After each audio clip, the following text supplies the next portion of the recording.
Alright, so we should be live now, and I'll let each of the commentators introduce themselves and then we can talk about the lists after that and jump into the games when they're ready. Do you want to start, Jai? Oh, hey, we're live.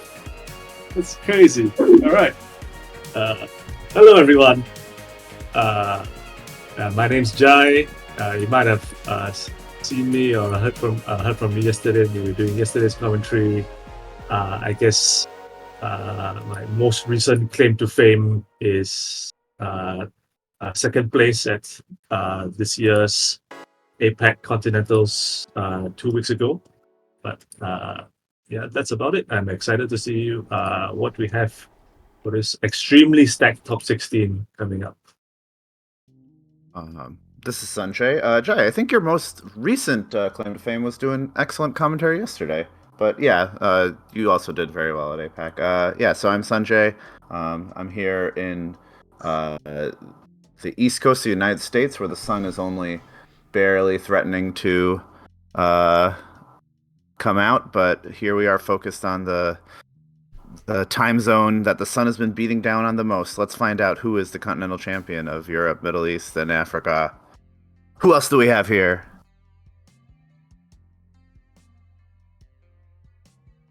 We have Thrant. Oh yeah, Thrantar, go ahead.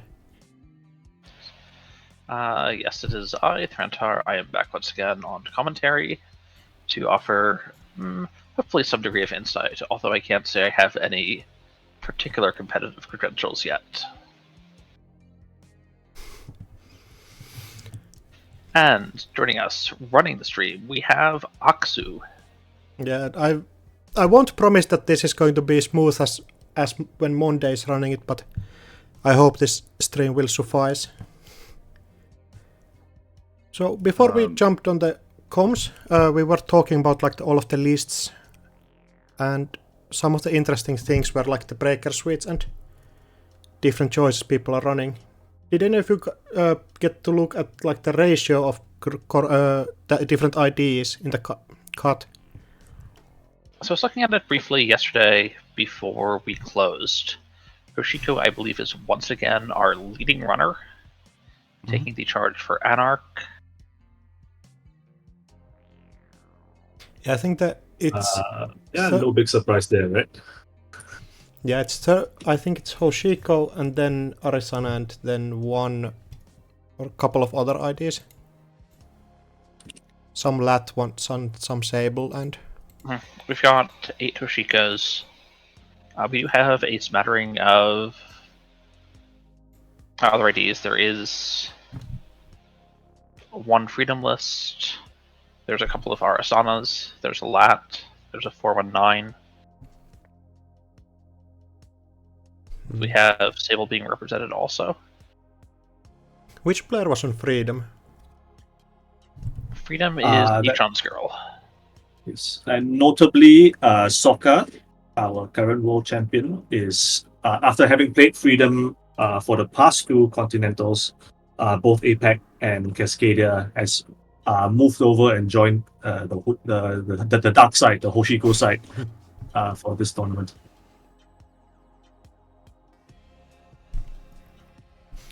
And Sokka also has switched over to Asa group after playing Ateya in both of the previous Continentals. Oh yes, that's also correct. I mean, speaking of Asia group, I do believe there appear to be 8 players on Has Viroid in this top 16. Yes, Has Viroid has really had a resurgence. Yeah, precision design has not been the Hasbiroid ID of choice in our last few tournaments. It's exciting to think about why it's doing better here than before. I actually don't know if many people were even playing precision design in the previous last 2 tournaments. Does anybody have any insight on that? So I think we talked about this a little bit yesterday, but I think people have been starting to cut these sort of mandatory pinholes. I suspect we'll see them back after this tournament that was dominated by PD and Ag Infusion, both which are decks that Pinhole is, I wouldn't say necessarily very good into, but certainly has use cases in. Yeah, you certainly, even if, I mean, Ag Infusion itself has some native protection against pinhole threading, but when you're facing down Dr. Keeling, who's getting stronger and stronger, you certainly think, what about pinhole threading? Mm-hmm. So I think part of this is a meta call-out. There's a bunch of new exciting cards from the Automata Initiative, and I think for some decks, Pinhole was running into well, there's only so many slots. Do I really need those? And as it turns out, the answer might have been yes. Yeah, I think people have been playing like Bahia bands as their one influence import of choice.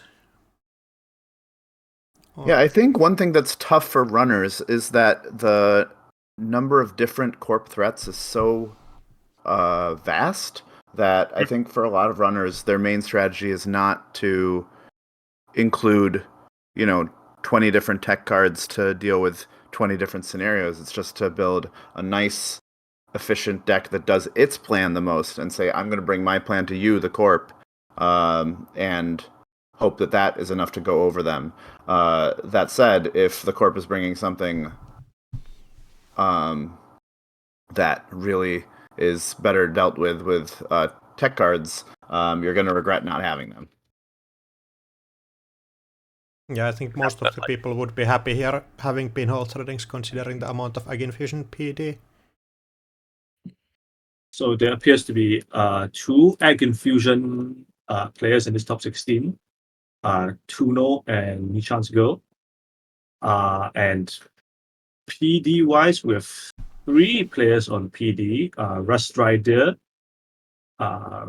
Veronica, as well as Bridgman. So that's already at least 5 out of these top 16 where you'd be happy to have that particular tech card in the deck. I mean, we're also seeing Asa Group, which doesn't, of course, go necessarily as wide as some other corporations or form as well-protected servers, but you're still expecting Asa Group to have ice on most of their remotes, and Pinhole Archives to blow up on wage workers is still absolutely something I'm on board for. I managed to catch a bit of like Soka's stream yesterday, and he was talking about how the deck is designed to be a vessel to deploy like Anoetic Void Monogram Skunkworks. With getting those installed on like the runner's turn where the runner is running there with Tattoo Bola and Ablative Barrier. Oh, yeah, that makes a lot of sense. That has a lot of really neat tricks with Tattoo Bola. Then you can get like the lock online. So having disruption there is also really nice.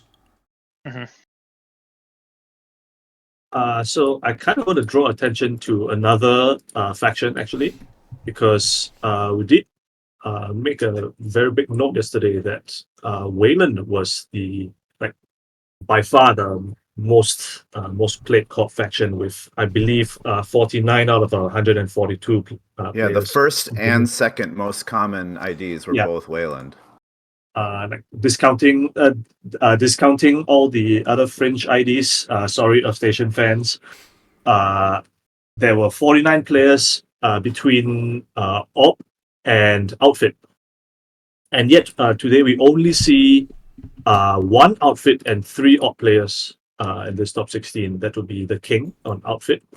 This would be the big deal outfit that we've seen come into the scene with the APEC Continentals win by Charlie, and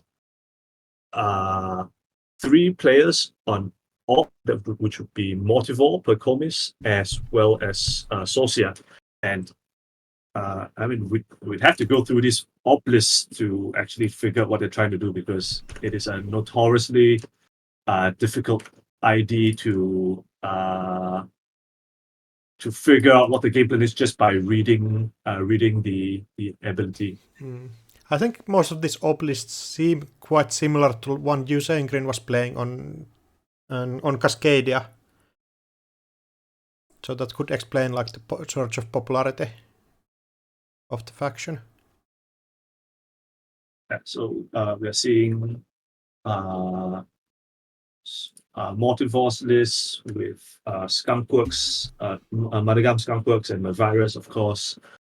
The triple Mavirus having even stronger utility in this deck than usual because, of course, with the trash ability to purge virus counters, the ID is able to fetch Madagam skunkworks on command, defending any server that they wish. I'm actually going to talk about the virus for a second. I just did a quick count across all of our corp decks for today. There's a total of 26 Maviruses being played. That's an excellent point, actually, and I did like go over that in my head earlier, and I do believe only one player is not on any Mavirus in the list, which I think is a extremely interesting development, and I believe that would be Tuno. Yeah, that's my understanding. Ironically, some a faction that gets Mavirus influence free. Yeah. Mm-hmm. Yes, Tuno is the only player not on the virus in any number. Yeah, and I guess the calculation that it's made is that Mavirus is not what the deck is doing. You know, it's a rush deck, I suppose. Though with 18 ice and good economy, I imagine this deck can pivot to that's just other win conditions if necessary. That's killing. What's that? Yeah, it's cold side server Valiant Keelings deck. Oh, I know. You're rushing out the Keeling. Oh yeah, rushing that out, yeah. Sure. Yeah. Rushing out the scores. Got it. Oh no, I mean, yeah. There is a little bit of a backup kill in some other lines, but with the bacterial into send a message, not send a message, the bacterial into. There's no punitive, right? Yeah. No, there's no punitive. Yeah, it doesn't look like it. Interesting to see like Mindscaping in this Ag Infusion list as just a pure econ card. Yeah, we saw that a little bit with Sokka's lists from APAC, where you just include Mindscaping just to make your deck sort of run a little smoother. Though you can do some cool tricks with Spin Doctor and Mindscaping. You can res your Spin Doctor, play Mindscaping, put an agenda on top, then shuffle your Spin Doctor. Where's the agenda? Nobody knows. Oh, that's a neat trick. Yeah, you can kind of even save 3 agendas with Spin that way because you're shuffling back 2 from archives and 1 from the top of the deck. Yeah, it's like a neat optimization there. And I do believe like just in the normal use case, Mindscaping just has like utility in defending the top card of R&D. Yeah, that's true. If they don't have multi-access, Mindscaping just says R&D is not a server if you so choose. Yeah. Put hedge fund, put ice, put any other operation. Or if you really want to waste their time, put a trashable so they keep on coming back. Potentially, yes.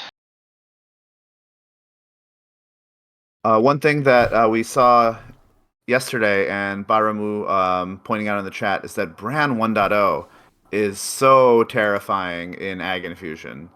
The fact that it puts down a face down ice behind the Bran, so if you are letting that subroutine fire with the intention of keeping on going, maybe you can keep on going, but where you keep on going is up to Ag Infusion. Definitely.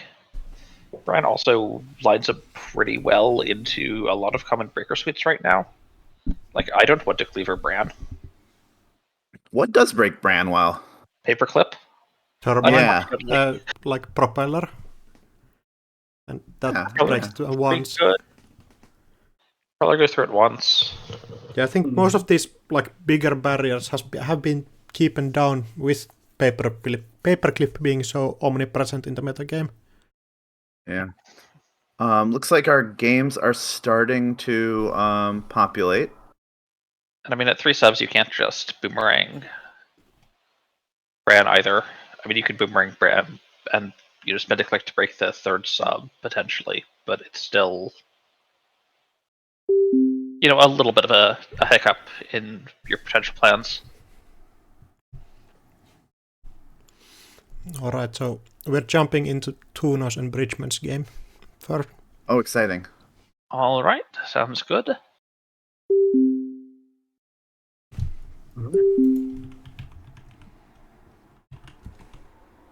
And I'm pretty excited to be able to see Bridgman's PD in action, so this should be exciting. And And just for Go ahead. just for context, Bridgman was the higher seed, so he chose to cop against Tuno's Hoshiko rather than run into this code side Egg Infusion deck, which I imagine is not a pleasant experience. Mm-hmm. It's going to be PD versus Hoshiko. Yeah, I think a lot of the players who brought this Ag Infusion deck, if you look at their Swiss performance, they were absolutely shredding on the corpse side. A lot of them, did very well runner side as well. But I think this Ag Infusion list that has been brewed up has really been delivering. Mm-hmm.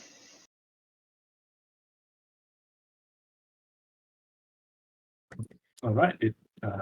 We will be starting just a few short minutes, dear viewers.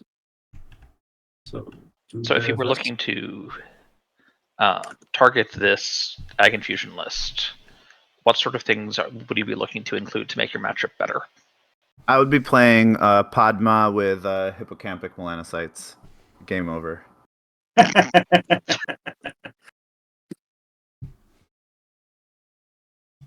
And then they just put a spiky ice on the outside of R&D. I'll break it. I'm a runner. I'm a captain. I mean, on a less serious note, I think the best thing you can do, the best thing you can do, as a runner, to tech for the Ag Infusion matchup is to do exactly what Bridgman has done here, which is to not play it at all. So already that's step 1. Okay. Yeah, you can complain to the standard ban list committee. That's also a good line. You can do that for anything. If you're losing a game, or if you don't understand how the lines work, or you do understand how the lines work, but you don't like them, you can just say, "Please ban this." It's fun. And I think there are spots open the ban list team right now, so... Oh, that is true. To be more serious, yeah, I think the standard ban list committee is in a very tricky situation because they have to deal with a lot of different, opinions and visions for standard. And despite the fact that it's a hard job, it's a very important job. And if you would like to help, there are spots open on the standard ban list committee. And that being said, I do think the current meta we have here is really quite dynamic, and one of the most dynamic I think that we've had in a while. The new cards released from the On Meta initiative really have helped in terms of changing up the meta and playing in what identities and what archetypes are being played. But enough about that. I do believe our round has started. Oh, looks like I have disconnected. I'll refresh the page.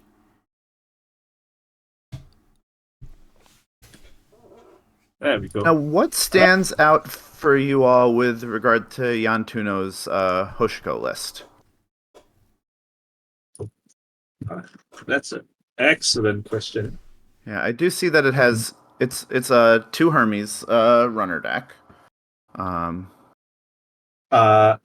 it's a 2 Herms and 1 more on the deck. It is very interesting. 46 card more. That's not something you see every day. Bridgman just going with new remote hedge fund. This is not really an opening you see out of PD. Yeah, maybe not I just want- drawing all any eyes in the start. Yeah. So one thing I'm noticing And- is that Tuno's deck is an Amakua list.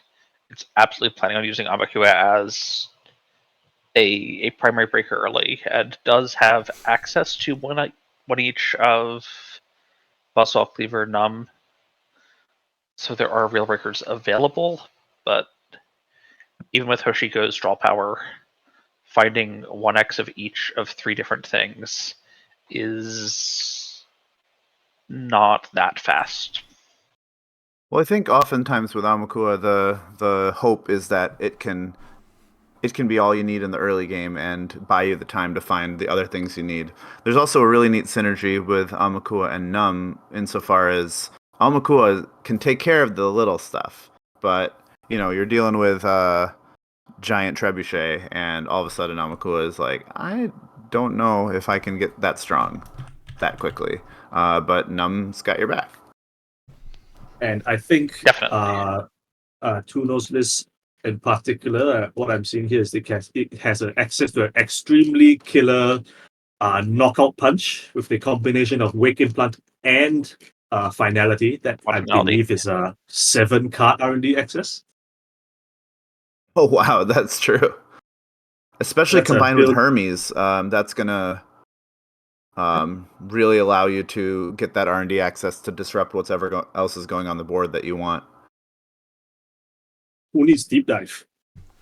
Yeah, I was listening to the most recent process episode, and they were saying that oftentimes they would save their wake implants specifically, their wake implant counters specifically for when they needed that Hermes trigger, and wouldn't just take the most readily available R&D accesses, which is a really interesting dynamic there in terms of maybe not even scoring or stealing agendas as quickly as you might otherwise want, but saving them so that you can have control of the board. So do you see PD assembling something of a Doom remote here? Yeah, with Yeah, this that looks to me like it could be a agenda item of virus on top of the Skunkworks and Tranquility Grid. that could very well be. I mean, Bridgman's list, of course, on 8 upgrades with the 3 Tranquility Grids, as well as 2 Skunk, 2 Void, and the 1 Mavirus. So that one, we do know, of course, that this advanced card has to be an agenda because there are no advanceable assets or upgrades in this list, right? So the only question is what's that last card in server 2? And I mean, I'd have to say, even if it's not not the Void, even if it's just the Mavirus, it's still pretty tough not to crack on this particular board. Yeah, Just because, interesting. This could be an opportunity to sneak out Ikoa project if there's a seamless launch in hand. Certainly, being up on 3 points makes the ultimate scoring plan a lot easier. I think I'd rather see an off. Bridgman's very low on credits. Yeah, that's a good point. I think Off-World Office is probably the most likely, and that indeed is what it is. Yeah. And we saw, pressing the void Tuno last before turn. scoring out, so it cannot get bounced into hand. Yeah. We do see actually that Hail Mary, or well, not really Hail Mary, but just install Hermes R&D single access that we've seen a few times yesterday already, and sometimes it's actually paid off to like a massive degree from the runner side, whether it be from Hoshiko or Sable or some other runner. But in this case, Tuno not so lucky, doesn't hit any agendas off the top of R&D, doesn't get the bounce on that server 2 agenda, which does happen to be an off-world office, bringing Bridgman back to 7 credits. If that had hit, that would have been extraordinarily brutal, since Bridgman would not have had enough credits to threaten Discord again. Oh, excellent point there. Yeah. Yeah, the game plan slows down dramatically if that happens. Yeah. Now, of course, if you see Managarm Skunk, the combination of Anoetic Void and Managarm Skunk works in the wild, there are a lot of ways to combat it. Probably the best one is to say, okay, cool, that server looks terrible. I'm not going there again. And assaulting the corp somewhere else. Yeah, it basically turns into trying to win on centrals. And if you have tech cards like pinhole threading or light the fire, that helps you clear out the server a bit, but I don't think too noise on any of those. Oh yeah, great point. Yeah, if you do have pinhole threading, then the dynamics is a little bit different. Interestingly, Hermes means that you can simultaneously be running centrals and pressuring the central servers while interacting in some way with the Void Skunkworks server. I think that's a good thing that you brought up this point about pressuring central servers, especially with this Hermes install, because the approach I think from Bridgman that is brought to this game is very interesting and like going in and installing First Eyes on the remote on server 2 on a draw that appears to be quite light on ice, at least in the first couple of turns, right? And I believe like the reason that he felt that he can get away with this kind of like quite brazen play, I would describe, is because I mean I did talk about Tuno's multi-access earlier with this finality and wake implant, but that's actually it. There's no other multi-access, no Stargate, no twinning in this Hoshiko list. And that means that even with this Hermes install, you're basically stuck with only single accesses on centrals, and which I would imagine, which that gives Bridgman the confidence to go for this install advanced play this early in the game before securing centrals, because the odds of getting a Hermes bounce are not as high. And I imagine that if you're on some other runner, some other build, maybe possibly this 419 with like Maker's Eyes, for example, that we've seen like in previous weeks as well as earlier yesterday, you wouldn't be able to go with such a brazen play. So one thing I'm actually going to notice is that Women Golfing just tossed its only cleaver into the heap with moshing. There are distractors in its deck. Oh, sorry, Yeah, everybody on the stream. It was quite loud. So looking at Bridgman's list, we got Hagen. Yeah, just so Braun and I mean neither one of those I guess is that exciting to trash with or to break with Cleaver. Hagen can kind of get there. It's down. Yeah, that's interesting. And now I suppose it's because a single Hagen. Oh no, it's two Hagen. Two Hagens, yeah. Two Hagen, two Brown. Yeah. Now, Brown, I don't want to touch with a cleaver with a 10-foot pole. This thing looks way too expensive, and you can click through one of them if you need to, right? But Hagen, you need to get a Amakua up to 4 strength in order to interact with a Hagen. Because we know that there's not going to be the cleaver to also help get its strength down. Yeah. What do you reckon, or how would you evaluate, or how would you guess Jan Tuno's early initial draw here has been? My impression, without having seen the deck a lot in action, is that it's a little bit slow. That they didn't draw they had the early DreamNet, which is so nice, but they didn't draw the cards they needed to keep up that early aggression. Is that y'all's read, or what do you think? So I certainly think it wanted to see Amakuwa before going through 25 cards. That's Yeah, a fair assessment. That's a good point. They've seen a lot of cards, it's seen a lot of cards. Yeah. And now Turtle is a bit too late to the party with every server being iced up. It's going to be tough opening any server. Especially with this Your Digital Life, which is a really fun inclusion in PD, of course, with the extra hand size. You just get that one extra credit. So you're basically building a better digital life for yourself. Yeah, so that... this is a friendly reminder that... sorry. Yeah, go ahead. Oh, please proceed. Sorry, yeah. Woman golfer, blue heart, pronouns is it's, not they, them. Yeah, that was my bad. It's all right. Just yeah. a reminder. Thank you. Yeah, thanks. And oh man, that's something you really don't want to see against a PD. That's a drafter fire.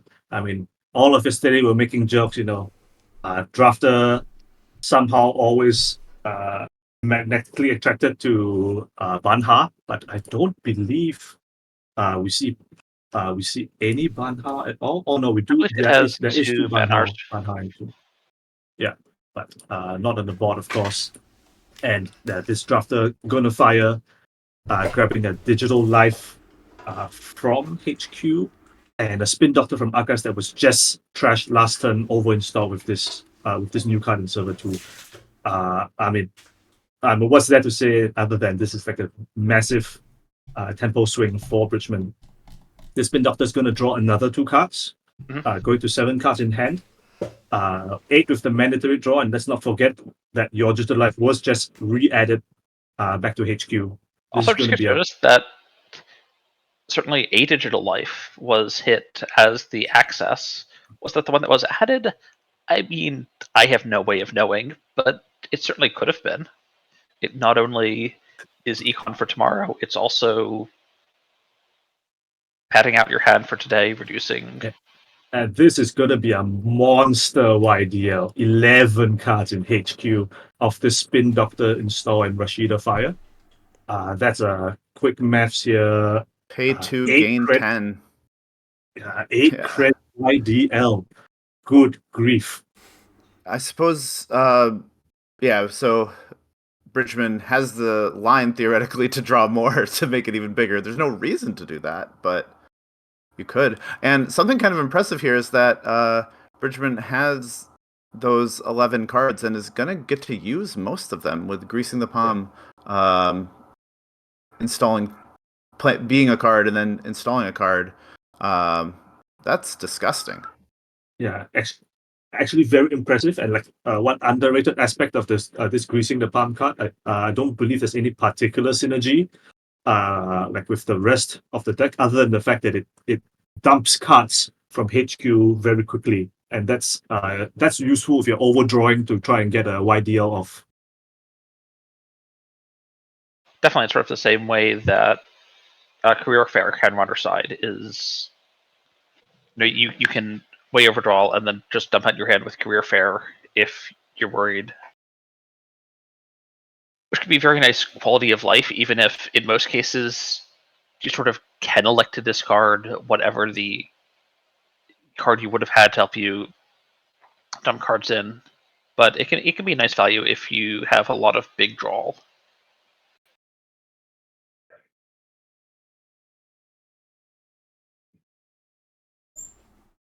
All right, 2-0. Trashing 2 liberated accounts as well as a steel skin for moshing. That's a gain 3, draw 5. Reasonable value, I'd say. And Hagen is currently strength 4, I believe. Yeah, strength 4. Not enough for an Amakua to deal with. Especially server 2 could now be more virus. That also limits your options to deal with any server. Oh no, yeah.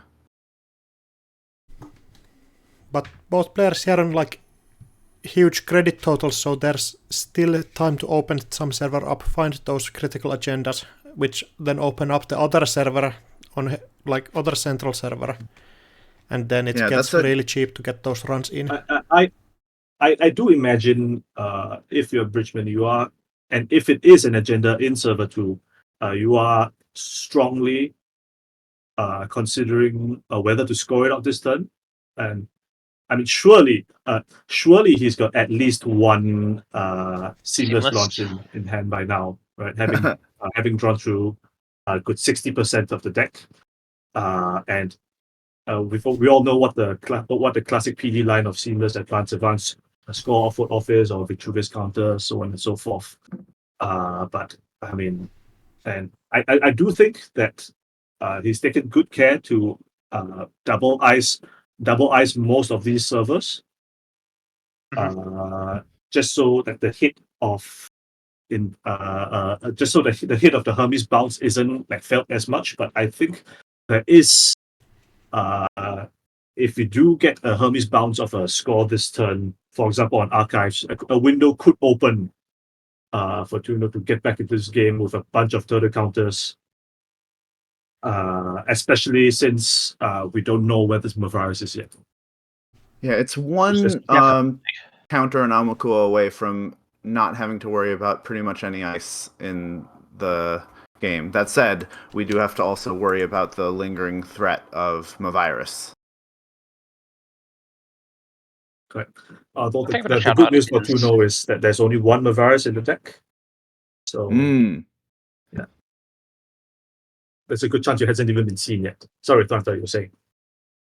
No, that makes sense. And, I mean, one puts one of cards in their deck for a reason. And it does mean sometimes you don't see them, but Bridgman has seen over half of his deck, so we get a Luminal with a seamless launch. That's a lot of clicks to mitigate whatever Hermes is going to do.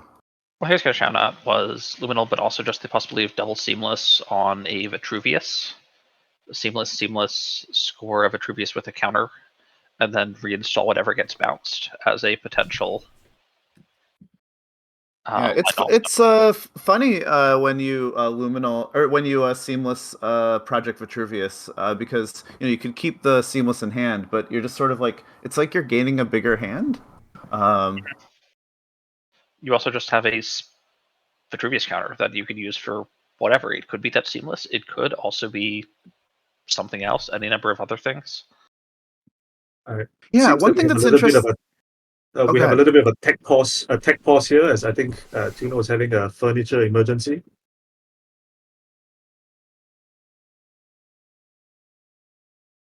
One thing that's interesting about this precision design list is that we've seen it return plenty of different operations besides just the always get seamless, never think about it too hard line, which is maybe kind of how I tend to play precision design.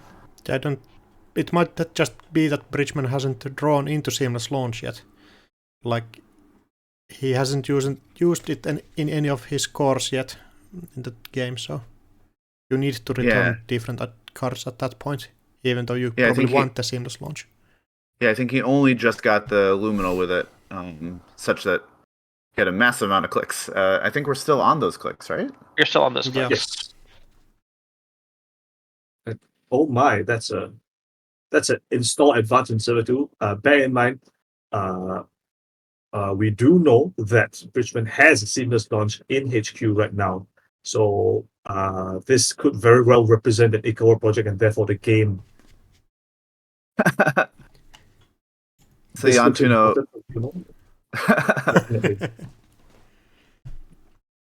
So if you have a time to find an agenda to bounce Hermes with Hermes, this is the time. Yes, and that's why, of course, Bridgman, knowing this, has reinforced the only two servers that to him apparently matter the most in this current board state, which is of course R&D and server 2, which they with the alleged Ikawa project in it. And let's not forget that yes, maybe there are agendas in HQ, maybe there's one or more agendas in HQ, but if you let the drafter fire, there's at least one thing that isn't. Yeah, one. Ooh. Yeah. Oh, reducing the Reducing the strength Hagen. of Hagen. Not reducing the strength of Brand, though. No. That is a Yes. click to install Amakua. It needs to let like Bran fire here and let Bridgman install an ice, which might be rough. No. Yeah, though Bridgman doesn't necessarily have a good ice to follow this up with. If he's found another Bran in hand, that's absolutely brutal. But yeah, indeed, no action with the install one piece of ice. And I think it is extremely clutch that this brand was installed on HQ, on R&D instead of HQ last time, because let's not forget that Tunosec does not have any HQ multi-access whatsoever. The only two multi-access cards are Wake and Plant and this Finality, which it has found. And, that is not the ice you want to see. Yeah, that is going to be an Ansel Fire. And that looks like it's the game right here, but could be. Well, to be fair, it's not strictly the game because it doesn't have to be an Ikawa. Yeah, it doesn't have to be an Ikawa in server 2. It could just be a 4-2 bluff. Yeah, this would be, especially knowing that your R&D ice is what it is. Bridgman could have made this line to say, if I install advance card in server 2, all right, but it does look like it is the Ikawa. Oh yeah, right. Going right to 5. There we go. Scoring out an Ikawa. All right. Some very nice play by both players, though. I think Jan Tuno was in an unfortunate situation where its Breaker Suite did not line up nicely with the ice in front of it there. Yeah, and Bridgman getting the Managarm Skunk Void server set up really early in the game, so it doesn't really have any way to get into the scoring remote itself. So you need to fight different targets, which Bridgman protected really well. This is unfortunate. We've been worried about Hagen this whole game, and for nothing. I think it's still a very reasonable thing to worry about. I know, but there was no Hagen. They're all in R&D. I do want to call attention to Bridgman's ice placement, actually, because I think this is quite reflective of like how he's approached this matchup. You see that all the big chunky ice brand Ansel and MIC on R&D, the server which he's identified as the pressure server from Tuno, and I mean leaving HQ relatively lightly defended, and I think this again comes back down to the identification of seeing this finality, seeing this wake implant, and saying the only server I need to keep you out of is R&D, and HQ. You can get your single accesses, and you just gotta get lucky at those. I think when you have a very, very sturdy scoring remote like Skunk Void behind a Bran, it's very easy to not need to worry about HQ, because any agenda just goes right in the scoring server. They don't sit around in hand. Are we okay to jump into table 2 right now to watch the rest of that game? Yeah, I want to see Architects Tomorrow in action.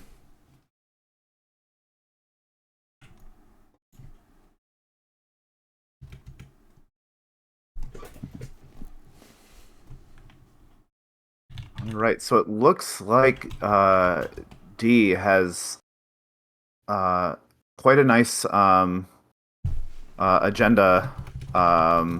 Quite a nice score area. Already up on 4 points, with Mortivore on none.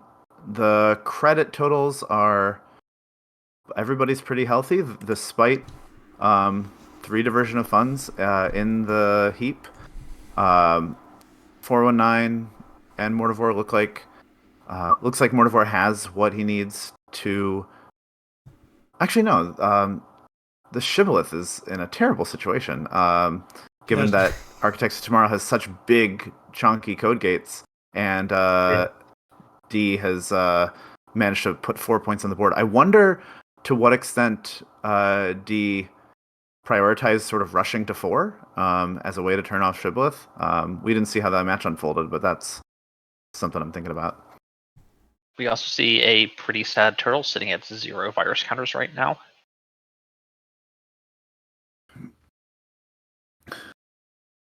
Now, looking at D's list, we have server 3 is representing, I would think, Spin Doctor. Server 2 could be almost anything. There's a lot of installables there. Nice synergy with the seamless launch. And here Oh, we and go. Boomerang Boomerang R&D Maker's trying to find Edge the bounce. breaking. Looks like all 3 subroutines with All 3 Boomerang subs. and A click. Boomerang and a click. So this does let Mortivore steal Icor projects if that's on the table. Sorry, I mean that option is on the table to score Icor projects. 3-card access with Hermes, of course, trying to bounce probably this card in server 2. Yeah, and I think they might have stuff like Rashida here that you can raise and avoid the Hermes bounce on that way. But then you open up archives and get like free Amakua tokens. Mm-hmm. That's the other thing I was eyeing is bounce the ice in archives and try and get some turtle value, although there aren't a whole lot of clicks to run it with this turn. And next turn you have to assume that whatever ice that was is coming right back down on archives. Yeah, I suppose this line suggests that server 2 is an agenda, given that it looks like D is using the Spin Doctor ability to shuffle some non-agendas into R&D. Yeah. And find the Luminal.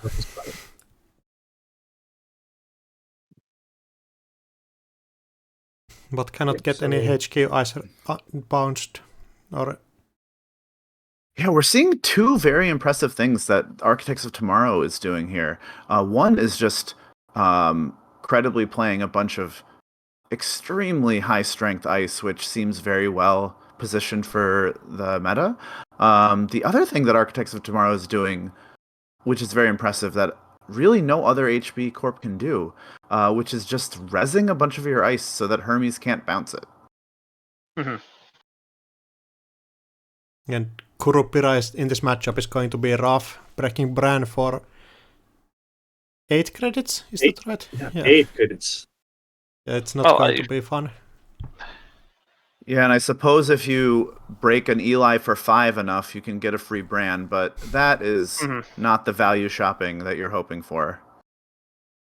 Paying 15 credits to save 8 is, well, you know, the rate is there, the physical amount is kind of hard to stomach. Mm-hmm. Yeah, it's the Leviathan of breaker situations.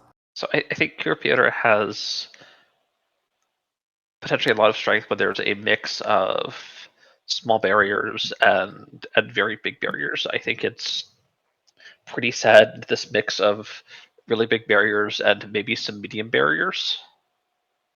Yeah, it is nice to see our good friend Eli 1.0, the ice that has always been relevant, except for a little bit of time when Hagens were pushing it out of the meta. It wasn't very relevant last meta. No. Like, I don't think I saw it at all in Parhelion Standard. Yeah, welcome back, Eli. Yeah, still... And you do see a 5 credit break on Kurupira on this Eli. And that is a free Ravana install. You have to imagine Model wants to be clicking through this one. Yeah, there we go. Break with clicks. And we are kind of Connect seeing here tomorrow like is the issue. The issue with like this crim, like cheap to install breakers, right? But really don't line up well into this like massive Bayreuth ice. And I say massive being relative, like Ravana is already considered to be like the low end. I will point out that one card that D has in their deck, CFC Excavation Contract, is now a better off-world office. If they are able to score a CFC Excavation Contract, they will get 10 credits. And even Magnet here is going to be extremely taxing for Shibboleth to break through. Yeah, interesting. For everyone, D does not have enough money to score barring a seamless now. And the seamless only gets 2 3/2s. But Mortivator doesn't have enough credits to break Rashida if that's in the server too. Yeah, can't steal an Ikawa. Can't. Oh, Certainly Jinja and can't trash Rashida a yet. Oh no. Oh, that is that is a rough hit. And D has credit perfect enough to res that Jinja if they so choose. Brutal. Rest the Jinja, pop the Rashida, stick yet more ice on server 2. Or is server Not 2 sure how already much protected more enough? ice you You need. could also protect like R&D instead of. Yeah, one thing about Jinja is that I know in the hands of someone who doesn't know what they're doing, like sometimes me, Jinja giving you the value means that sometimes you don't put the ice where it actually needs to be. But it's hard to turn down sweet installs. I don't think that's an issue for D because they are an extremely good player. This is also nice. Does Deer have like NGO fronts in the deck? Or has this to be an agenda? There is one NGO front D in the has deck. one NGO in the deck. They have one NGO front in the deck. Now, this could be a 4-2 that you're scoring in a wacky way. The fact that there is one NGO front of the deck is a great cut consideration. There is still the range. D still has the range to play credit seamless advance for this Ikoa. Oh, true.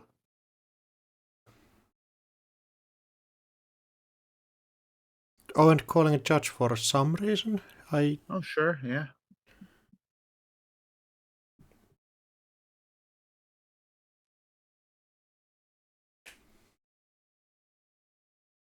Do any of you have an idea what this could be? This might be about the turtle counter. That This might be a Jinja interaction thing. Oh, okay. Oh, cool. Rules questions. You love to see it.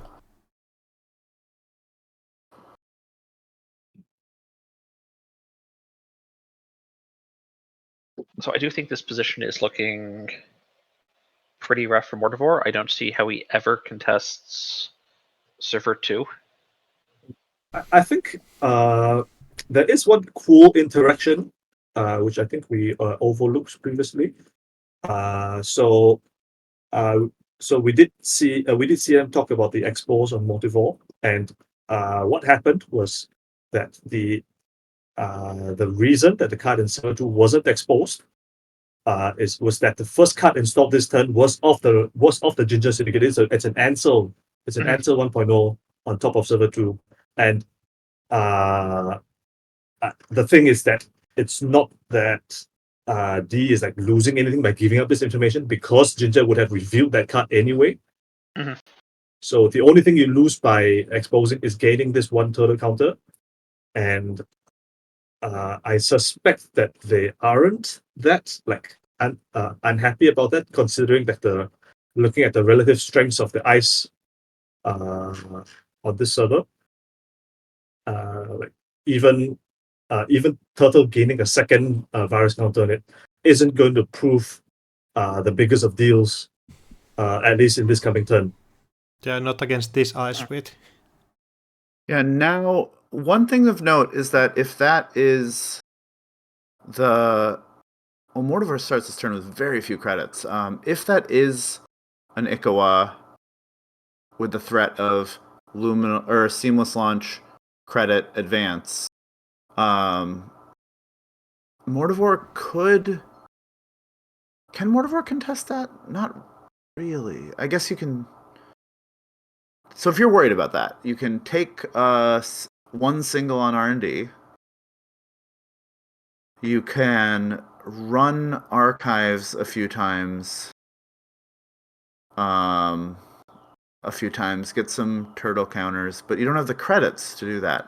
If there was maybe a dirty laundry or something, Running you could... archives doesn't cost anything. I think if you're... No, but you don't have the credits to do archives- anything with the turtle counters, is what I Yeah, mean. you need to Correct. I think it's combine a setup running for into future getting turn. credits. And Yeah, because if Mortivore ends this turn with with 5 tokens on the turtle counter, but 1 credit, that's not effectively challenging anything. It might be a good line if you say that's an NGO front. I don't care. But if it is an NGO front, then all of a sudden archives might not be the nice, wholesome server that you want to see. Armed turtles. Yeah. And I think there is a consideration for Mortivore that if you decide to run R&D, it's possible that this archives ice just suddenly flips up and archives is no longer a runnable server anyway. Oh, good point. Yeah, certainly if you want to tax Architects of Tomorrow the most, you always want to be running into their face down ice. oh, and trying to call the agenda, but it's an NGO front. Yeah, the nice thing here is that when you call agenda, you say, hey, if that's an agenda, I'm going to really need these credits. Credit to Mortivore for seeing that Seamless Launch gain a credit advance was a plausible line for sneaking out an Ikawa. Not letting that happen to him is some pretty heads up play.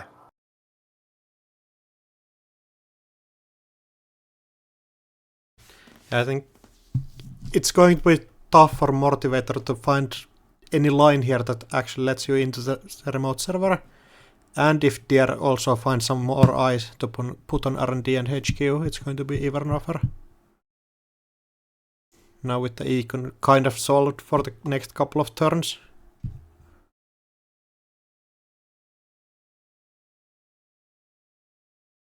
That's an install advance and credit. Yeah, yet again threatening Ikawa score. Yeah, this is now looks 100% pretty much like not an Ikawa. an NGO. Not an NGO Is there anything else? Unless you cheat. It could, of course, be a 4-2. It's possible if you thought Mortivore could get in, you might advance the 4-2 first, let him expend all his resources, and then jam your 5-3 if you had them both.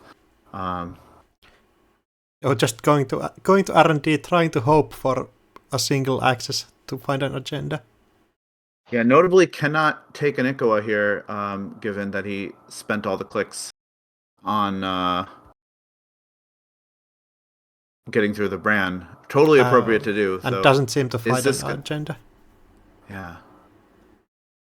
See the Jinja city grid value. Oh, there it is. Installing another piece of ice. I am impressed. D has found the time for Architects of Tomorrow. That is a cool... That is... I think a Wild Turtok in the chat pointed out what probably the rules question was. That when can you pop an NGO front if the runner is passing ice and you want to have the NGO credits to res ice? That is a tricky question. Makes sense that you... And of course, they wanted to ask that question away from their opponent because you don't want to give away that you have the NGO front. Yeah, that would make sense. Is there still tournaments game going? Looks like there's Socia versus Sokka that we might jump into. Yeah, I believe time. What's the time situation in the round? good question. Let me Um, see if I can find it. Timer just already has finished, to go. apparently. Yeah. Gotcha. And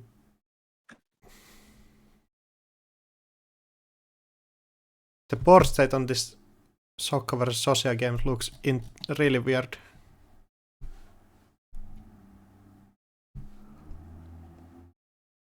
Just a tower of ice. What is going on here? These are the games where you jump into the like a casual lobby and just think, what happened here? Uh,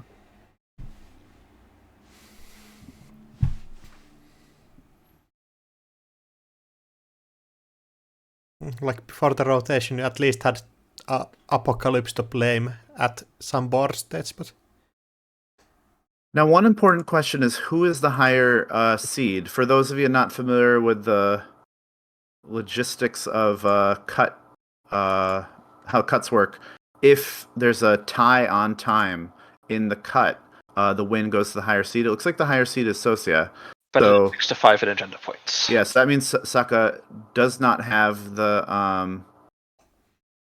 and looks like Socia was a one credit away basically from scoring a hostile takeover, or maybe being able to score out hostile takeover. Yeah, actually, they could. Yeah, I guess. Are they on any? I think he has an audacity, but it's going to be a bit hard if you don't have both of the pieces in hand. Are there any? yeah. Are there any hostile takeovers left? There's one scored, there or should just be. one scored. I would assume Oh, there's two, but Yeah, so there's one hostile takeover. Oh, but the and, corp doesn't get another turn. Yes. Given when time was called. Okay. yeah, and even then you don't have enough credits to score out the hostile takeover if you don't have an you're audacity right. or You're anything right. like that. Yeah. Just being on one Oh, credit, that's tough. it's rough.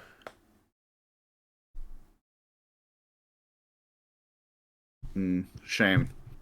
Close one.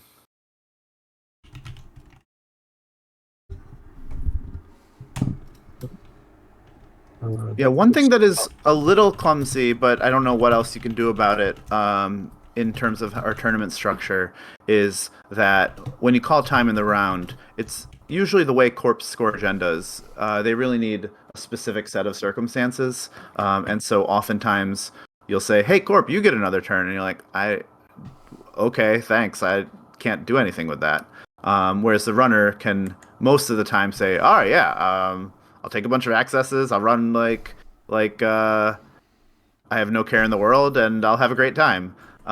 Take a single on R&D. I can probably get it somewhere. I don't think you can fix that, but it's unfortunate. I mean, I guess you could say, it's tricky. I mean, at the end of the day, you can't have rounds go forever, because it doesn't work well. That looks like about it for round one, first round of our top 16. Let me see if the results are up, and it looks like all the results have been posted. There we go. Do we have a bracket available? Yeah, we have. I'm just updating it. It's on screen now. Right. So it looks like from our pairings, the king beat Rust Rider as the corp. D beat Mordival as corp, as we've seen. Let's take a look at the rest. It looks like Waslav beat Beans. but not sure what sites that these two were playing. It's not represented on Cobra. I think. Oh, that's interesting that it doesn't show that much specifically. I believe. I know. Let me see.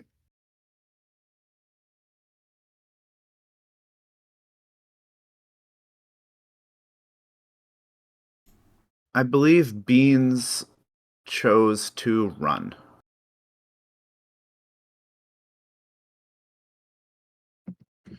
And lastly, the table number 6. Yeah, table 6. Unfortunately, Oscillate was awarded a game win due to some deck list issues.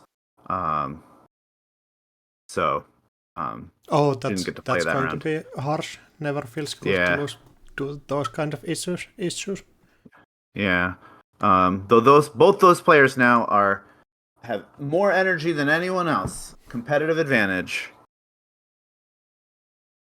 And that appears to be the 8 winners from our round 1.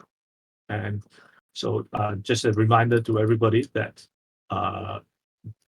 just because you lost one game isn't the end of the event. This is a double elimination bracket. So all the 8 losers from round 1 are going to the loser bracket. And if you lose this game, you're out of the top 16. Meanwhile, the 8 winners from round 1 will proceed to play against each other in the round 2 of the winner bracket. And, yeah, from the winners, the people who lose those games from the winners bracket go down to the losers bracket, as it were, and we keep on doing that until only one person has not taken 2 losses. It actually takes quite a while. Yeah, I believe we're going to be seeing at least a 7 or 8 round top cut today. So of course it is single sided, so it won't take as long as a normal 8 round event like yesterday 7 rounds. But I mean, still settle in for the long haul. Yeah, and it is 40 minutes rounds, so it still takes quite a while for those amount of time to stack up. Do you have any preference on which game would you want to see? I think I would think like Rust Rider vs Motivator or Nijan's Girls vs Socia could be interesting ones from the lower bracket. I think Veronica requested that the game be Can't streamed. yet. So, I think that's. I think lots. Yeah, I think. That's Watslava's on the don't stream. Yeah, So we're not streaming Veronica. I'd love to see Rusty Rider versus, or Rust Rider versus Mortivore. If Yeah, that sounds like a decent shout. sure, of course. I also like seeing. I think I'm fine either way. I do like seeing Anako games. Anako Mushroom has made a very good point. We do have a world champion matchup in our upper bracket. Oh yeah, that's actually a nice thing to watch also. We should watch that. Yeah, I think Rotom Appliance Soccer is going to be the... Arstaka? Correction, we only have one past world champ, Anarcho Mushroom. We have one current world champ. I mean, though, maybe correction on myself.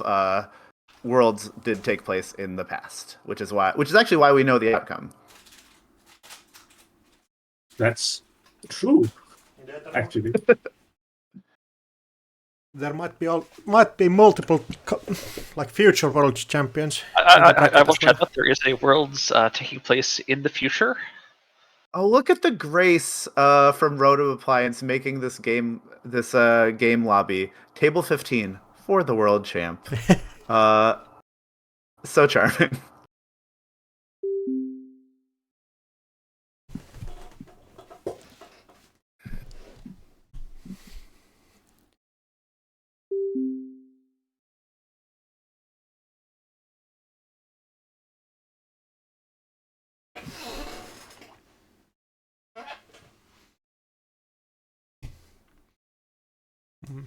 Right. So for this matchup, it looks like Rotom will be running. Saka will be corping. Saka off of Atea, playing the other security agenda or security ID that installs a bunch of cards when you install a card. The Asa group verse And Rotom was on Sable, right? Sable. The one Sable in... Oh, there's two Sable players in the cut. So Rotom will be running as Sable against Soka's Acer group. And the round should be starting very shortly. It looks like in about 2 minutes or less.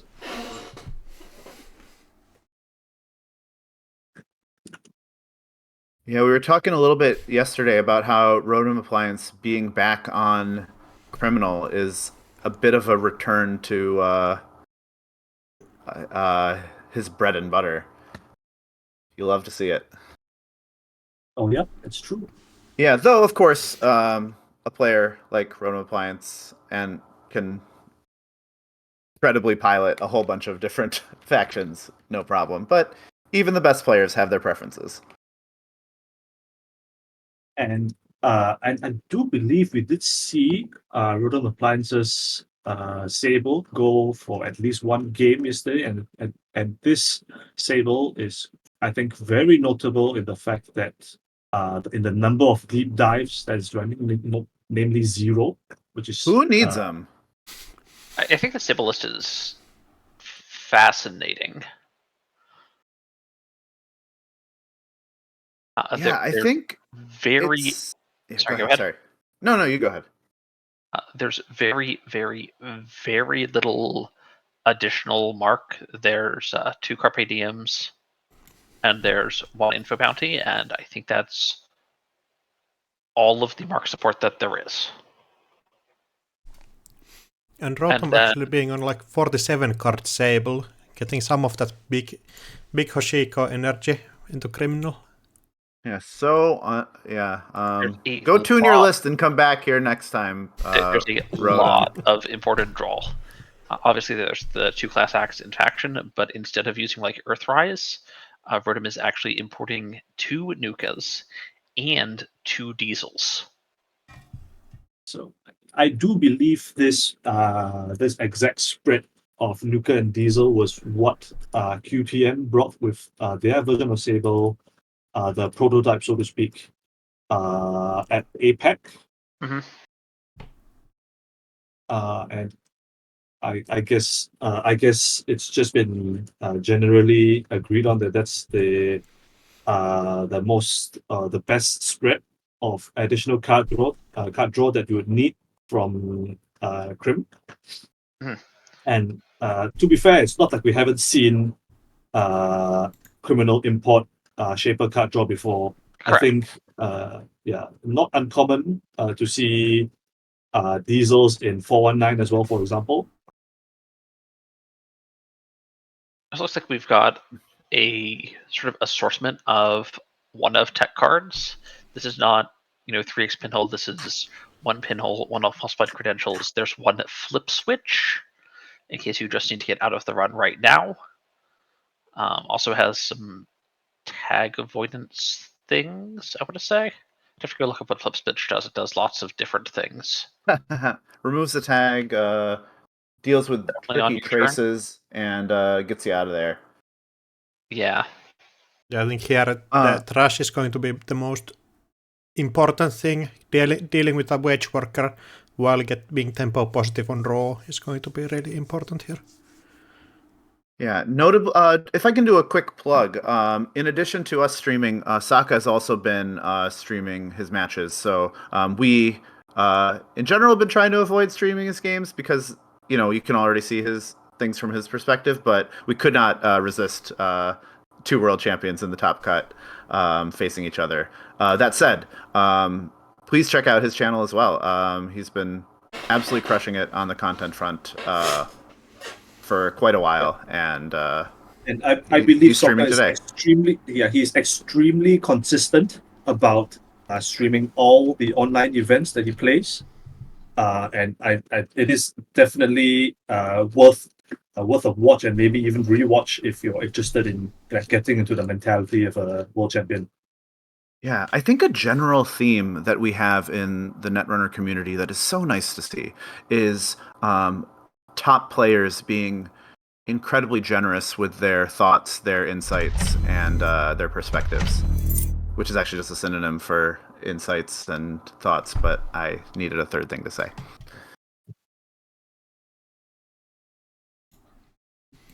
Interesting. This is a very interesting start for Sokka. Then I feel like this is like the typical start you often see from Asa. You probably want to have an econ card here instead of clicking for a credit, but still this gets you safe to get a Rashida trigger or get some up tranquility grid rolling.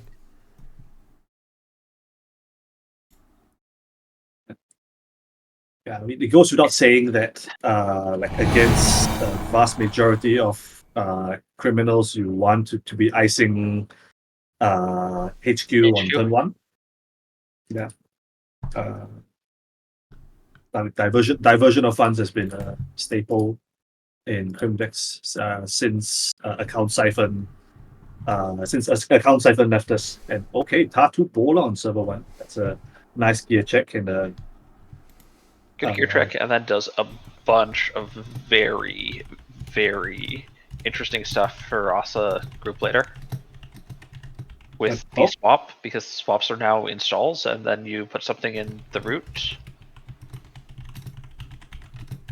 Then already that flip switch being put to good use, denying that 3-card draw from Sokka's Gatekeeper Rest, and sealing the Vitruvius of the top of R&D with that Sable click back trigger. That's a free 2 points that didn't even cost you a click.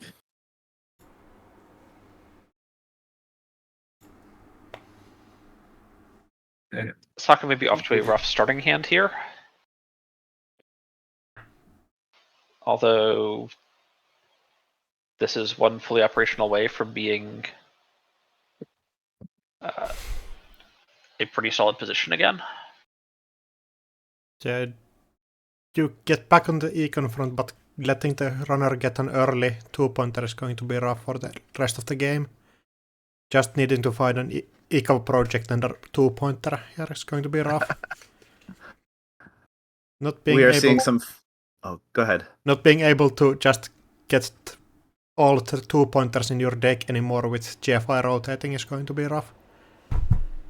Yeah, we've seen a lot of interesting approaches to how to deal with that tough situation. Some corps electing to just play 2-pointers and 1-pointers. Some corps just playing 5-3 that they're not as happy about, and some corps NVN just being not bothered at all.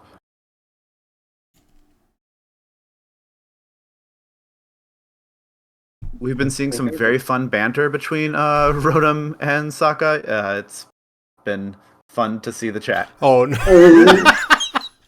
Yeah, what was I saying? I mean, just access the agendas, right? Agendas.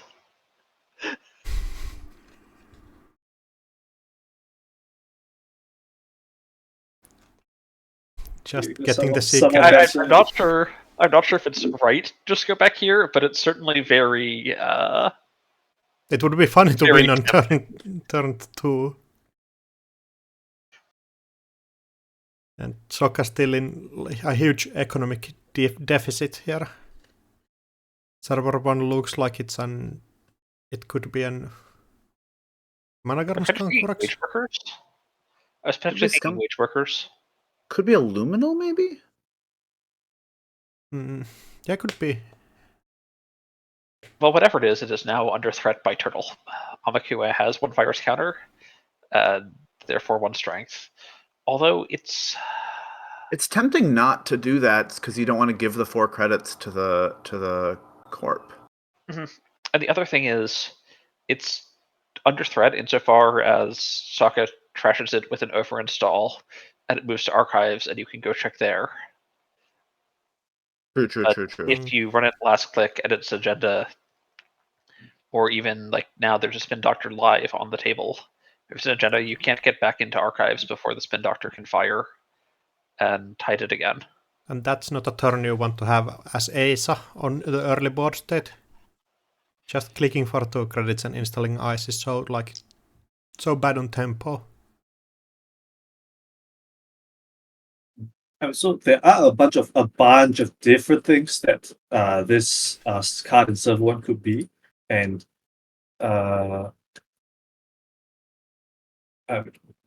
we know it's almost certainly there's a near 0% chance it's a Rashida, and I think probably also unlikely to be a Spin Doctor, because it probably would have in either of those cards probably would have been rezzed already, and we do see that Soccer's deck also plays 3 Nico campaigns and 3 wage workers, and I mean, Yeah, it could be a Nico campaign that Sokka has not had the money to res, I think.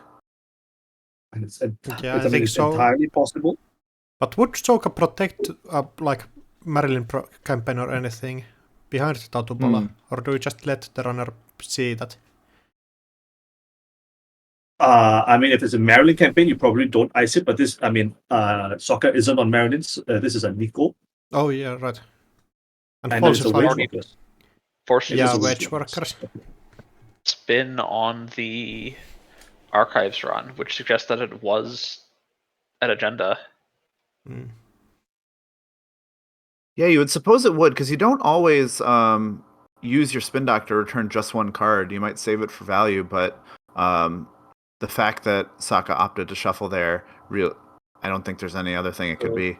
Soccer has a window here to rest his wage workers and try and get some value off of getting like this bonus click.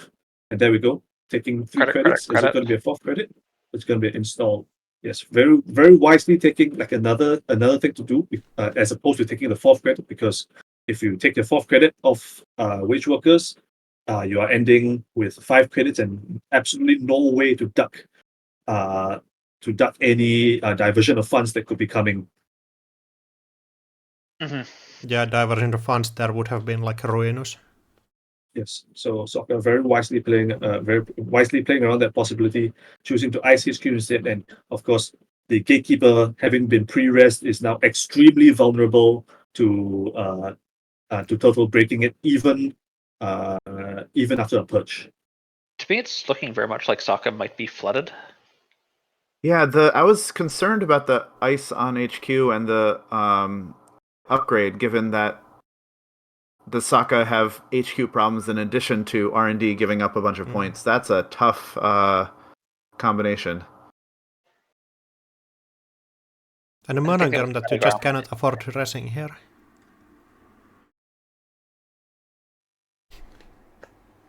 But you'll be able to res it in the future, and if it's not if it's trash now, great. That's 3 credits that Rid of Appliance doesn't have. And if it's not trash, at some point in the future, Sokka can res it.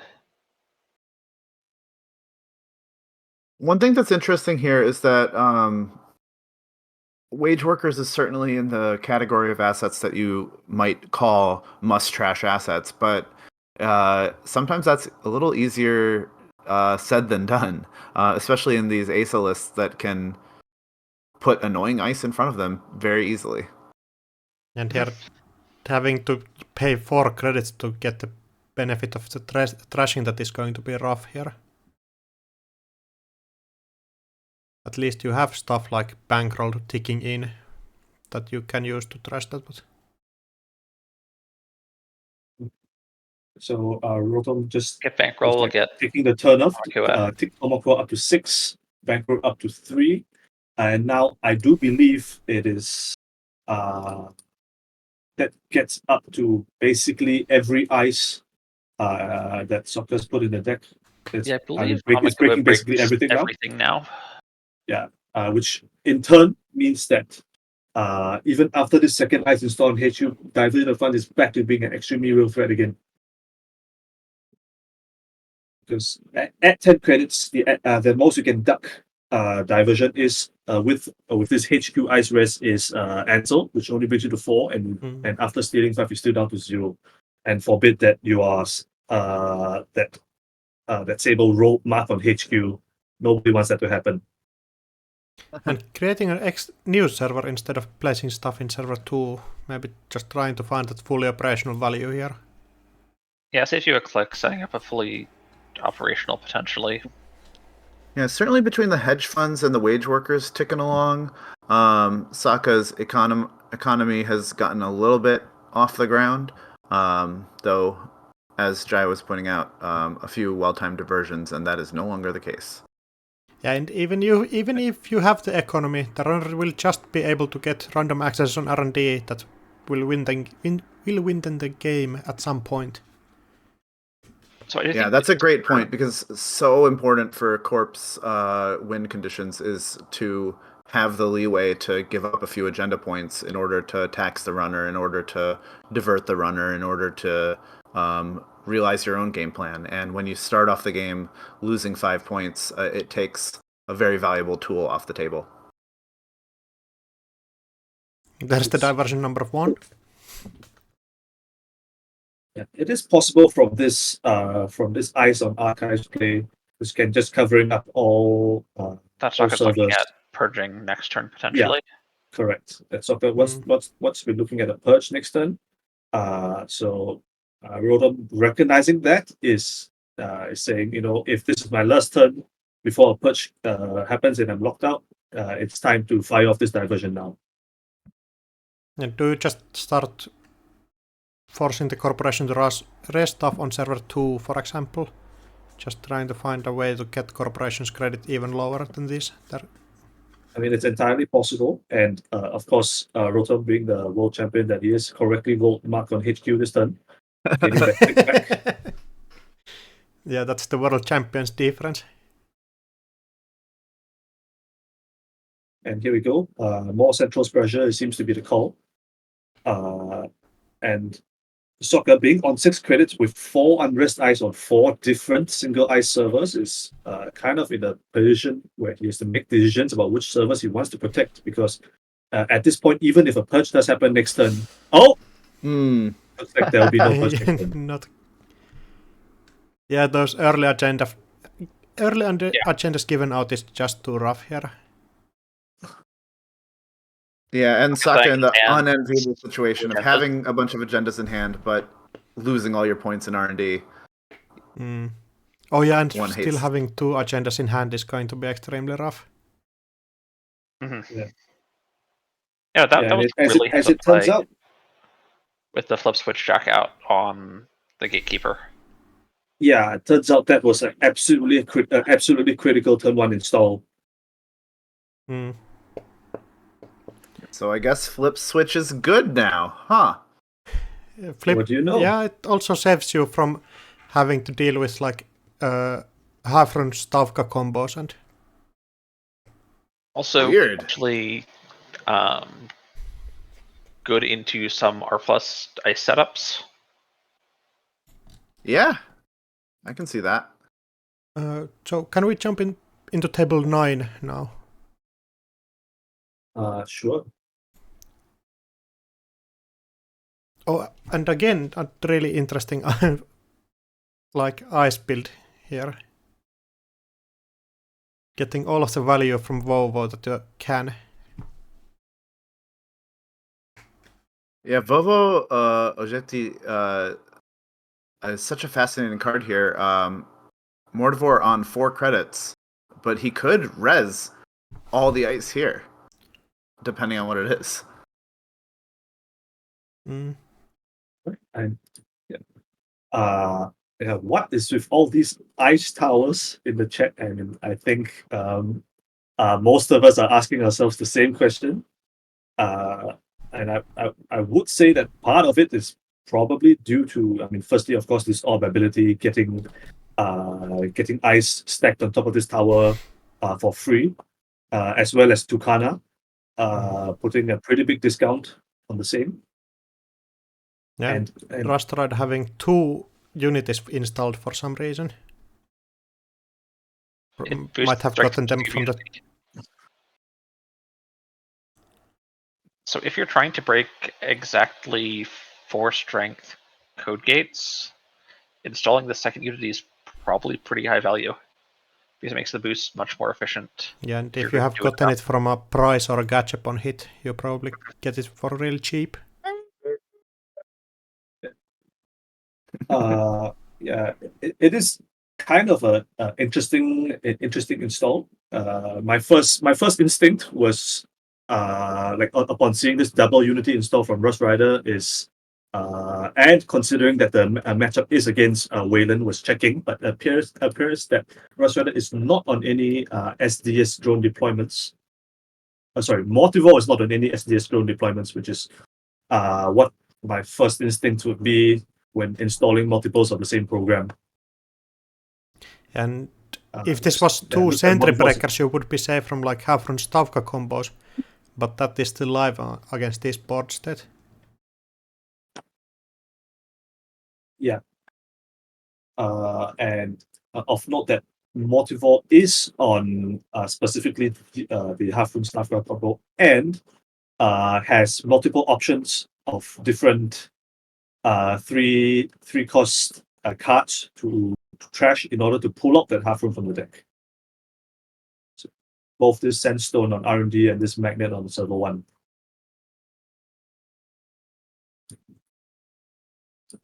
Interesting there that Mortivore decides with that extract to forego some minor ob value, because I suppose he likes the cards that he has out. Yeah, Sorry, go ahead. Yeah, I was just saying that this Magnet and Sandstone still threaten out the Stavka combo, so you want to keep those on the table.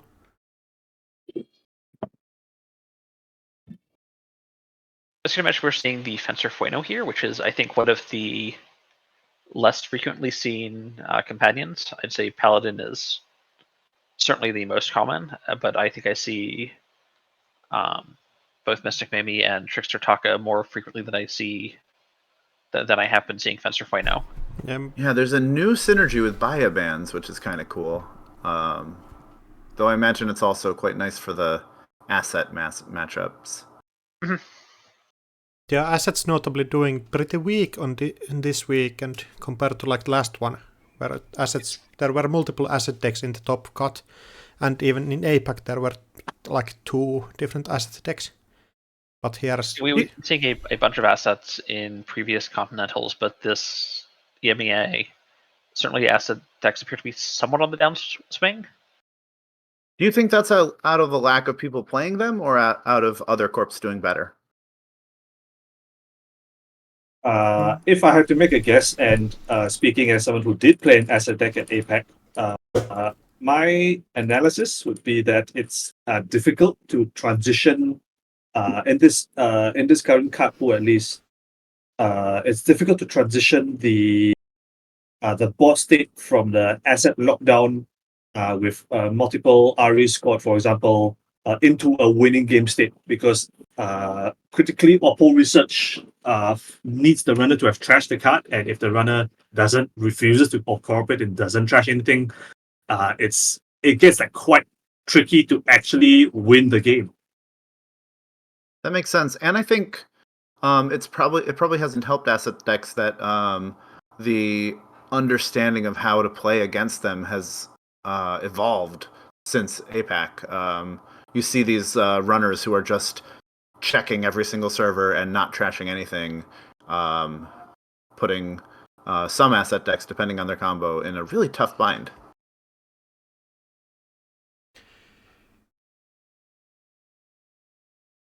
Oh, just pushing out the Oaktown renovation this turn.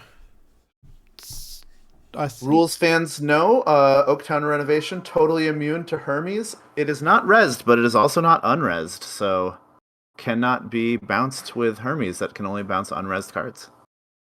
True. On the other hand, it is an agenda, so you can just go touch it and bounce something else. You touch it.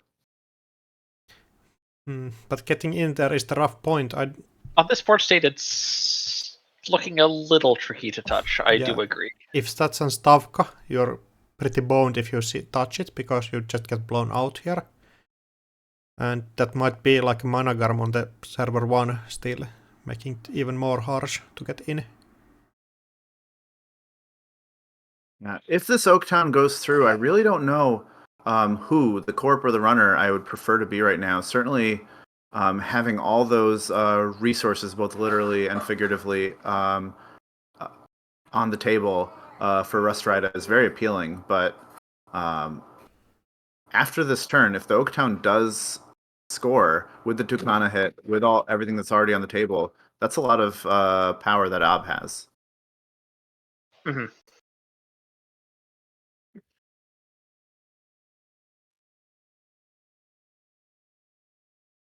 Oh, and dressing border control here means that you cannot get in right now, I believe. Though, if this border control is popped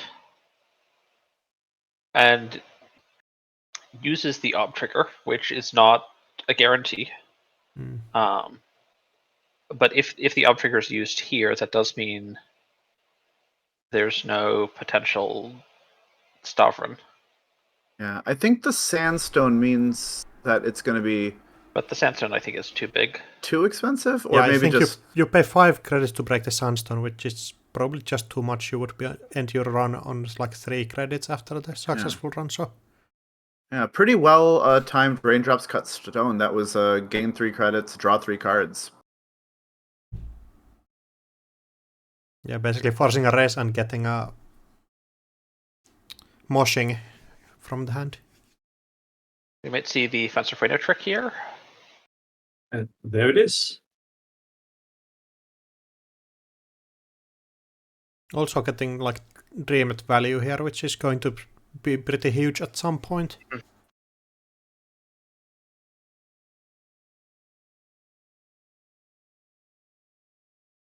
Salakar And playing it occurs to me now. On Fencer. It occurs to me now that Oaktown renovation has actually some strong utility against Hermes, given that it's neither, being that it's a face-up agenda, it's neither rest nor unrest, and you can't bounce it if you try and sneak a steal off a central server. Yeah, and even if against like not Hermes decks, Oaktown renovation is just a really nice ice that you can score out from really low credit totals that the deck sometimes turns up into. Mm-hmm. So I wonder if we... Oh, go ahead. For Curtis, I'm wondering if we don't see the Oaktown score. Interesting.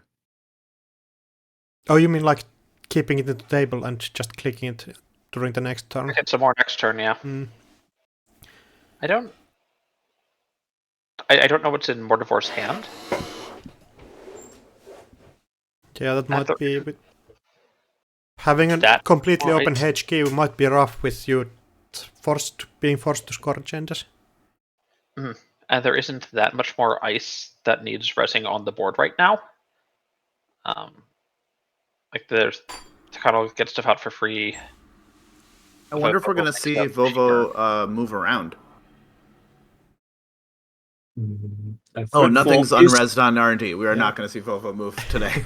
Yeah, but importantly, Threat 4 is activated on Vovo, so the secondary text of cards in the root of the server being reduced in rest cost is available.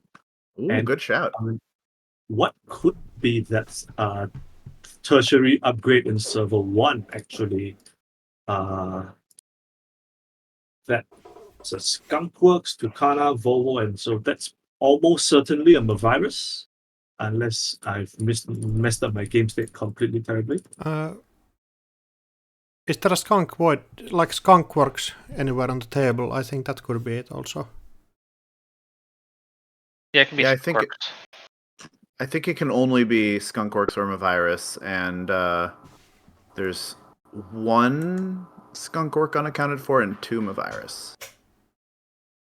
Say Stavka that was just seen in HQ. Okay, there's 2 Stavka in the list. But one very interesting thing to note is that if Rustrider ever sees the half run in HQ. Ob only tutors from R&D. Yeah, classic shaper problems. Here we're seeing another Oaktown push. Laughing in the face of Hermes. Cannot be interrupted. Yeah, I think you kind of are forced into trying to clear this out. You cannot let this corporation go to up to 6 points. I think it's worth noting and quite an interesting detail that in both of the op games that we've seen, albeit the other op game only briefly at the tail end of round one, both op decks have elected to just forgo icing HQ completely and just go extremely hard on the remote and R&D in this case as well. And I'm wondering if that's like a conscious decision that's been made on the part of these deck pilots. Yeah, well, there's no agendas on HQ if you just try to score them out on the remote instantly, so they don't have any time to pile up there. Yeah. So also, I think. Sorry, go ahead. Please. I was just thinking out loud that perhaps because of the specific fact that all these Hoshikos have shifted to be playing Hermes, so that firstly, Oaktown is a pretty reasonable agenda to be scoring into like Hermes threat, which is what we've been seeing here. And secondly, that if they are on Hermes, which means they're not on more, which means that if you can just make a fast, secure remote and chuck a bunch of defensive upgrades and an Oaktown in it, and keep HQ clear, right? Without any kind of like this HQ hand disruption, Hoshiko can't really do anything to touch you other than try to hit R&D. So one thing I'm going to mention is, I think it's a symptom of. So I think splitting your ice like this is a very conscious decision by the Corp. I just also think that it's a factor of the matchup that they're in, is that they're into mostly regular Hoshiko. I don't think you can do this against Krim. I don't think you can do this against Asa. Like, if I play against Asa, I just eat 3 Tuchkas to the face. That looks pretty terrible. If I get duped 3 times, it's going to be hard to have enough money to score. But if all Hoshiko's going to do is run HQ and look at a hedge fund and go, okay, that's a hedge fund, you can keep it. There's no obligation.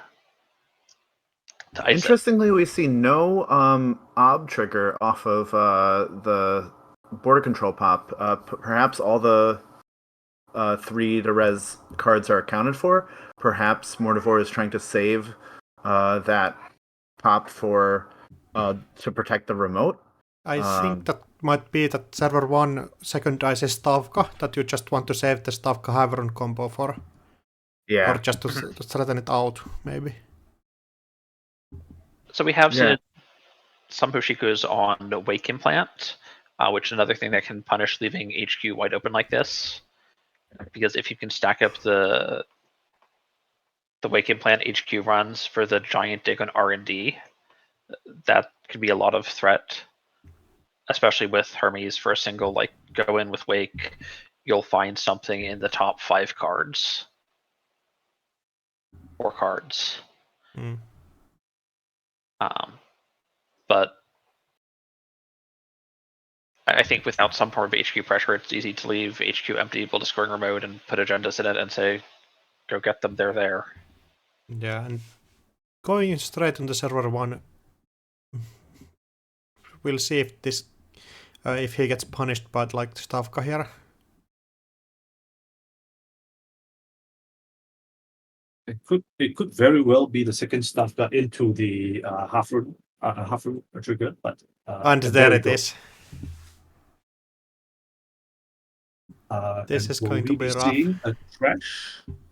There we go. Trash of that magnet, searching for Afrun.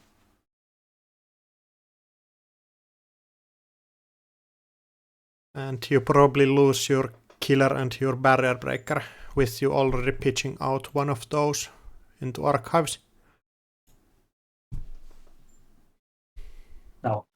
there is a silver lining for Rust Rider actually. Even though we see that we most likely going to be seeing 2 programs trashed here. As you said, most likely going to be this Carmen and Cleaver. The silver lining is that because Half-Rune was pulled off of R&D, the top 3 cards of R&D are now fresh, and there is still a trading with 2 counters sitting there. Yeah, but now, you don't have any ways to get back into R&D anymore. Correct. So the question is if Rust Rider is able to pull together and try and find Botulus or some other kind of breaker solution for this Sandstone. Is in Rough Rider which case, like on Botulus at all? I don't actually think so. Oh, that's atypical, but you're right. There are no Botulus in this list, going for a much more traditional icebreaking. Yeah, all of the programs are just breakers and 2 fermenters. Actually, one thing I'm also going to shout out is we've talked about there's some talk around rotation about how with the departure of the bin breakers, we might see a return of some rig shooting, and the Stavka Half-Rune combo certainly has a rig shooting component in Ob now. And I just went and looked through all of the runner decks in the cut, and no one is playing any labor rights. Yeah, I mean, you can always just play more of your breakers instead of labor rights. Your breakers are always a breaker. Yeah. And Mortivore and Rust Rider concedes working out that there's an end the run fractor on the server 1. There's an end the run fractor on R&D. Both cleavers are in the bin. So you don't have any ways to get back into anymore. Yeah, and the only additional breaking tool, as Koga and Chad is pointing out, is Banha, and both of these barriers are covered by additional ice on the 2 important servers, which means that it's impossible for Rust Rider to get any additional accesses, meaningful accesses this game, I should say. Of course, HQ is wide open, but HQ will never have an agenda. Yeah, we'll never have an agenda, as we've already discussed. Yeah, I think the only way of getting any more accesses is Hannah Wheels Lintra, but once you put a but that all Mortivore needs to do to shut that down is put an ice on archives. That's not really a thing worth pursuing, I assume. Yeah, that's not. I don't think that's the card you're thinking of, actually, because I'm fairly certain. You're right. No, you're right. I'm thinking. Oh, you're right. I'm thinking of Eru. Yeah. Sorry, my bad. I'm sure if Rust Rider had any more outs left in his deck, he wouldn't have conceded. But I think he knows what the writing on the wall is. Yeah, my bad. I was thinking of Eru. My bad. That's a different card. There's a lot of connections in the set. It's confusing. There's still Bridgman and Osculet's game, if we want to jump into that. Yeah. See that ending.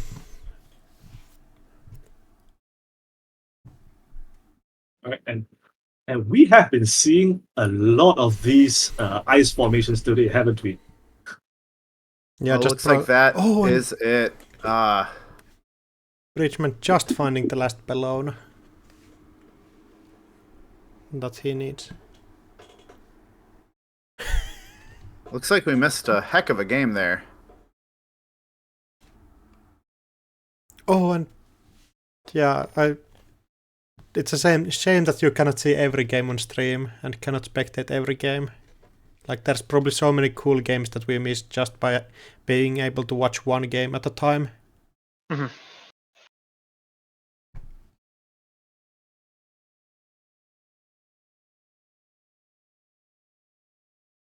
And looking at the credits, Runner gaining 113 credits in the game. On turn 14. That's wild.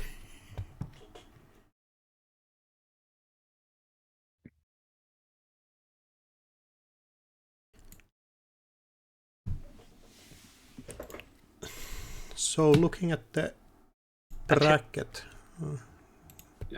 So, I believe with this win, all the winners in the round 2 of the upper bracket are now in the top 8.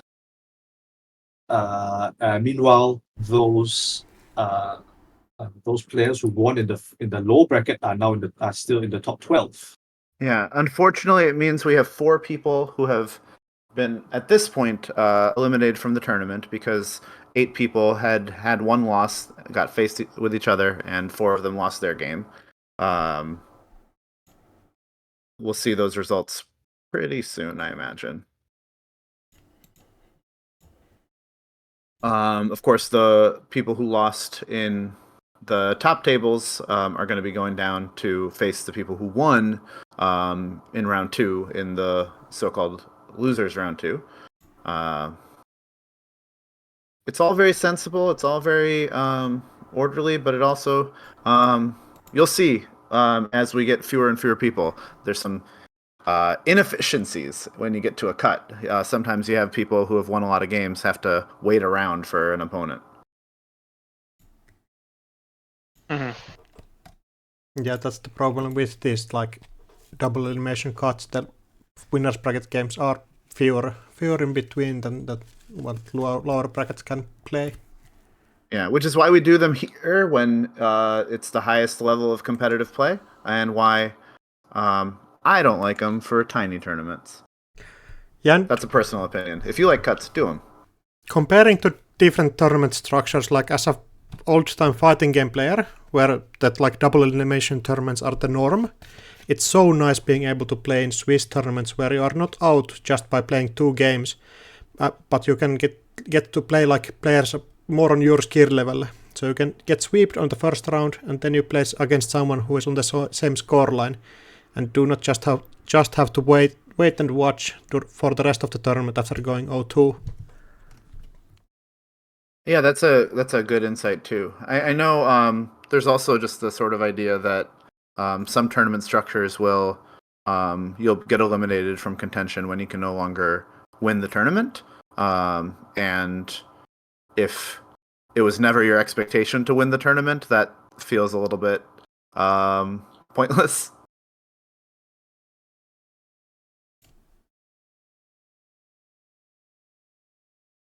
So I believe that all the games in round 2 have been finished. Now we're just waiting for the reporting, and we'll be off to round 3 very soon. And I'm just clicking these links. So it looks like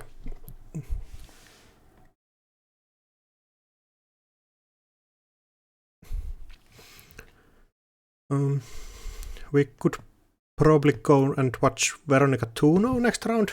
I know Veronica wanted to be on stream. Sure, but let's do it.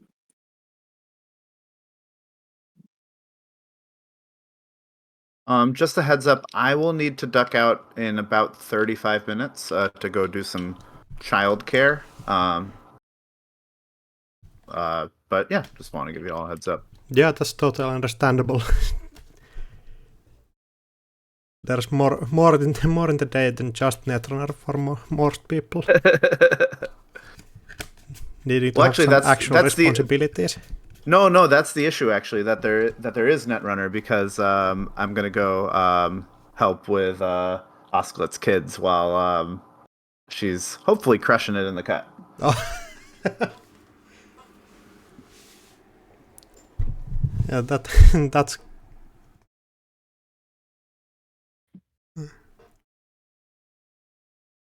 I might also take care of my own baby while I'm at it, you know. Yes, that's important as well, yes.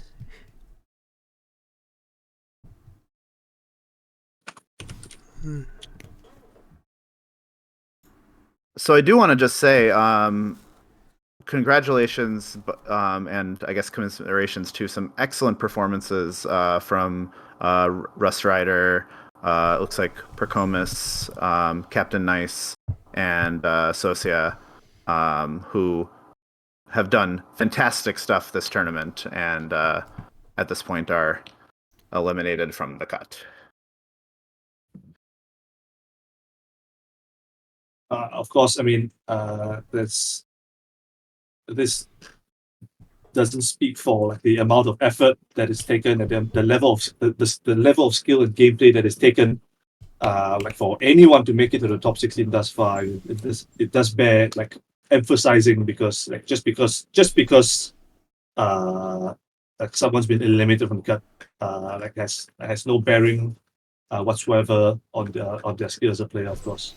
And even going 0-2 here is still you made it to the top 16 of a 140 player group, so even being in these top tables is a huge accomplishment for these players. Yeah, and I think one of the realities of this cut is that we are not leaving until there's only one winner, which means we're going to have 15 people eliminated. It's an incredible accomplishment.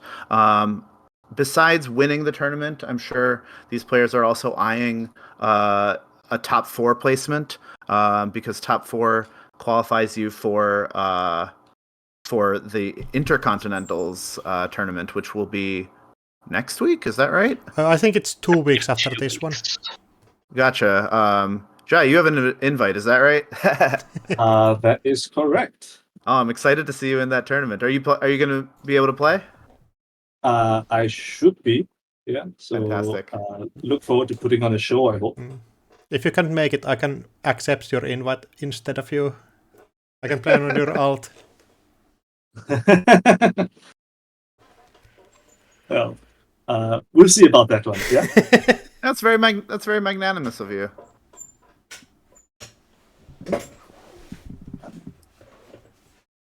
It looks like the round 3 has been paired, of course. Oh, I think the challenge bracket actually might be wrong here.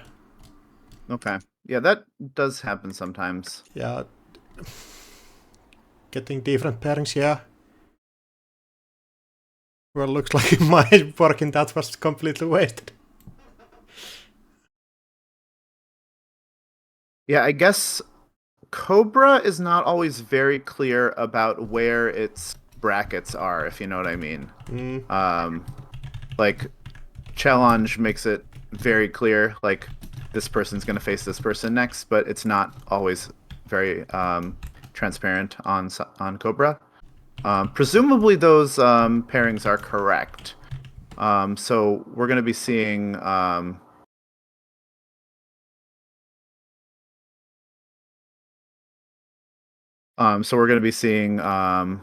Oscut versus Mordivore, Sokka versus Beans, Veronica versus Nishan's Girl, the King versus Jan Tuno, Deer versus Watslav, and Rotom versus Bridgman. Well, in some way this is better because we haven't seen either of the players like Veronica or Nichan's Girl, so... Yeah, I've wanted to see Veronica in action. She's been crushing it all day, and so has Nishan's Girl. So this should be a fun match to watch. I'd love that to be our match. Yeah, I think Nichan's Girl is in like QTM, if I'm not correct. That's my understanding. Yeah. Yes. I'm seeing Ag Infusion as Nichan Girls Corp, and that was definitely a signature deck for the QTM testing group. But notably, both QTM members are still alive in the top cut, Nichan's Girl and Tuno. Both on Ag Infusion, of course, but on different runners. Nichan's Girl on Freedom Kumalo, the only Freedom Kumalo in the top cut, and Tuno on Hoshiko. I wanted to see this Freedom list. I think Freedom got a lot of tools from the new set, and I'm curious to see them in action.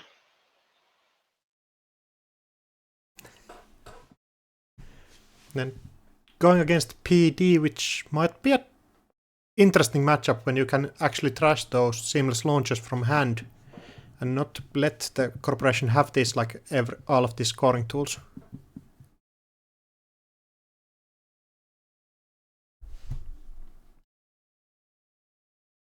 Is Nishan's Girl the only Freedom in the cut? Yeah, I believe so. Yes, that is correct. There are 7 Hoshiko and 1 Freedom. Oh, I bet people are going to be hungry for her deck list once the cut is over because people love them some freedom. And already we see it's a 45 card freedom deck. 45 card freedom deck, no funny business with additional cards. Not like some these 50, 60, 70 card Hoshigos that we've seen both in previous metas and more recently. I do believe there were quite a number of medium or bigger Hoshigos yesterday. Yeah, I think Hoshigos have been like floating around 40 to 45, like 45 to 50 cards around there. No more of these like 69 card piles. We saw it's interesting to see the giant freedom list, the giant anarch decks. I guess the big idea is that even if it was mostly something you do because you're worried about PE, Banhar turns every corp into PE. Yeah, you can just use your cards as a resource so well, and you can just pitch out all of your like breakers, so you can play 3 of those each. So you actually find them pretty early in the game. And then you just stack extra value on top of the runs with Maw and Dreamnet and everything. Yeah. Now looking at our 2 lists, Veronica's corp list looks like it's on a relatively old school win condition of having expensive ice with Managarm and Anoetic Void to support it, in addition to the lovely tempo of Tranquility Home Grid. It's very fascinating to look at this freedom list. I don't think freedom is easy to build. There's so many interesting choices that you have to do. Mew constraints, questions of how aggressive you want to be versus how you want to make sure that you actually get in. Difficult deck to build. So I think the Breaker Suite for Newton's Girls very interesting. It's 3x Audrey version 2 and 3x Yusuf. There are no traditional killers. There are no traditional decoders. Who needs them? So any code gate, any sentry, it's Audrey or it's Botulus. Any barrier, it's Yusuf. Yeah, I bet the actually Audrey. Yeah, I bet the hippos are going to really pull their weight. And it's a hippo, so it's got a lot of weight. Because this is a breaker suite that might be able to break a lot of things very efficiently, but break a lot of things very efficiently once. Yeah, mm-hmm. I think I want to shout out specifically to Audrey V2 being probably, well, maybe not probably, but there's a good chance it's like one of the most efficient breakers in currently the standard format against Drafter. And we've seen Drafter all day, both today and yesterday. Breaking for just crashing 1 card from hand and 1 virus counter. I mean, that's as good as it gets without having to spend any credits.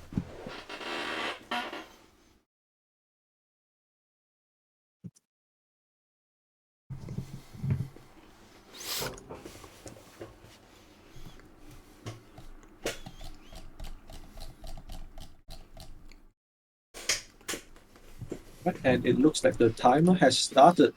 Yeah, just now.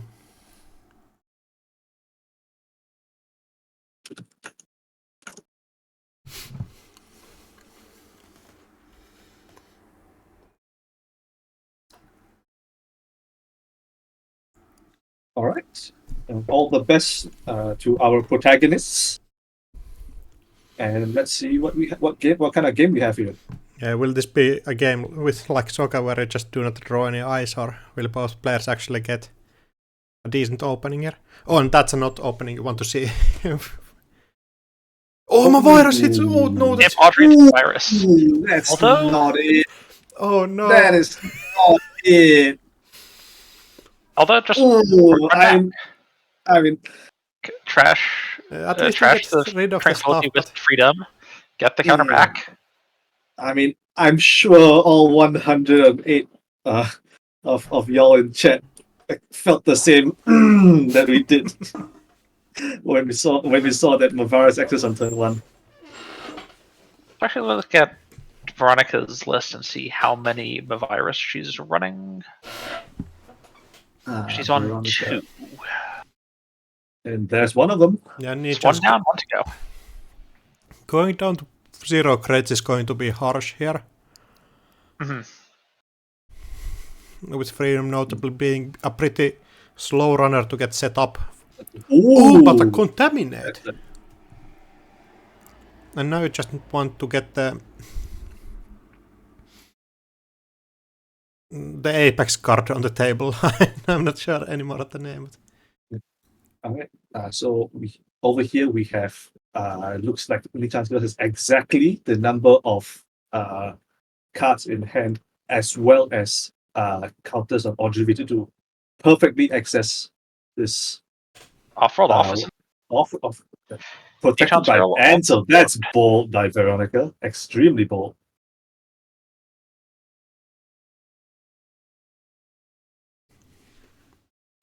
I am enjoying the sheer unbridled aggression this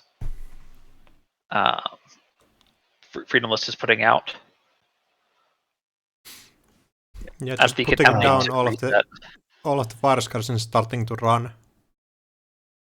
Yeah, I mean, you see Veronica just reloading with another card in server 1. Not afraid of whatsoever. And of course. Oh, and the mic here is huge. That's a really annoying thing to break with first click run into this mic, losing basically the entire turn. Wow. Okay. But of course we will be getting another Imp Trash, or more than likely. There we go. Seamless launch goes into the bin. And the second Rashida. Turn 4-5. Two Rashidas in 3 turns is pretty big tempo gain for Veronica. And I think Nichan's Girl is going to have a pretty hard time pivoting to a regular game plan here. You just cannot afford to run R&D and everywhere with 0 credits every turn.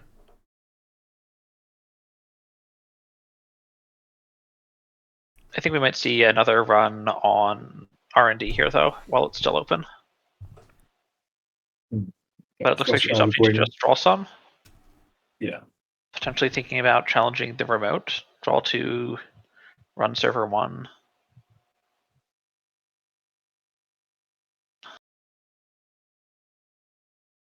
Could be a line, although that's still 1 step going off on Ansel, which is... Going to Ansel first? That's... Oh, that looks like a... Steel Skin. Oh, that's extremely clever. In the paid ability window, trashing the Steel Skin's character to pump it by 3, and using one of the 2 cards you just drew to pump it by another 3, ensuring that you have enough to go through here. Looks like going to be breaking 2 with the counter, and possibly clicking the 3rd. And possibly clicking the 3rd. That's what I'm seeing.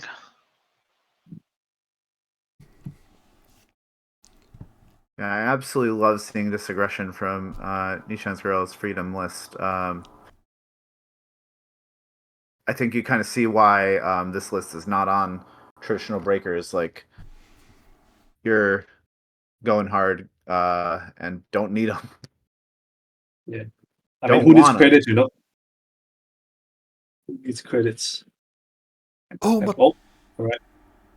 You're having to force to pay the click to not let anything getting trashed, and then not being able to get into the Monogram server.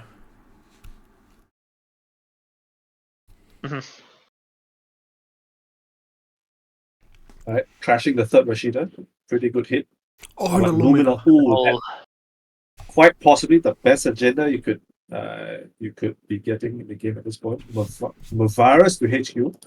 Of course, not the seamless launch as we've traditionally seen. But we go install in server 1, ice R&D, take a credit. And now with only 1 virus counter on Audrey, it's looking a lot more dicey trying to contest any of these centrals. Yeah, I think Veronica returning them a virus is absolutely terrifying. I think if I'm in the position of Nishan's Girl, like, she does not want to see more viruses. I think Veronica has a large window to do whatever she feels like right now.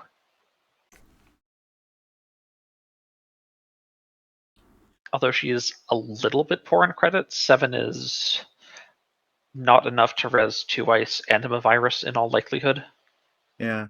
Now she was representing to some extent with that first off-world office install a seamless launch in hand. I don't know if Freedom has touched that, touched the hand. So if that's accurate, it's still there, which could really shore up some And econ there it issues. is. Honorable trophies with the counters means that you threaten up like Ikava project in any server that you install on server 1.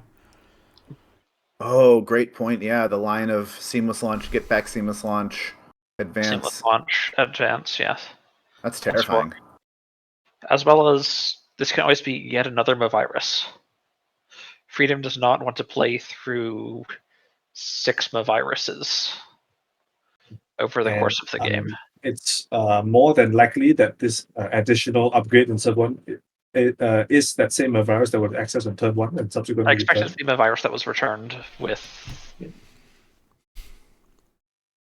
But we see a not current install. I think this goes a long way towards. Oh, that's an off-world office. And he needs to find a one. Oh no! Oh! The rips! 2 agendas! Yeah, who needs to set of up just R&D. touch agendas and you have a way to win? Single access. Oh, we have a game. Nice call for Nishan's girl, identifying a time when R&D might not be the most protected, despite that ice on R&D. Veronica shoring that up. Struggling with enough credits to res everything, though. There we go. Even now, all of the 2-pointers are gone, so both of the there's basically 2 Ikava projects and one off-world office in the deck anymore. So there's one agenda that Nietzsche can like score out with that Veronica has no use to. Yeah, of course, with Imp, the protective abilities of Ikava projects are less potent, because if you don't have the click and the credit, you can just say, you can put that in archives, I'll come back later. Mm-hmm. I'm assuming that the second upgrade on R&D is another virus. That's a pretty reasonable shout. Or maybe a Managarm's Conquerors that you want to protect R&D with, to stop these like sea creeps. I would have expected the Managarm res over the Brawn then. But there we go. That's the virus as called out. So 2 clicks left on Nichan's goal. But the way I see it, not really any way to get back into any centrals currently. Veronica is completely broke. There are 2 cards in hand. There's a click left. And there's absolutely no way that any of these cards that just installed are Rashidas, because all 3 of them are in the bin. Mm-hmm. Mm-hmm. And there's no like 0 credit econ cards that you can get back into the deck or back into the hand. I don't think she could have gotten into server 1 through the Managarm, but Maverus and Rashida going back. I think this is going to be just install and click for credits and start an auto Ikava project or anything. Yeah. I mean, this doesn't necessarily signal the Ikora project, although of course it's threatening the end of the game, as we've talked about already. This Vitruvius pulling back seamless play is very much a threat. Mm-hmm. In terms of assets that could be in this HB deck, there's 3 Rashida, 3 Spin Doctor. It's either that or an agenda, or one of the 9 different upgrades.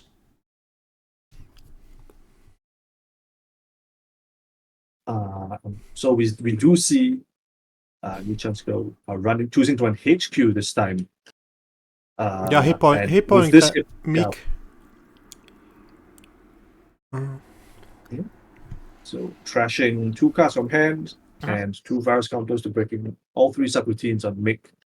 And there is a most click likely left, will see a trash so here. the Mick pop is not sufficient. But not having enough credits for the Ikawa project here if you'd... And not having any virus counters for a trash. Seamless? Seamless. Looks like it's the Ikawa. Looks like the Ikawa. Yeah, that's... Wow. Oh no. Both Corp and Runner playing with absolute speed and aggression. That was a cool, though short game. Nishan's girl, in her first tournament, is my understanding. Absolute fantastic performance. I hope she is very proud of herself for that top 8. And Veronica gets to keep on going. Yeah. Great Shout to out see. to the number of credits gained. I don't think I've ever seen the game by the runner with such a small number of credits gained. 10 credits needs gained them? and 6 agenda points. That's a very good ratio. Yeah. Yeah, almost like under 2 credits per agenda point, so... Yeah, that's a pretty good rate. Yeah, pure value. And getting 1 credit a turn, basically. Yeah, Veronica saying for your first tournament, Nishan's girl did amazing. I think for any tournament, this is an amazing placement. Yeah. Top 12 is definitely nothing to sneeze at. I think there's maybe like 5 players in the world who can be disappointed about a top 12.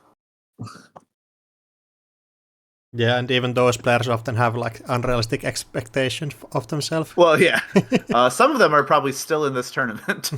Yeah, there could be. Do you have any idea on which game you would want to jump into next? I think there's...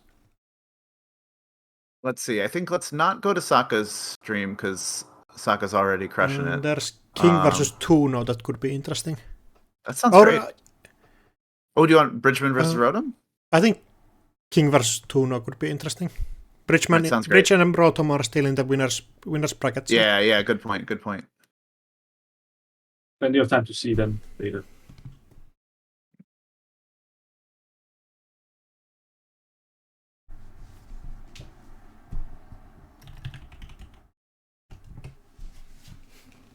Alright, so we're seeing the outfit versus Hoshiko Shiro, Untold Protagonist. And this is the big deal outfit version, right? Correct. Yes, that is correct. And we have a very interesting card, actually, Under the Bus. See in Under the archives. Bus? What did that trash? Probably trashing the Bankar here. Yeah. A really good tech card into dealing with... Oh, that does seem like really good Banhar tech. Yeah, and Bankar is one card that really messes with the like outfit's way to score out stuff. Flying into big ice. And very notably, the King already on 5 bad publicity on turn 8, which means that red captures are online, being a 2-for-2 agenda, although we do see one of them already in 2-0 score area.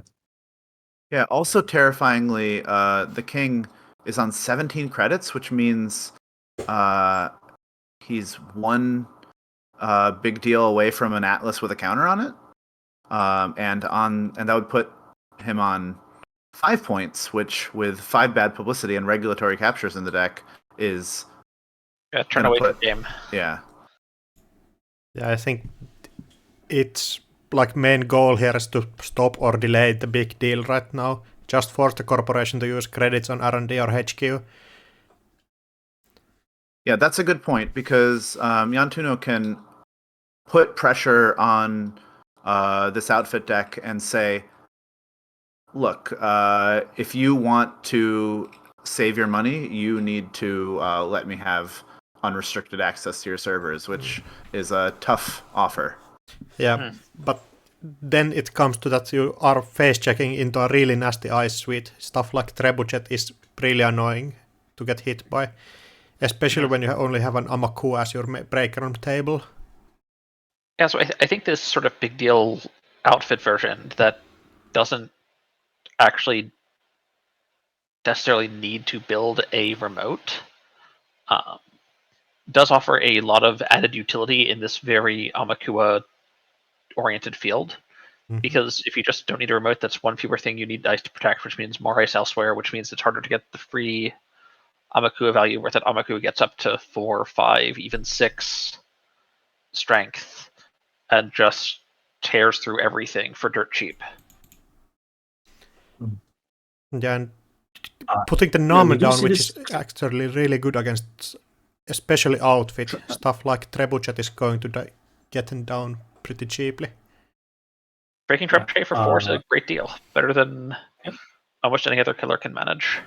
Yeah, especially when you're running against double Trebuchet. Oh, go ahead. No, I was just saying we do see 2 Trebuchet up already.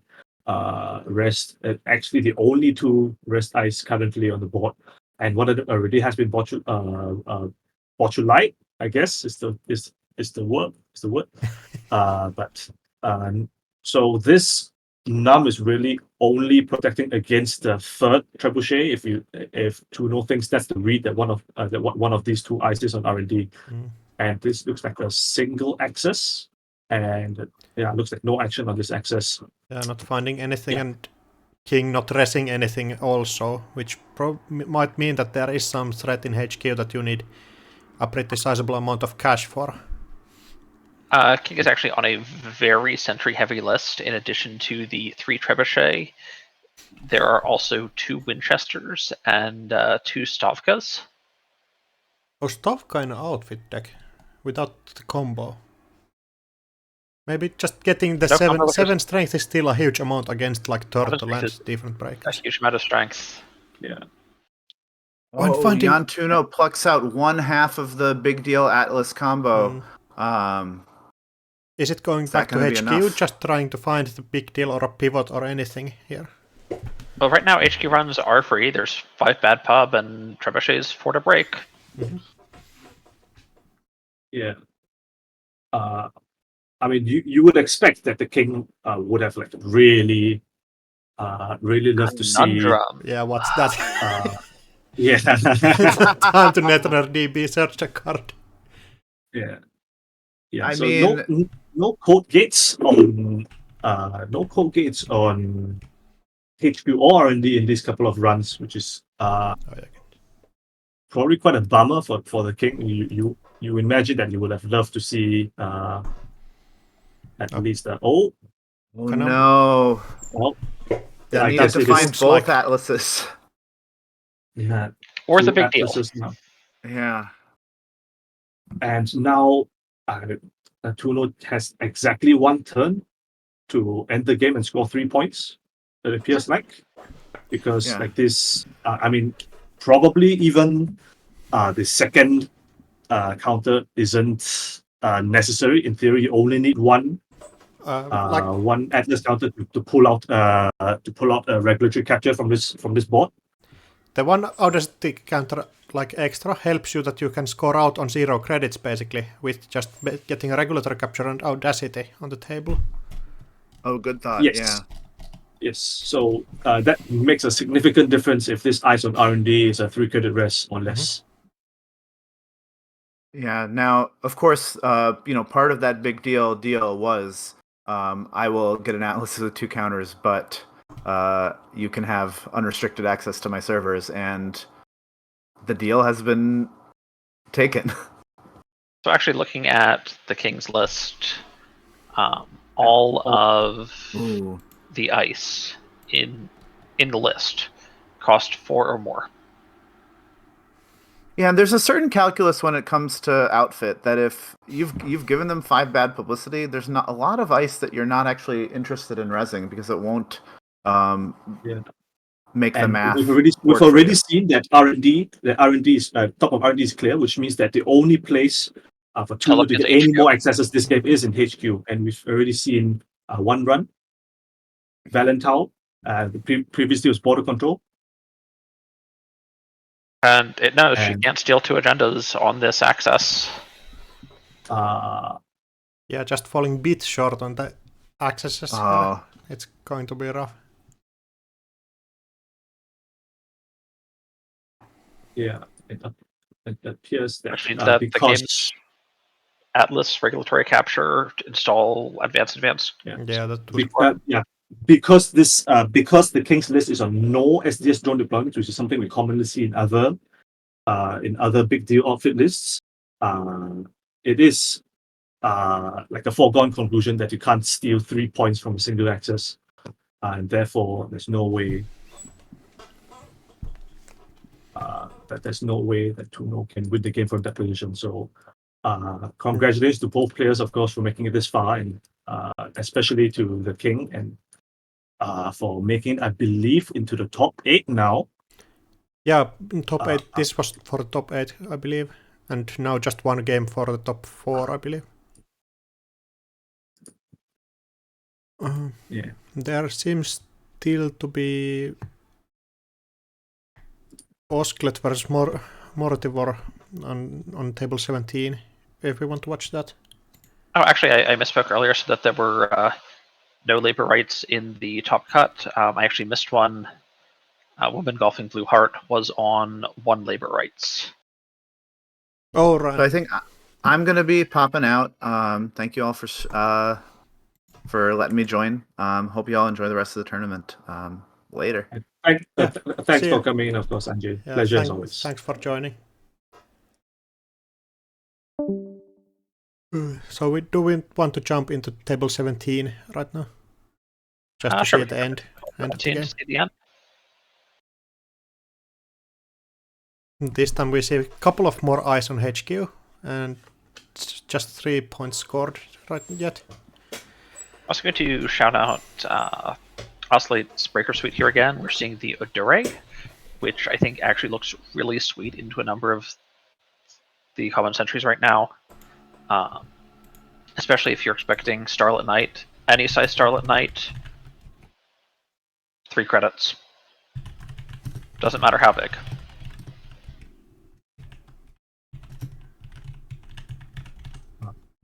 Like, you can have 20 tags, you can run through the Starlit Knight behind a fun house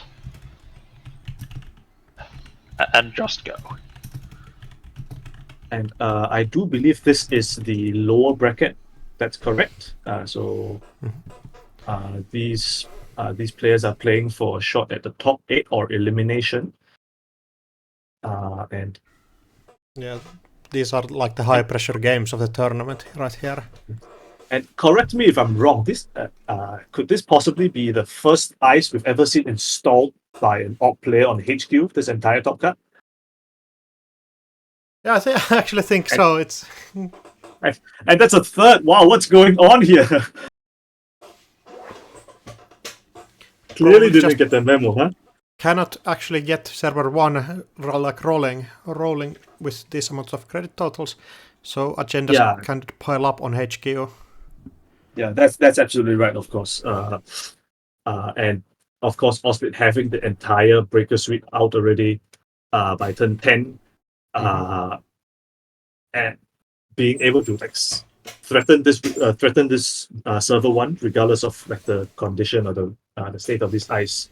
Of course, it makes perfect sense for Mortivo to go a little bit slow, pump the brakes a bit, and try and total up on centrals before making another scoring advancement play. Yeah, and turning the tithe into basically a draw card. I will say I was hyping up Odori a little bit earlier, but tithe is not something that lines up well into without a little bit of help. Yeah, I breaking ties for 5 is not a thing I want to do with having not enough virtuals on the table.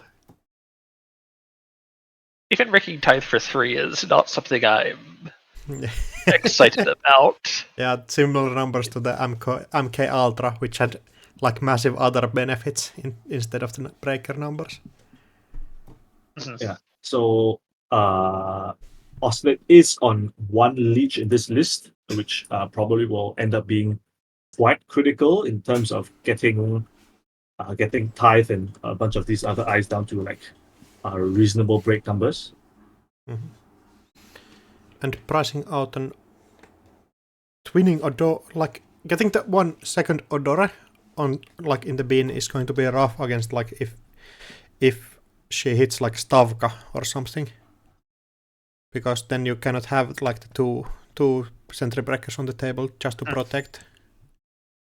Yeah, and of note, there is already a 3-cost ice, the magnet rest on the table. So the Hafren Stavka combo is quite alive. Although that being said, even though the combination between these two ice is quite rightly feared out of this identity, there are already 9 ice installed on this board. 3x3 on HQ R&D and server 1, and Mortivore is on 16. Yeah, 16 ice. So I mean, it's reasonable odds. It's more likely than not that this Hafrun already has been installed, actually.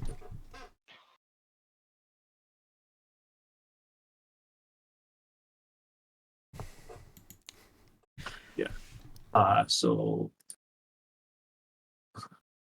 Or potentially drawn in these, 20-some cards.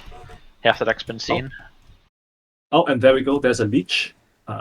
Very important for getting this efficiency up, and white space res on R&D. That's gonna just be cut through by The just Buzzsaw by this Just a Buzzsaw, credit. no problem. Magnet 1. And actually using Buzzsaw to break both of the subroutines with like the other subroutine actually not doing anything. Buzzsaw's 2 subs for 1 credit, so... Yeah, but you could let the other subroutine fire that does not do anything just to get to the 1 draw.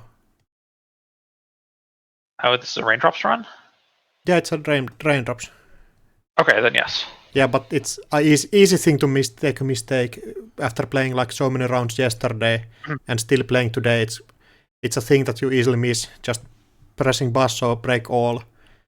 Yeah, I missed there was a raindrops run. If it wasn't a raindrops run, like absolutely I just press break all because it's faster, honestly. Yeah, that's also true. And also it might be intentional with getting so many cards in like Steve Cambridge, in DreamNet, and in everything. So you don't want to overdraw. Yeah, you don't want to draw all of your cards with your stack only having 6 cards left. So yes, with the 1 counter from Leech, we can use the Odore, 2 credits, which is maybe better than a credit at a net damage. I'd like to point out that I think this Hermes bounce on this R&D ice could be more important than it appears on first glance, because what it's done is that now the outermost ice, the outermost ice on R&D hasn't changed. It's still this type, but now if Mortival were to reinstall this ice on R&D, it's no longer protected by this type against this hippo. Correct. No, and it looks like Mortivar dropped from the game for some reason. Probably like server issue, probably. This would seem like a really weird time to drop out. So I think that is a great shout out about the interaction with Hippo and Hermes, where it doesn't necessarily rearrange ice directly, but it certainly does have long-term ramifications on how ice gets placed and what can be where. That might create opportunities for higher value hippos than would other be the case. Yeah, you cannot have the like 1 unrest ice protecting the hippo with Hermes on the table.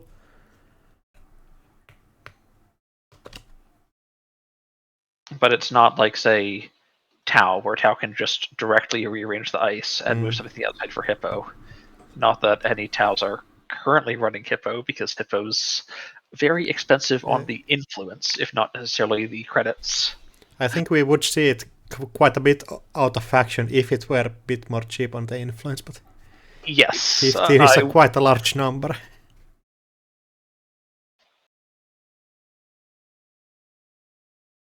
Oh, and Mortimer got back into the game. There we go. Yeah. It would be a real shame to see one of the Top Cut games end in disconnection and getting the game bugged in some way. It's not a way anybody actually wants to win, really. And also, let's last click to be clicking this fermenter for 6 credits. Up to 20 credits, extremely healthy total, especially with the entire breaker suite down installed. And Waterfall only on 7 credits, and without one of these eyes on HQ on R&D, should I say, after this Hermes bounce. But trashing this white space, searching for one postcard, Volvo or Zeddy, that's extremely cool. And entirely probable that this is the solution, the short and long-term solution to Morivor's econ issues. Back up to 13 credits, no problem. Three unrest ice to be rest with a 2 credit discount and another card in server 1 now. Yeah, and with there being just 8 minutes left on the round, this might go to time. 4 other ice to res with a 2 credit discount. With a 4th ice being installed in server 1 just now. And it looks like the call from Mortimer is probably just to trust R&D. And like I think you have to you cannot get anything scored off the server 1 if it's not like this huge stack. Yeah. Because the only multi-access in Oscillate's list is actually this twinning. We don't see any kind of Stargate or similar multi-access card. We need to see Paladin or Mystic maybe. Correct. Yeah. So which brings us to the next point, that there aren't any sources of recurring credit. So this twinning is actually just dead in the water currently. Yeah, there's one poem in the bin right now, so she probably hasn't drawn into any more of those yet. Yeah. So this Oscillate is still stuck with this single accessing while Mortimer just gambling that R&D holds and that the card in server 1 doesn't get bounced by this Hermes. The bounce here would be actually huge. Not having to deal with this like server 1 stack. All right, it looks like we have confirmation from our head judge, PSK, that there will be a total of 8 minutes extension for this particular game due to the disconnects. So there will be 14 minutes left this round. So hopefully that's enough for this game to be brought to a conclusion one way or another.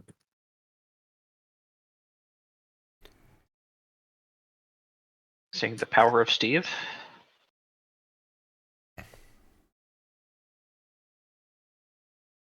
Steve adding a strike fund to us. Strike fund. Return strike fund. Right. And actually having to deal with server 1 now.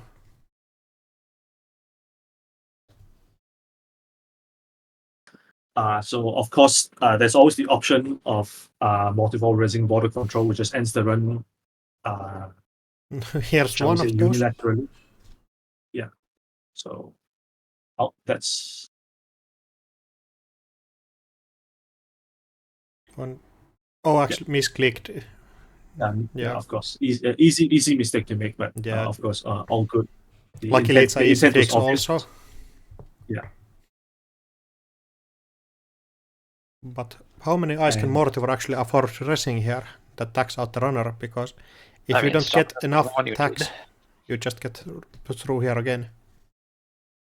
It's entirely possible that envelopment is a pretty big hit. No, yeah, there's 2 leash counters. 2 leash counters on the cleaver. But getting through there again is going to be really harsh if you don't let that blow up now. Yeah, so there's 1 ice left on this server that could potentially be a Stavka. Oh, no, it's another border control.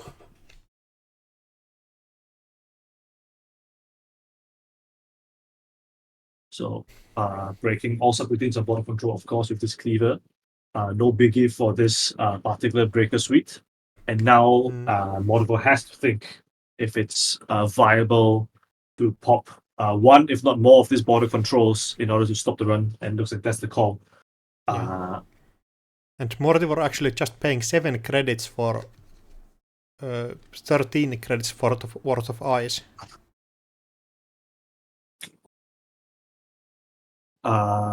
Yes, I mean, that's already been a pretty impressive discount on Volvo OZE. Nothing to sneeze at, honestly. There we go. Buyer bands on R&D, not trusting, not wanting to challenge the second border control, I should say, and just getting another access here on R&D, of course, and as well as the lead counter, very important here. Right, buyer bands, drawing 2 and installing a card. Getting another down to down to 2 cards. 2 cards in the stack for Oscillator. And of course, having to discard down at the end of this turn. And a virus hit. I mean, not as big a hit as we've seen some others we've seen today, but still pretty annoying. Purging that soul leech counter. Yeah, getting through server 1 now is going to be extremely annoying on Osculet's side. And we will see here what is actually the card in server. It looks like it's 3-2 agenda. Project Atlas, just an Atlas. Starting out now the Audacity score out. Yeah, so definitely now the Audacity score is threat is live, and there are of course still a bunch of 3-2 agendas left in Multiverse deck. We see of course Above the Law and the Project Atlas. So one Above the Law, one Project Atlas, and one Azure Protocol left available to Multiverse. That being said, still like a score is still not on the cards this next turn, just because of the fact that it's exactly 0 credits, and as cheap as Audacity, scoring a 3-2 is, it's not free. You still need minimum credit, and that one cost upgrade, HB upgrade in someone is not a Tranquility home grid. It is a Volvo already. Discounts cards doesn't give you credits. It's very different.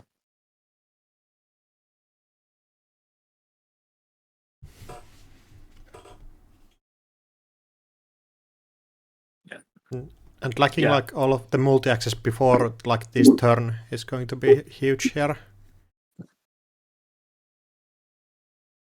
Yeah, so I mean we finally see the first companion come down on this turn.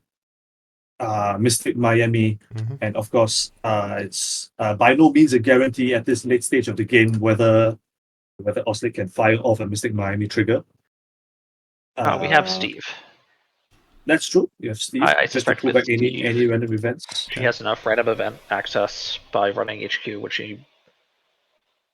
Yeah, you just gain one thing back every turn.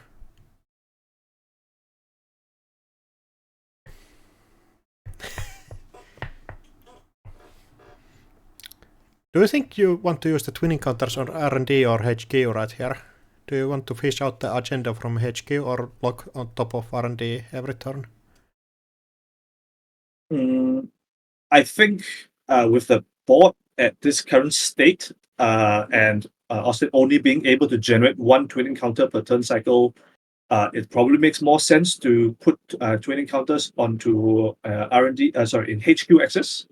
I put twinning into HQ and look at it. Yeah, because just because if you are checking the top of R&D every turn, you're guaranteeing that the corp can't sneak out a win with like agendas on the top of the deck. You're keeping them honest, so to speak. And if they are, if Modival wants to break R&D lock by drawing up, that only means that he's not scoring that turn, which means that's completely fine, right? And the unknown information from the cards that you've drawn of R&D means that it's perfectly fine to continue putting multi access onto HQ. And there we go. Oslit seeing 0 additional cards, but doesn't matter. Oak down off the top. Yeah, but bounce not mattering here, but just finding the agenda is enough.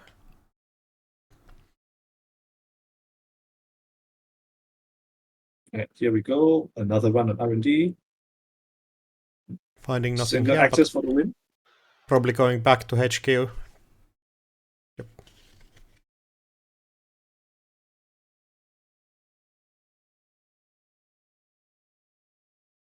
And there's...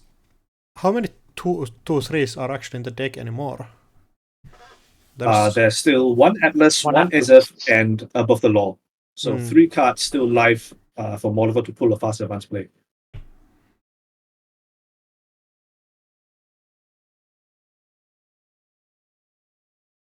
And I think she should just come back and see HQ again after. Yeah, just so the getting the question one is, extra access do you could be messy here.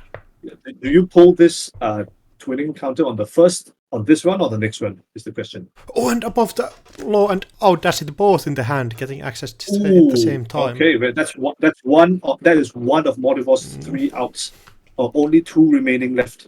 And how big of a chance that they're in the hand right now? I mean, she's checked the top of R&D. She knows the top of R&D is not an agenda. So I think she should just run back on HQ. Take another single. Yeah, just get the chances, the best chances that you can get that there's no agenda on HQ with the Audacity. I mean, the other question is, if she doesn't run back on HQ, what is she doing with her last click? Yeah, the other options do not seem quite likely. Checking archives could be a thing, but then you just lose your leech counters, and the corporation is not getting their stuff from archives at a reasonable pace. Although, actually, speaking of getting stuff from archives, we have seen 0 spin doctors so far. 0 spin doctors. Of course, one has been trashed already previously. We will see. Correct. There could potentially be spun back one of the 2 remaining 3/2s. So I'm thinking Mortimer does not have the win here, or he'd be. Oh, not yet. Yeah, that would be kind of a toxic slow play if you just wait here.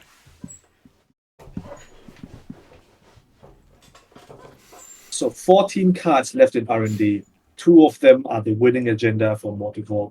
But that's still, I believe there are an additional 3 agendas available for Oscillate to win the game off of.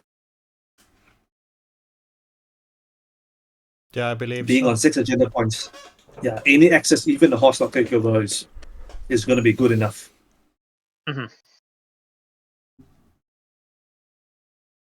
And the server 1 is getting worse every turn, so that is not even protecting you that much anymore, so you cannot even try to push out an Oaktown if you sneak one into your hand.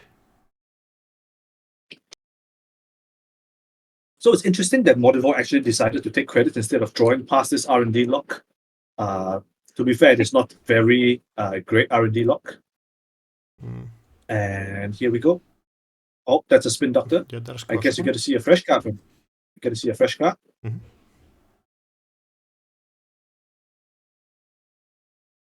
Oh, and another Ishida. Just getting rid of the R&D cards. So every axe is more likely to find the agenda. Still 5 cards. Finding nothing. Still 5 cards. At 5 agendas left between HQ and R&D. That Oslick win off of it. Only 2 for Modivo, and Modivo needs to find some way to break this R&D lock to draw past into one of the remaining 3/2s for him to be able to score out this Audacity. Yeah, so actually Mortimer took 3 credits last turn. He didn't have the win last turn, and with 3 more credits, he still doesn't have the win. There's nothing to score out here.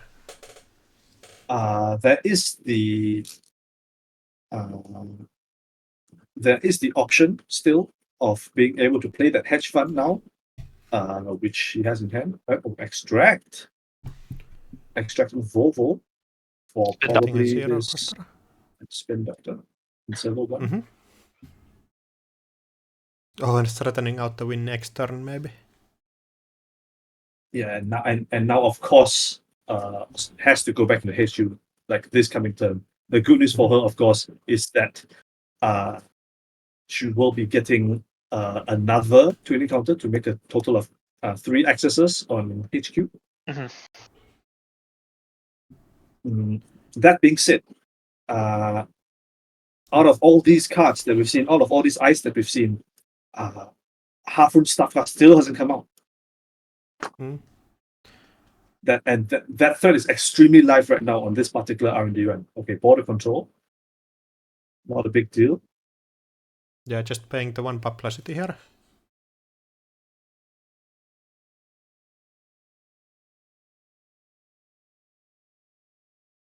Oh yeah, maybe using the hippo.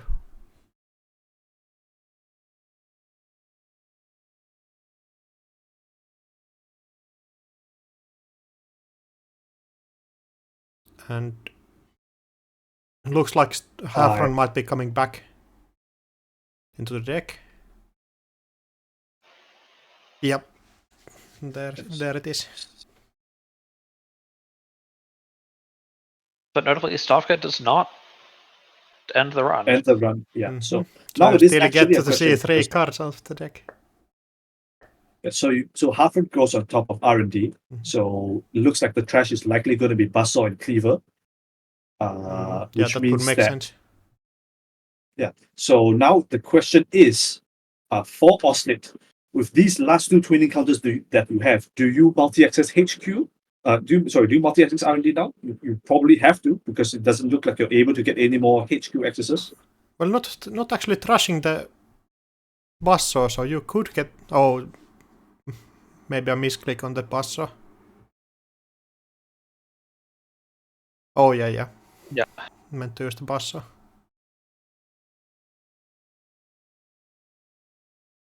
So now you cannot get back into HQ with any like reasonable thing.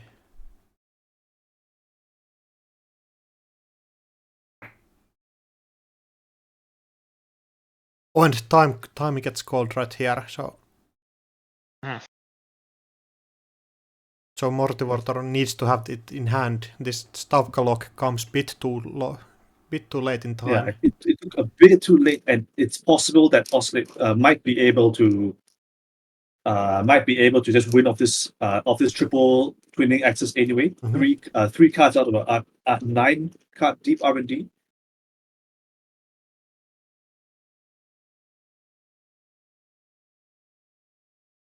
And you assume, yeah, there we go. Oh, that's the first card hit.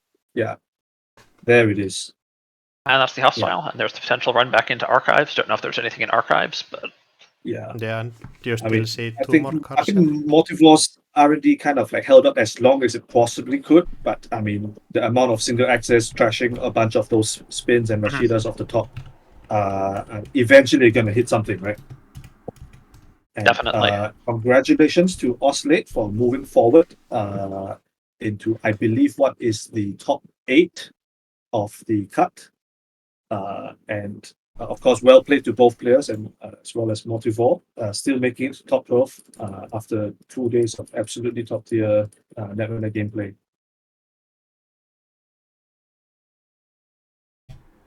And like here is the Hoshiko gets insane value out of everything, but you still need to convert it to a win. Right here, you need to have different kind of multi-access for you. You have to use the credits somehow.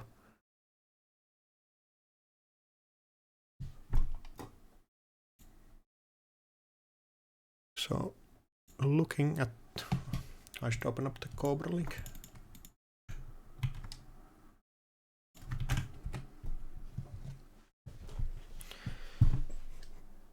So, Osklet, Sokka, Veronica and King, Watslow and Bridgman still in the game, with Tier and Rotom Appliance dropping into the lower bracket. Yeah.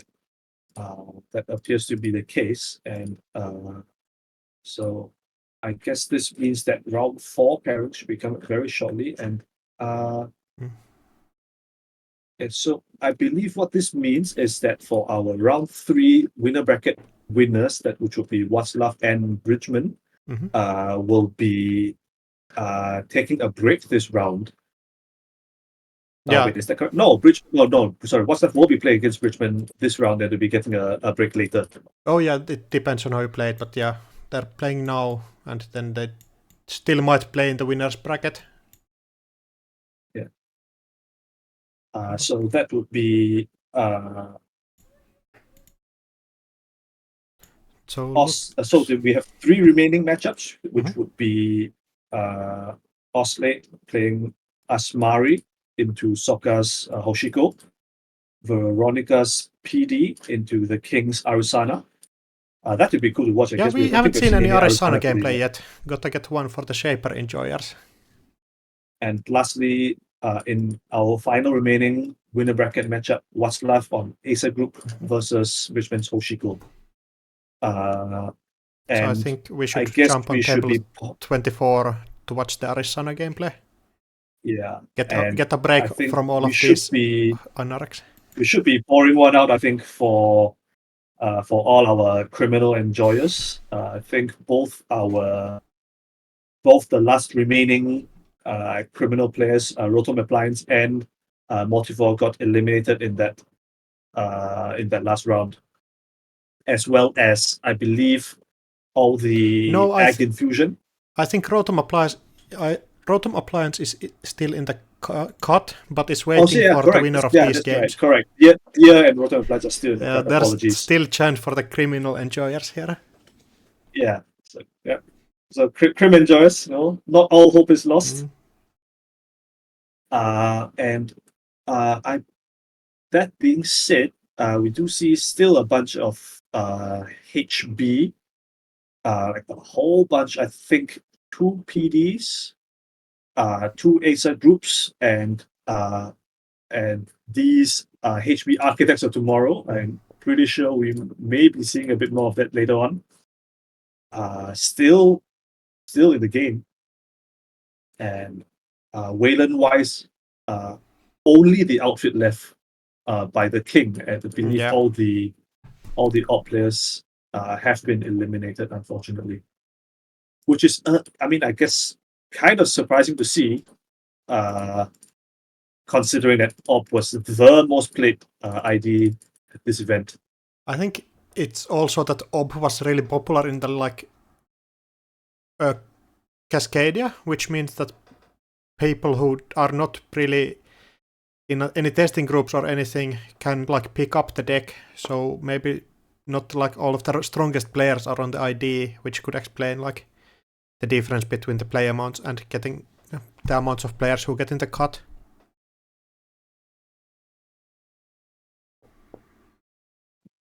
And of course, we shout out in the chat as well.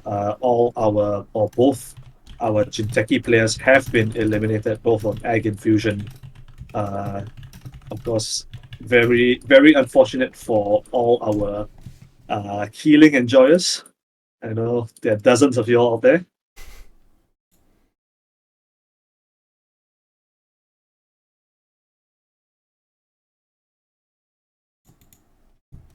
Right.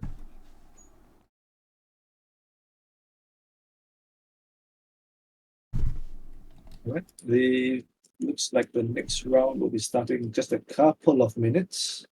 Yeah, I think there's some JNet problems for some people still.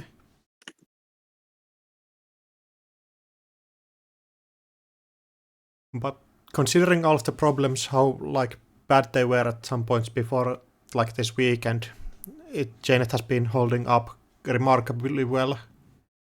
There was just this one larger hiccup yesterday, I believe. Yeah. Thankfully, with the assistance of course our lovely judge team, as well as the JNet backend, we have managed to find if not a permanent solution, at least temporary fix. And I think the worst of the problems have seemed to be behind us. Only the occasional disconnect, which is unfortunate, but I think within acceptable parameters, as they say. Yeah, and even the bug that you don't see the play lobby is not that bad compared to the lag problems that were at some point.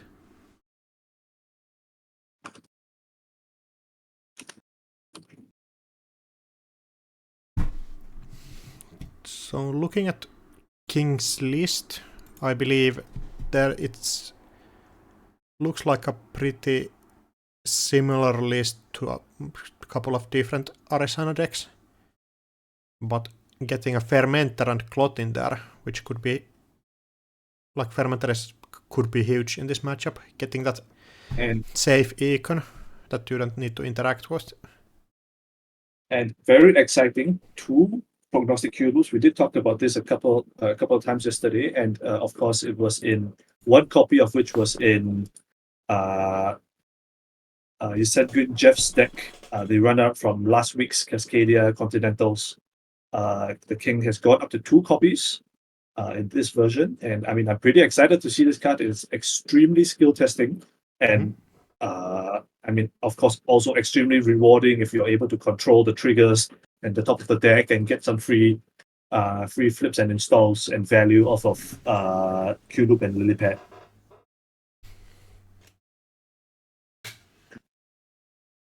And install going on server 1 at the start already. Hedge fund install. What do you consider server 1 being? Like, let me look at Veronica's list. I think like Tranquility Grid could make sense here. Yeah, Tranquil is like the obvious answer. Although we do see one in HQ right now. So it is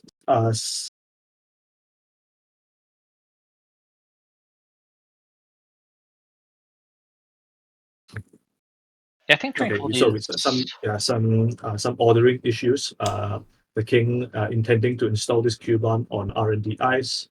No biggie. Yeah, so see, back to this server 1. Tranquil in HQ. Vovo? Is that a Tranquil server 1 as well? Yeah, looks like it. I think pushing out Rashida here is a bit overzealous. So Tranquil makes not complete only a sense. single eyes open. Yeah. I thought there was an outside chance it was Vovo, especially. Yeah, Vovo could make sense. Just to. I mean, surely if it's a Volvo, you install it on R&D, not leaving it exposed. Oh yeah, because you can switch it around when you need to. Yeah. But there we go. Second ice going on server 1 and protecting whatever it is. We know, of course, it's not second Tranquil. That's against the rules, which means that one of these 2 cards left in HU is still a Tranquil. Yeah, luckily, Jane, it stops you from making that double region play. Yeah. All right, Bernard Vernissage pulling back this Cuban, 2 credits to install cards, and I mean this is such a critical card for Arizona to see in the early stages of the game, right? Both these urban arts as well as your Lilipads are like critical pieces of Arizona's like Trojan based econ engine. But here we see the King going clicking for draw 3 times. I expect we'll see everyone back on HQ, slap the Cuban on something so we can pick it up next turn. Yeah, and then the King just basically getting free 2 credits of the Cuban, getting installed and getting back to hand. So biotic labor in HU. So of course this isn't a card we see like very often in PD. Of course it's been known. We did know the biotic labor was there from earlier due to a misclick on Veronica's part. Oh yeah, that is true. I mean, now that you mention it. But now, now the King knows for sure is that it's a biotic labor. So the game state has inadvertently or not, the game state has been repaired. The proper balance of information has been restored. And building out the server 1 already, getting quite annoying. Like Arizona could actually like have problems getting through double eyes because you cannot just slap a urban slap vandal on the ice and get through that way. Not sure though if King is on any slap vandals in the deck. Yeah, looks like 3 slap vandals. And so again, there are a bunch of upgrades in this deck, right? Void Skunk, Virus, Trank, Volvo. And it's anyone's guess as to what this thing in server 1 could be. The second upgrade is. But, yeah, I mean, but there is a very important thing we know it's not. It could be a virus, maybe. Just trying to get runner. If runner floats the fermenter on 4 tokens, you can use it. Yeah, sure.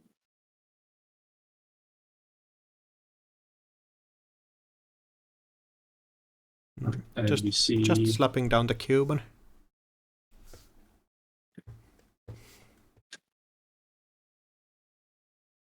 All right, so we do see another install server 1, over-installing the Spin Doctor, notably choosing not to shuffle back this one hedge fund that was the only card in archives. I think at the time I just want the Spin Doctor in archives so I can spin my spin back in later for more spinning. Sure, and of course, let's not forget that Veronika's list is on 2 Ablative Barriers, so Spin Doctor is an extremely powerful, high-impact recursion target for that card. Barrier, certainly. But the king doesn't appear to be that concerned by the amount of build that was going on server 1, choosing rather to keep on building that engine. Fermenter taking up to 4, also 4 credits on Vernissage. So even though he's only at 9, yeah, there we go. Click 2, trashing Fermenter for credits, 8 credits up to 17, another 4 on Vernissage up to 21, and installing SMC. So now actually threatens to get into every server. Yeah, exactly. Mm-hmm. And so we are seeing quite a bit of credit savings on this board already between the Vernissage on this Cuban as well as this DZMZ optimizer. Whatever this SMC is pulling out is almost certainly going to be free. Yeah, basically free after the SMC tax that you cannot use the urban art credits on. Correct. You'll pay 2 for the SMC pop itself, but with 6 credits on this art gallery once the Cuban's picked up, I think that's enough for everything in the list. Let me go. Yeah, it should be. I don't think there's any Orcas in the deck. Yeah, so a little bit of time before the king started their most recent turn, possibly contemplating whether there was any kind of play to be made with SMC installing another program and getting a discount off the ZMZ on the top turn. That appears not to be the case. Just more draw. Still haven't found that lily pad, huh? Or even with the 3rd ice going down on server 1, was this an angle to just SMC conduit go? Considering there's... I don't think so, but... I mean, the consideration is for... is of course for any Cuban action, because do not, for all you Arizona would-be players out there, if you pass your action window in the approach step before the cop reses ice and the cop declines to res, you are now immediately considered to be passing the ice and no longer have any window to install a Cuban. But okay, we have Slap Vandal from the installed with Arizana's ability, costing 0 off of this DZMZ, of course, breaking and the run, and letting the cop gain 1 credit of this border control, which is fine. Single access on R&D, nothing. All right. So there's a new ice, 3rd ice on server 1, new card in server 1. I mean, we've been through a Rashida, a spin. It's entirely possible. This is an agenda. Yeah, I would imagine that Veronica needs to start scoring sometime soon to be able to raise King's ability to set up at some point. And there's the score. There we go. The Seamless. And Offworld Office gets That's cost. Offworld Office. Up to 20 credits. Nice, healthy credit totals for both players right now. Yeah. 16 for the King, 20 for Veronica. Yeah, and let's of course not forget the 6 probably going on to 8 recurring, not recurring, sorry, hosted credits to install cards. I mean, if and when the King draws a lily pad, that is coming up for free, and then that's when the party really begins. With that lily pad, with a lily pad install, with a Q loop install, things can start getting quite crazy in terms of like the board exploding at a ridiculous rate on the side of the runner. Absolutely. Then you can use your credit total to actually use all of your breakers without no need to install anything on real credit. So running gets actually pretty cheap at some point. Use breakers, trash cards that you access. There's still lots of things to do with real credits, but saving on installing is certainly one of the major expenses. Yeah. All right, and here we go. Installing Hush. Ooh, that's exciting. So this Hush, of course, coming down for free because of this DCMZ. It looks like we're getting a conduit, probably. Now we start to dig. Exciting. Yeah, so it looks like gonna be giving Veronica 4 credits. 1 credit per run. We assume that they are going to be making 4 runs of the King this turn. So first card, no action on this axis. Yeah, not finding of course, yet. It has to be said. If Veronica has another ice in hand, this border control is looking like an extremely juicy target to just overinstall. Yeah. To overinstall, yeah. Oh, getting even more digs through. Yeah.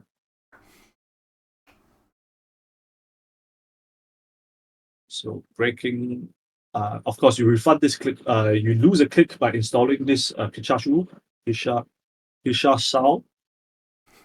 And yes, a nice pop-up window. Yeah, just a combination of Slap Vandal, and Hush turns border control into a pop-up window. That's a very astute observation from Veronica. The thing is, even though this conduit hasn't seen that much as of yet, looking at 3-4 cards off the top of R&D is a lot of information about what Veronica's options are on the upcoming turns. And seeing the Luminal means that you'll get to see 2 extra cards on the next run, and maybe even more after that. So this definitely, I think if I see any trashables here, I'm considering paying real credits to trash them to look deeper on the last dig. It is a legitimate question, but of course the converse consideration is that if these are trashables and the edginess end up being in HQ, that if Veronica feels that the King isn't on like a healthy enough credit total to challenge the remote, it's going to be extremely spooky to try and contest if Veronica decides to start pushing out the genders at a faster rate. So the other thing I'm going to mention is Veronica in this PD list is running Tomb of Iris. This conduit dig might just turn itself off at some point by hitting him a virus, going, oh no, my virus counters, and stopping. Yeah, that's always a real threat with conduit, but it seems Veronica was on 1 virus, right? Veronica's on 2. Oh, so the likelihood is actually pretty big after all. And there's the second ice on R&D, so your digs are going to be quite a bit harder. Notably, Veronica did not trash this double Trojan border control. Yeah, it's interesting. What's your thoughts on that? Because I think I would have been looking to trash here. So the major advantage of trashing these this border control with these Trojans on it is, of course, stranding this Bernard Vernissage with its 2 credit per turn drip, so to speak. But it's possible that Veronica evaluates the fact that this Slap Vandal, in the absence of any other breaker solution, which the king hasn't shown as of yet, this Slap Vandal has to be on this border control, in order to continue providing this conduit with value in making R&D runs, right? And not to speak anything of this Hush as well. It still is giving you like the credit discount even if king is running through there, and you're not paying too much to keep it on the table. Yeah, even a bad pop-up window is still a pop-up window, right? A 4 credit pop-up window. Yes, it's already made back its value actually. I think there's been what 5 runs this past turn alone. Yeah, I believe so. Yeah, this product has already made back its value despite not ending run a single time. And now actually getting 2 credits back on each run, so. And it also keeps the Hush there, because if you move the Hush, you just use the border control out if you need to. I think there's definitely a lot of nuance there. Yeah, it's not an easy solution, easy decision to make at all. So, do you pump the Spin Doctor? How confident are you in looks the like R&D? The answers, looks like the answer is no, actually. I mean, of course, there's multiple reasons for this. Entirely possible that Veronica doesn't want to get a shuffle on. That's what I'm thinking is. Yeah, on this right R&D. now, you know the top 5 cards of R&D aren't stolen. And getting a shuffle might prove quite dangerous in that regard. Or it might put him a virus on top. Yeah.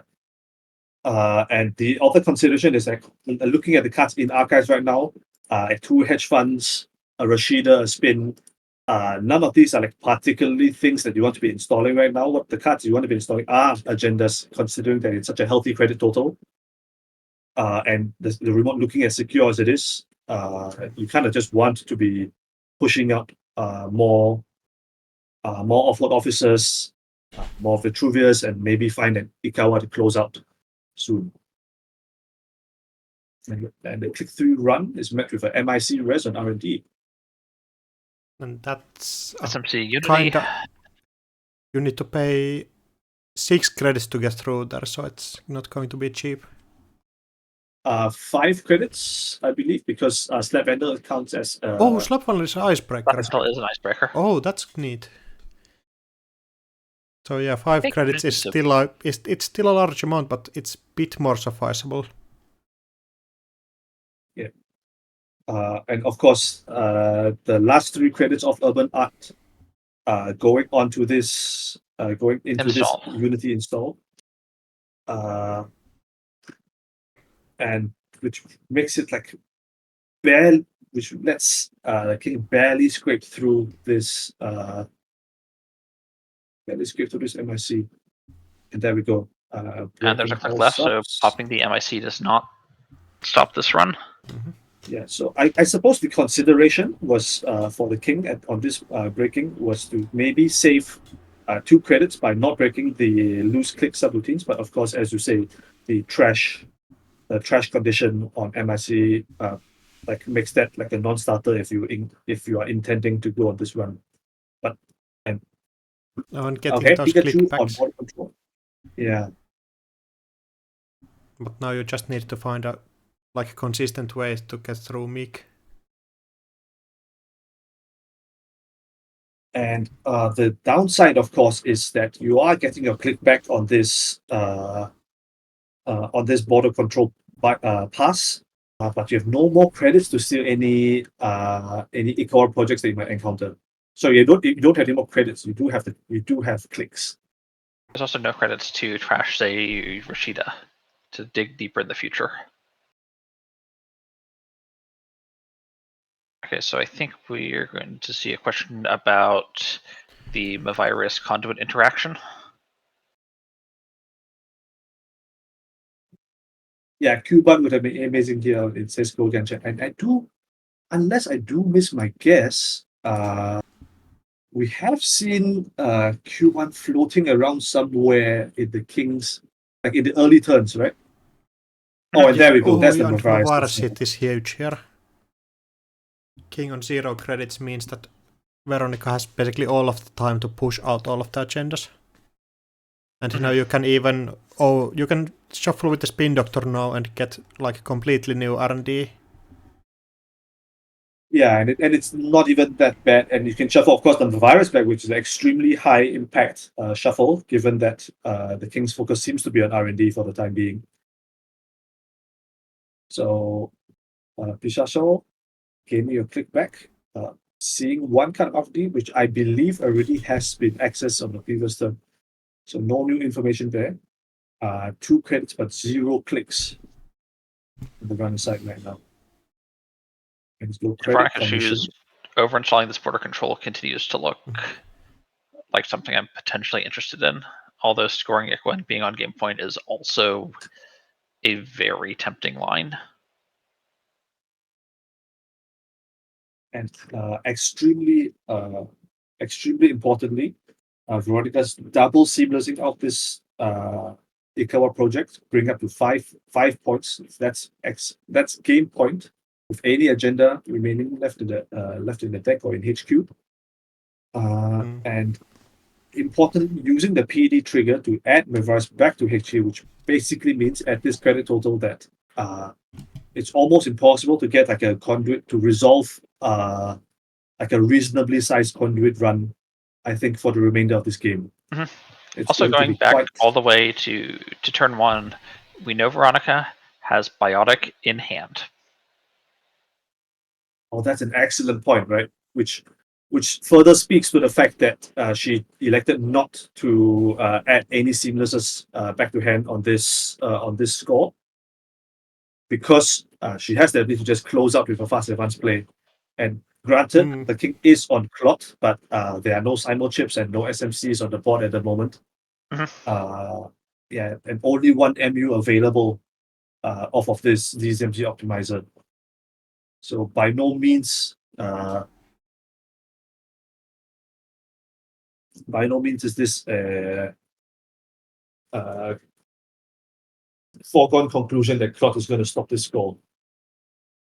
Yeah, and even with Mavarice in hand, you can set up for a really Clot-proof way to score out an agenda. Although that takes one more turn since it's another click to install the Mavarice, and there's none on board currently. Yeah, you cannot do it next turn, but you can set it up for future if you don't have a win on next turn instantly. And Correct. Also, server 1 is kind of menacing, and you have enough credit to protect it, so even just placing down an agenda on server 1 is like probably enough. I'm having a hard time to see how like runners getting through there. And I mean, now that we have that information from the previous turn, that the first upgrade on server 1 was Mavarice instead of it being anything else.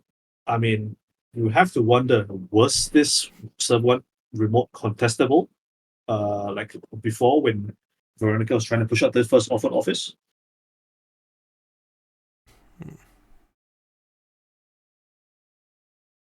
I'm still just going through there with the conduit, just hoping to find the last couple of agendas.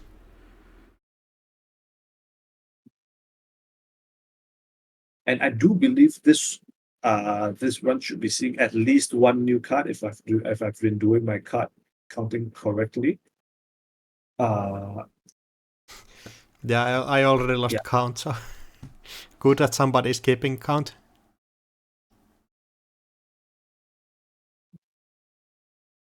Okay, so Pishashao coming back down again on this. No install, no trigger on this. No trigger on this Arisana ability because of the fact that no yeah, that makes complete sense. Yeah, I think you might be able to trash the Unity here. I don't think the King is going to use it to break MIC at all, and there's no next turn. I don't think.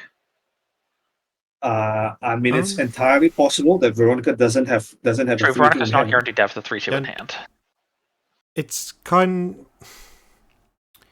King was digging so deep in R&D, so it's a bit hard to see that Veronica could have like even a 2-3 in hand, with there being just 2 left in the deck and King seeing such a huge amount of the cards that are in the top of the deck. But like installing? Yeah. Oh, and just probably installing the virus there. Getting the server 1 tight as it can be. So it is kind of curious that there's no advance on this card in server 1. Of course, we know that it isn't a 3-2 because that would instantly be the game for Veronica without having to go through another turn because of this biotic labor that we know is in HQ. Which means that this, if it is an agenda, is a 4-2 or bigger. And if it is a 4-2 or bigger, and we see, if we see that these 2 seamless launches are already in archives, and Biotic is good enough to never advance a 4-2. Correct. So, but if we intuit that if it's not likely that that the third seamless launch is in HQ currently, and it's the solution for slow advancing a 4-2 would be to biotic and advance 4 times. That costs 8 credits, and Veronica's only on 17. There is a possibility that the King may be able to force some reses on server 1 or on some other central in order to dip Veronica below the threshold required to biotic and quite advance and offload office, for example. But King only has 2 credits to force those reses. Like even single barrier probably stops the run on server 1 here. Yeah, and that's why this turn is going to be so important. Declines to use Urbanite Vernissage. Okay. So, are we just going to R&D and hoping for the dig through the Mavirus, or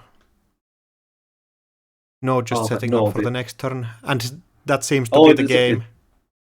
And it turns out it was the third seamless launch. No action needed on that biotic labor.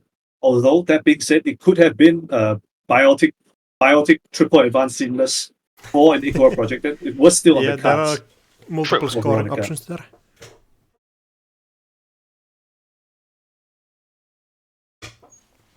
Yeah, Mavara's doing huge work in that matchup. If King was digging for like 5 more cards each turn, that would have been huge. Yeah, I don't know how you survive multiple digs each turn with a conduit on 8 or 9. Yeah. That sounds really rough. Yeah, I think the thing is that you don't survive.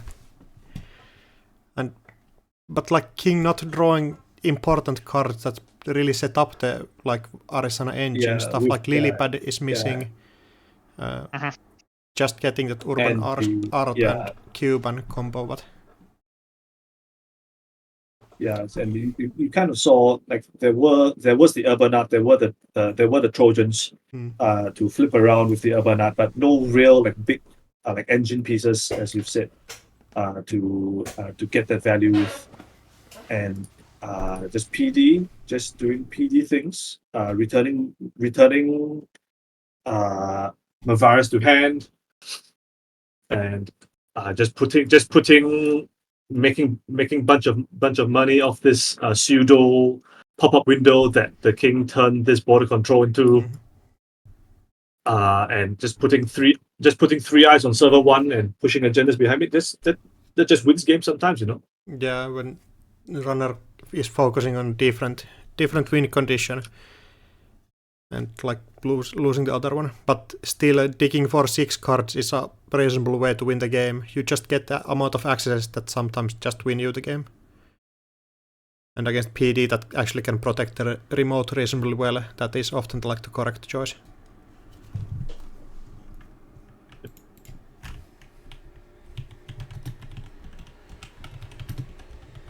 And yeah, that looks like it in terms of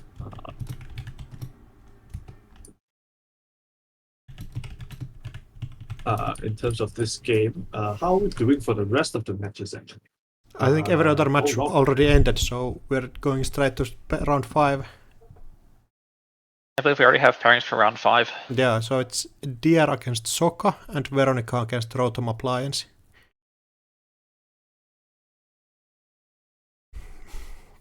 And I think both of those matchups are very tempting to watch. Mm-hmm. Yeah. I think we haven't seen Veronica's We haven't runner seen yet. Veronica's runner, and I believe she's the only lat left. And Rotom Appliance was on Asmari, which we haven't seen either, and we have seen both Hoshiko and PD already quite a bit, so I think we could watch Veronica's game. If she's running in the lat, yes. Yeah, Veronica is running. Yes.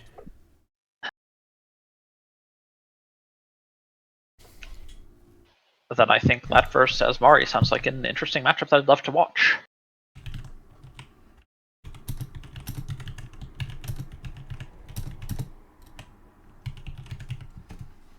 Right, it looks like we'll be having a momentary break. Yeah, 4 minutes just to let the players collect themselves. But in the meantime, we can talk about like this Asmari decks and the lat deck. The Asmari deck is really different compared to like the old Laura Asmari decks that we used to see that Asmari was running. Basically, that those decks that transitioned into these new R+ QTM decks. But this is more of like a glacier type thing with 17 eyes on a 44 card deck. That is a lot of ice, and we do see like the obligatory Mavirus, which you see like almost every top deck pack today. Seems to be like no matter the matchup, you almost always find some way to make use of it. We saw it be extremely useful in just our last game that we spectated on the stream, using it to clear what could be an extremely spooky conduit deck. Mm-hmm. And actually looking at Veronica's runner deck, she is on both Clot and also a one of Imp. Imp, that's an extremely interesting. And Imp with no way to charge it up back again, so. There's 2 symbol chips, just. Oh yeah, just rotating them is an option. Just rotate it. Yeah, that's a neat way to get extra value out of your symbol chips, with Clot not being usable in every matchup. Like here, I don't think Clot is going to be seeing much play. And Veronica is also running a very, very heavy event package with 23 events and Anacam as the console of choice. And prepaid. This is a prepaid lat list. Oh, that's extremely exciting. Yeah, going full into the like event control shaper thing that used to exist. Event control shaper. Then 1 turbine for getting twinning and interestingly importing wheels also, just getting those extra value runs against asset spam lists that this list might be pretty rough against. But at least like Imp also helps in that matchup as well. So interestingly, there's 1 copy of the twinning, which is of course a great synergy with all of the prepaid voice pad. Charge up your multi-access while you're charging up your econ sounds. Yeah, and you can combine with twinning neatly with your other win condition, deep dive. Basically, you dig HQ for 3 on the same turn that you dive, meaning that you can fish out multiple agendas on the same turn. And also having the 1 Picasso here, just to help the deep dives get even deeper. I think it is like quite interesting consideration that even shapers are moving on to twinning instead of their own like in-house multi-access options. We did see just conduit in that last game. And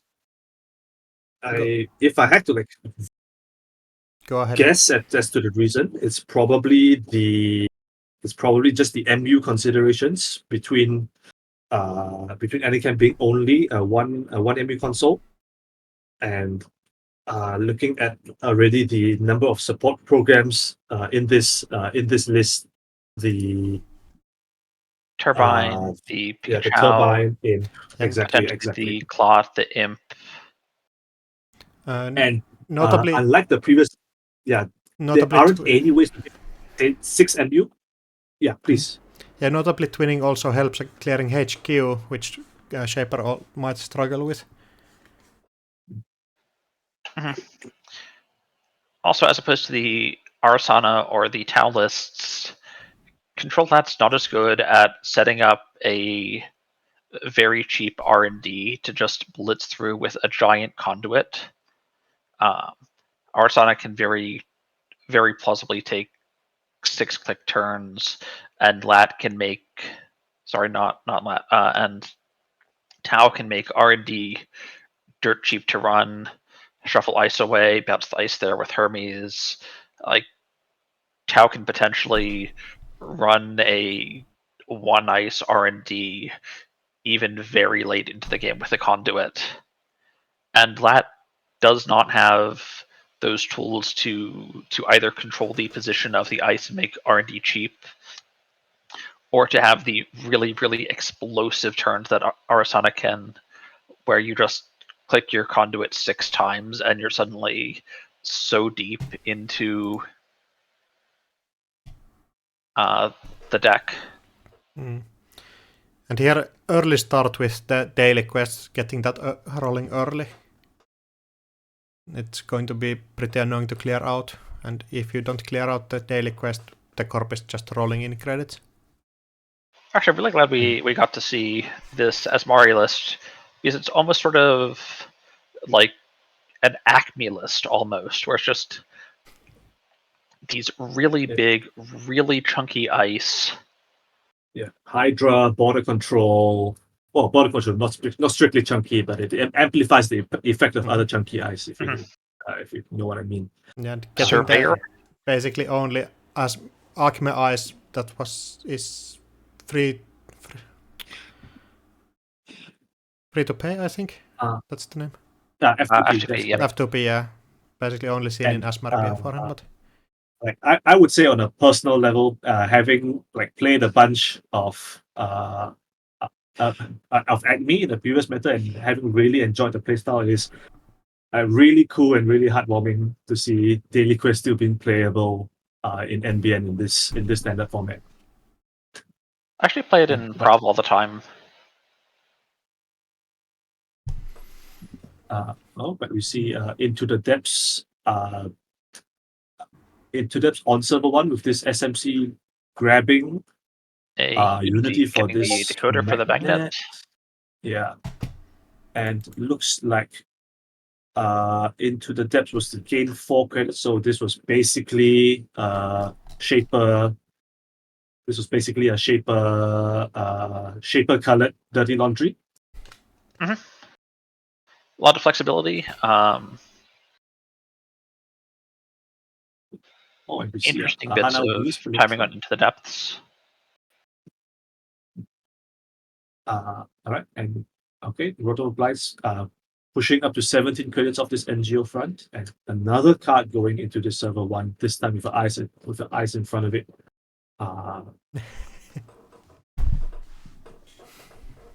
Looks like an NGO front and it smells like one. Then don't run it, I believe the advice is. That is the way to end the sentence. But here we go.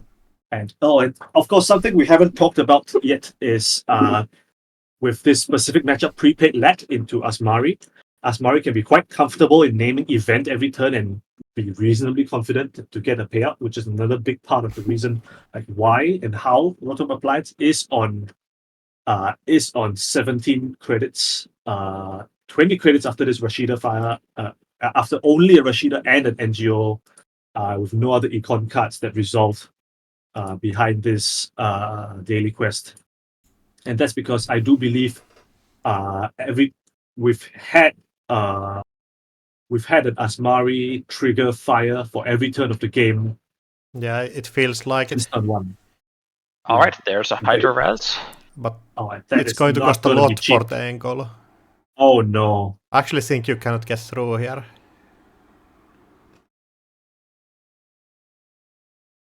Oh, that's going to be rough. Getting the Engolo That just is to extremely still rough enter. Echelon, there's no Engolo in the list. Yeah, Eklon, yeah. Getting all of the letters. Breaker starting with E mixed up. I'm not sure there was... I find to clear the tag interesting. Actually, there's a bunch of resources. Getting the twinning trash could be annoying. Yeah, with twinning being your only access to multi-access basically in the deck, except for deep dive, that's going to be extremely costly during the game. I can totally see wanting to keep that alive. Yeah, definitely. But this is also a very vegan Asmari list. There's no tag punishment. There's no kill. There's no closed accounts. If you don't care about your resources, or just want to tax the corpse and click some credits trashing them, it is possible to float tags. I finally see the first prepaid coming down, which is, I think, something Veronica was probably looking for a bit earlier in this matchup.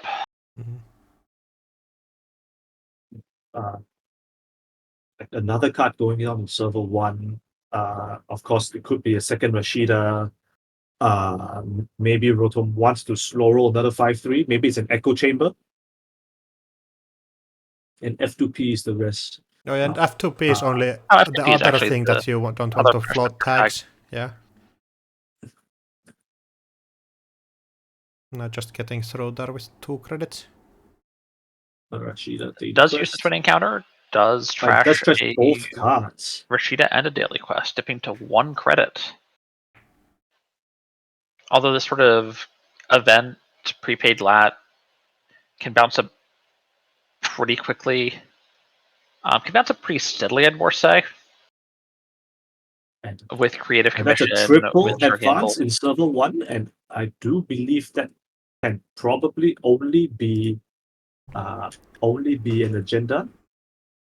If I had to guess, it probably would be a send a message, given this credit total at the current board state. It is a Bologna. And now threatening out the win with Bologna. every install there. Maybe being like Echo Chamber. Yeah, Echo Chamber just ends the game right now if Veronica can't find a way to get into server 1. And we will see if it is. Doesn't so can be triple advanced if you are really trying to sell a bluff. Yeah, the ultimate bait. Oh, and just install. This looks like it could actually be an agenda that you just jam there.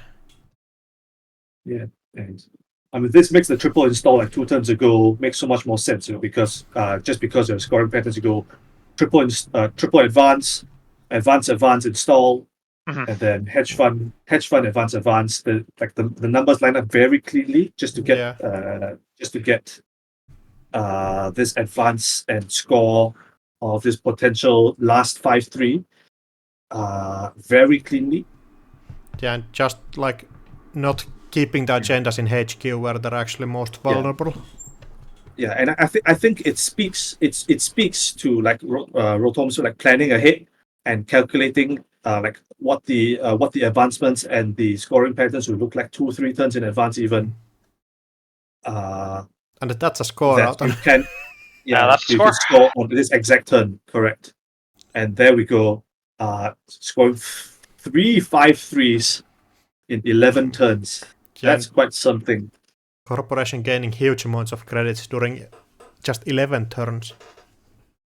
Yeah, and I mean, of course, that kind of comes back down to just the matchup itself. I think Rotom needs to be really fast. Yeah, I think as much as this Asmari list sort of wants to play sort of an Acme style, put daily quests behind giant piles of ice, make money, then have even gianter piles of ice to score your agendas behind. I don't think that works against Control Lab. Especially with the Turbine. I think even these enormous piles of ice fall pretty convincingly to Echelon with a Turbine. Then I think we can jump into the next game right now, with that being just such a fast one. Here still just 0 points scored, being right at the start. On turn 3, taking a bit longer.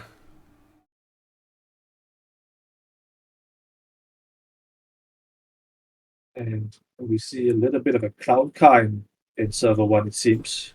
3 cards in the root with only 2 credits. With only 2 credits spare on soccer side of the board. I let me eat my words right now. There's going to be more than 2 credits on the board. Yeah, a couple of Almost credits assuredly. going to be earned from this fully operational. Draw 2 game 4, Mhm. ending the turn with 5 credits and 5 cards. Very healthy amount for this state of the game. Is the other game done, Soccer? Yes.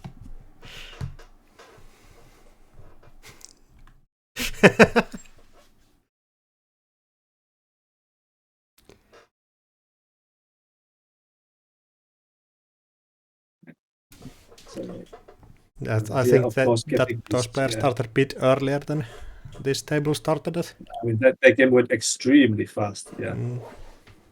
And there, of course, on Hishiko, this being only turn 3.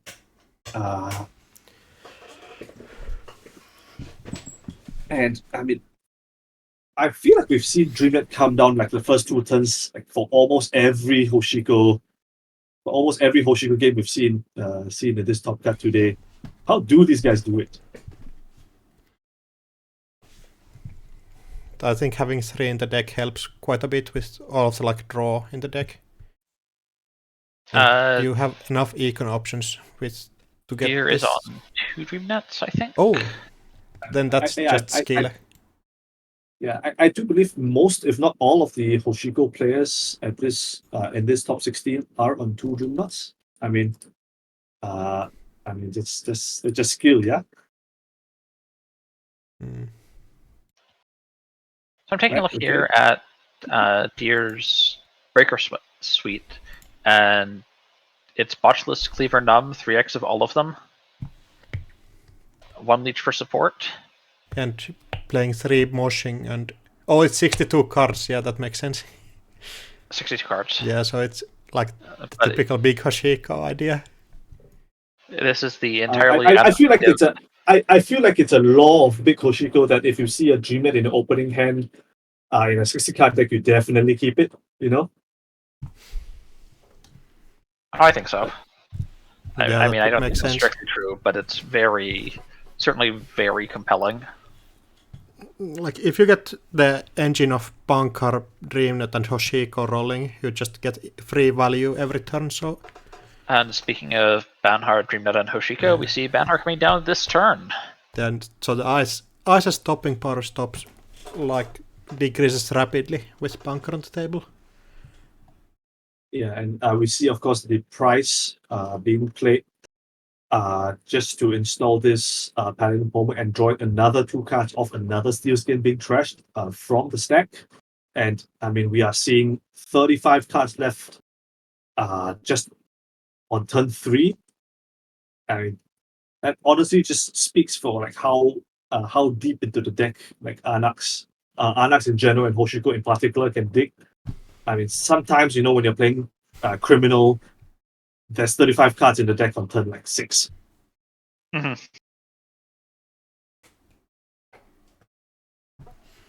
Definitely. Socket e-cutting up here. Sort of reasonably well built up remote in server 1, now building a new remote in server 2 and icing R&D. Server 1 actually looks pretty secure here, with some of those actually probably being defensible upgrades. You might already see the Anoetic Void Monogram combo there, or you could get it with the Tatubola install.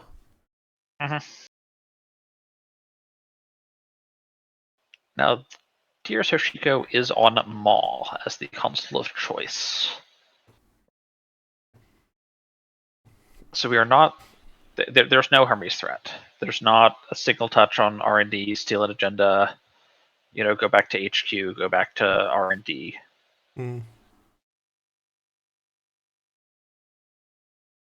Yeah, but Dreamnet still might be doing huge value here, with being able to get out those scoring tools from Soka's hand. Definitely. And speaking of scoring tools, that's an off-road office, the board from here. Yeah, speaking of scoring tools, twinning, multi-access. Look at two things, take one of them.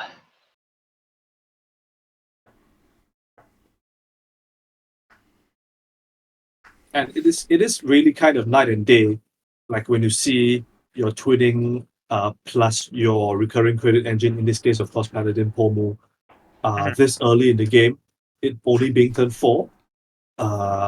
And in contrast to one of the previous games you saw when the twinning was installed relatively early, but the Mystic Mamie only came up extremely late into the deck. And the Paladin of course, had been trashed.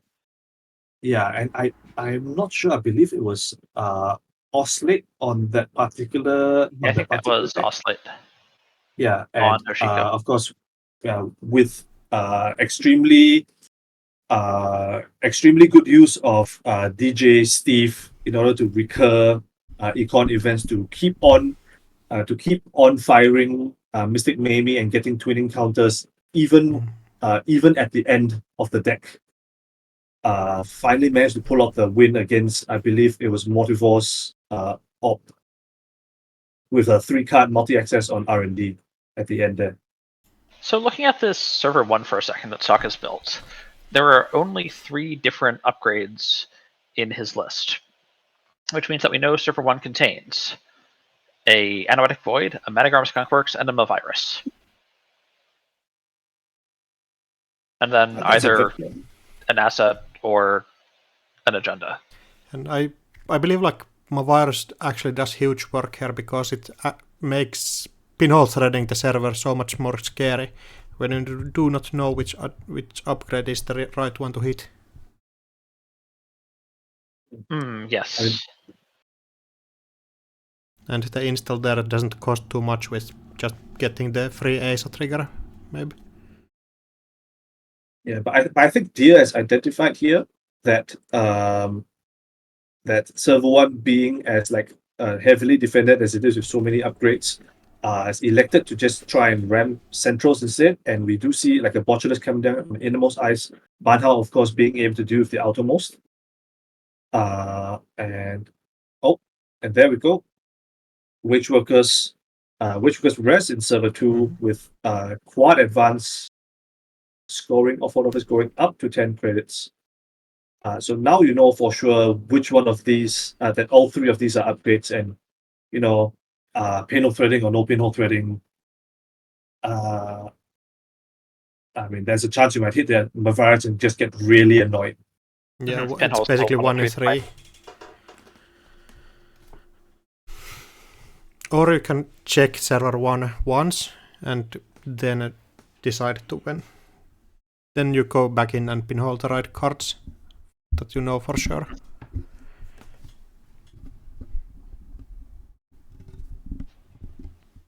And Sokka still has a bunch of Ice Terez and only 10 credits. The 4 from Tatubola certainly help a lot with that. But I think it's still feasible to at least force Sokka to make decisions about where he wants to invest his credits into Ice. Yes. Speaking of investing, speaking of making decisions rather, D is currently making that decision about where to put this Banha this turn. The past few turns has been on R&D. The choice is made. Now Banha's going on HQ now. And are we going to see that's the entire Breakthrough Suite down. And by turn 6 in a big Hoshiko deck, you'd love to see it. Yeah, maybe not feeling the chances for those cards to get hit by Bankar. And yeah, now with the entire Breaker Suite out, basically no server is safe except probably for this server 1 with we assume is this Skunk Void combination protecting it. I think we basically know it because there's just the 3 different upgrades on the deck. So So Soccer going, draw 3 cards and getting a clickback of wage workers, already getting 2 triggers of the 2 turns it's been rest. That's some good efficiency right there. And I assume we're going to see some kind of install in server 1. If you get an agenda here, you definitely install it on server 1. Double installing. Maybe getting multiple of one of the upgrade just to be sure about the pinhole threading, like safety.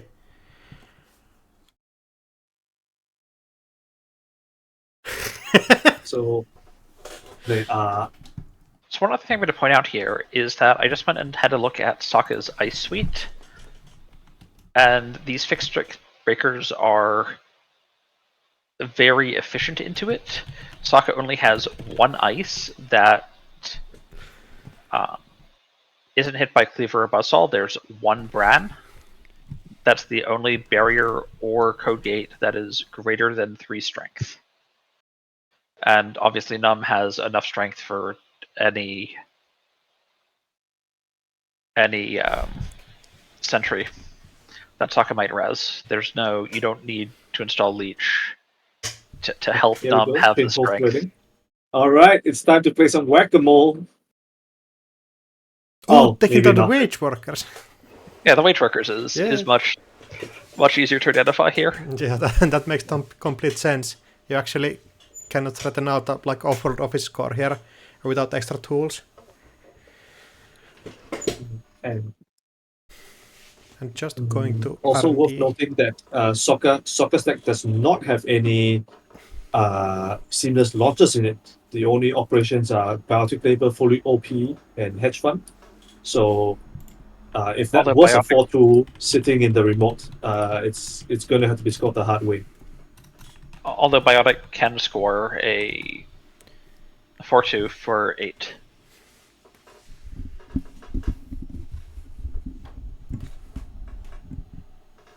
Which I don't think is necessarily why you put it in your deck, but it is an option that is potentially open to Sokka here, if he thinks it's the right call. Yeah, I think so.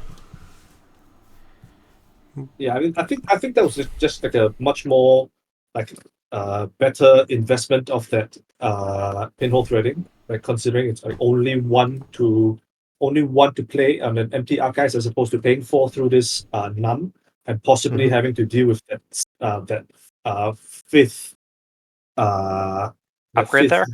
Upgrade, yeah, in server 2, and possibly that's another skunk works that could really annoy you if you're trying to go in directly.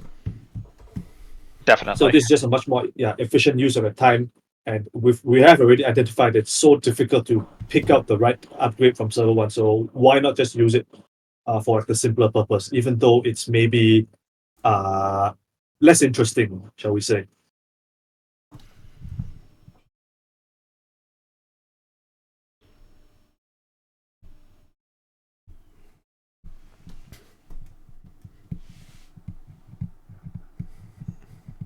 Now Sokka going into the tank a bit for this mandatory draw.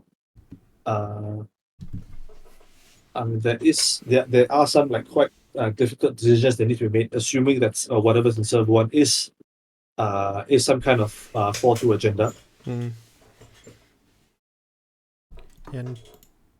Sokka still hasn't played any of seamless launches that the deck has. Sokka's not on seamless seamless launches.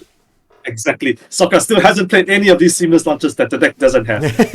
Yeah, I just assume every purple deck has three of those every time. But Sokka has 1 biotic, which can do a very expensive impression of 1. Yeah, like not having a thing to threaten out those neutral scores without a wage worker is interesting. But if your goal is just to create the Analytic Void Monogram server and then jam stuff through there, it's kind of understandable. Yeah, so we did see a 3-card deck with the twinning on R&D last turn, of which 1 card was trashed. which means that after Sokka's mandatory draw for this turn, there's the top card of R&D is still known to the runner. Deer is And an installing the ablative leech. barrier. Oh, and getting an unseen card on HQ on server 1. Right. Of course, this ablative barrier is just going to fall to Cleaver. So they will be getting their value off of this bravado run as well as this as well as an access. Biotic labor. All right. So that's extremely useful information to know that is in Sokka's range. That still doesn't help you score out like. Yeah. And pinhole threading. Okay. Maybe so thinking this is about the checking second and whatever last got pinhole installed. threading in the list. Oh, and Access. getting out that's Rashid. yeah. But now both Yeah, the pinhole rings do are that. gone from the deck, so. I think that's a pretty cold read from D to make actually on this pinhole access on server 1 because that very well could be another agenda that Sokka was trying to push. Another 3-2 agenda that Sokka was trying to push for this turn, for example. Ablative is Knowing non-agenda. that server 1 is not. Oh yeah, that's correct. So so ablative barrier non-agenda, which means that this was an extremely safe pinhole from D. So ignore the last 30 seconds of what I just said. Yeah, but it still might be like Spin Doctor or anything like that, just to get extra draw. But Or potentially another wage worker install. yeah, but even those are cards you can get rid with the pinhole threading. So this is one of these matchups where pinhole threading is extremely good. It gets you rid of the problems without having to deal with all of the upgrades on the server. Yeah, and it's just like what I've been saying for the rest of the day before this, right? Pinhole threading, like we'll be seeing less and less of it across runner decks, both like in general over the entire event as well as in this top cut, and we are seeing the power of these corp decks that rely on not getting the stuff trashed out of remote servers, and conversely, the effect that like putting pinhole threading back in a runner that can do trashing Rashidas, trashing wage workers, both extremely high impact trashes that kind of stop the game from like going a bit too far out of control on the side of the runner. Yeah, it feels like DR is in like complete control of the game basically. Sokka has no tools to really advance out any of the 4-2 agendas, and needs to rely more on like these projectable true wishes and luminals. And there comes down the more, meaning that your hand is going to get ripped apart as well. And Banha is on R&D this turn, and this boomerang has been sitting on this innermost ice for like it feels like 3 or 4 turns now, and Sokka just hasn't managed to muster the economy like required to like put together a meaningful defense of these central servers. Yeah, the combination of bunker and the boomerang there just means that even if you rest there, it doesn't do anything on the same turn. So. And finding one of the 2-3s. So there's just two 2-3s left in the deck. So if DR can keep up the economy, I think they're in like basically home straight here.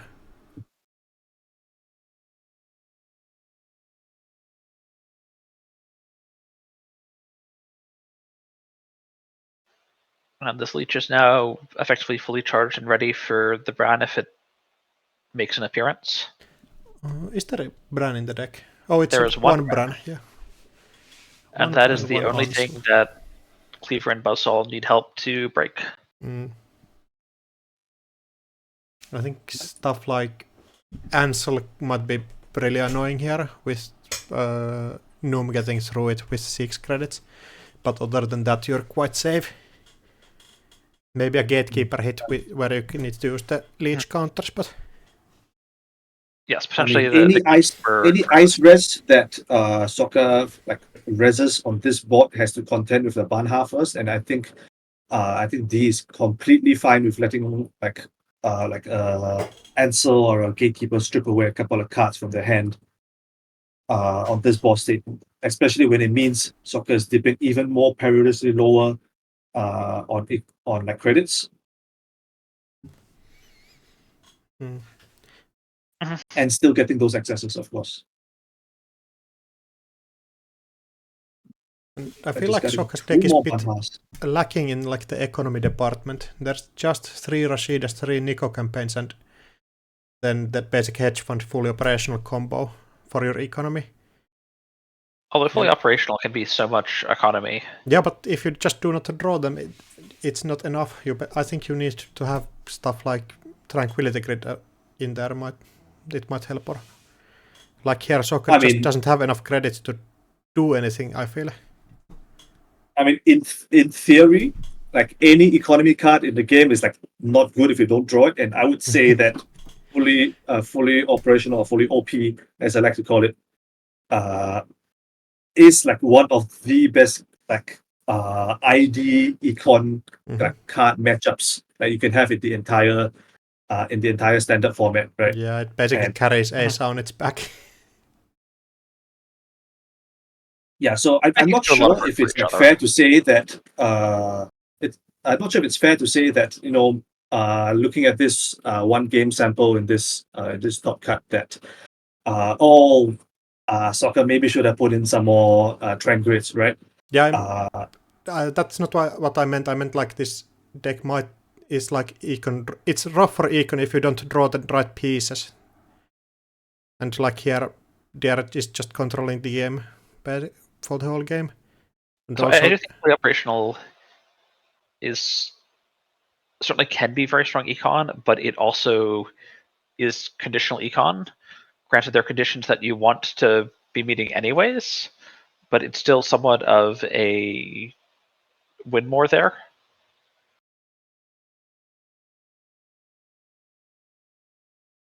Yeah, and this matchup feels extremely rough when the runner normally needs to contest with your eyes with the real credits, but now Dera's just been going through stuff for free, basically. Although it has to be said, Soccer will be getting 4 credits back on this Tatu Bola double reinstall. And looks like no trigger on this Acer. And of course, here we go with Skunk Void. 7 credits and 5 cards for Soccer. So he can't afford to keep the out probably at most twice more, unless there's a cheeky, for example, ablative barrier.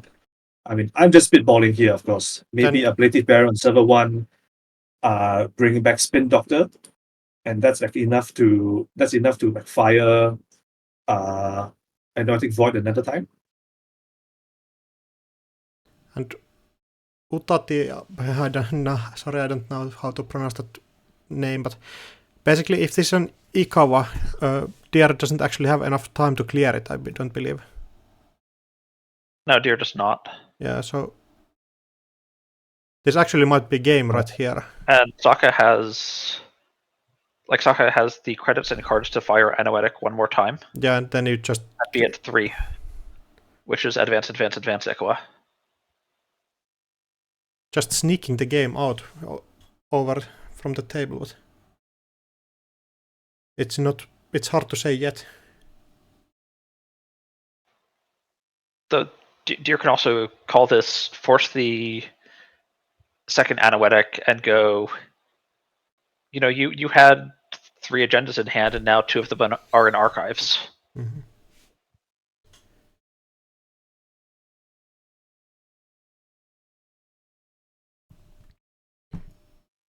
I mean, there is still a play where D can just install a card, or for example, play a Dirty Laundry or some such on archives, triggering Mystic Miami, and therefore the twinning counter.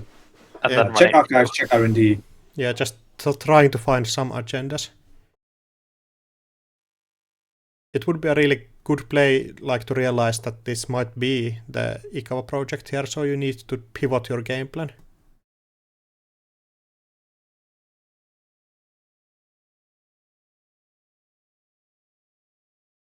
Yeah, this is taking a long think here.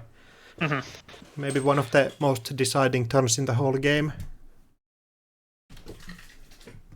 And of course, there's no guarantee that it is Ikawa. You certainly have to consider the possibility that it's one of the two Ikawa projects.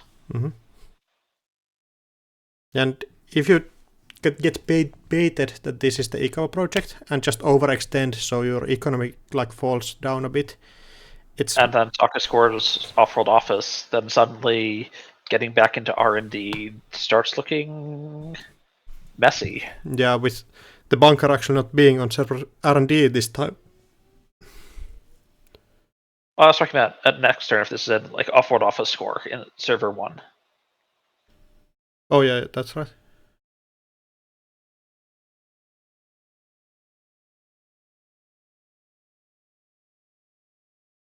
Yeah, so I mean, pretty much like the wind has to come out from centrals if D has to read that this is an Ikawa project, and Sokka is going to close this one out next turn. So I mean, 4 face downs in archives, 2 of which were discarded this turn.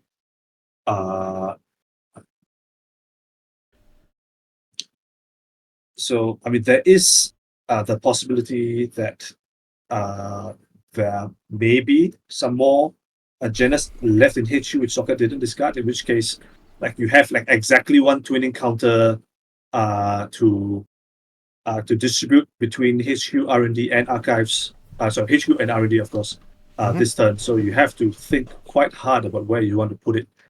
I do believe so the top card of R&D is known. The top card of R&D is known because of the third access from the twinning last turn. And it looks like the call is just to go HQ.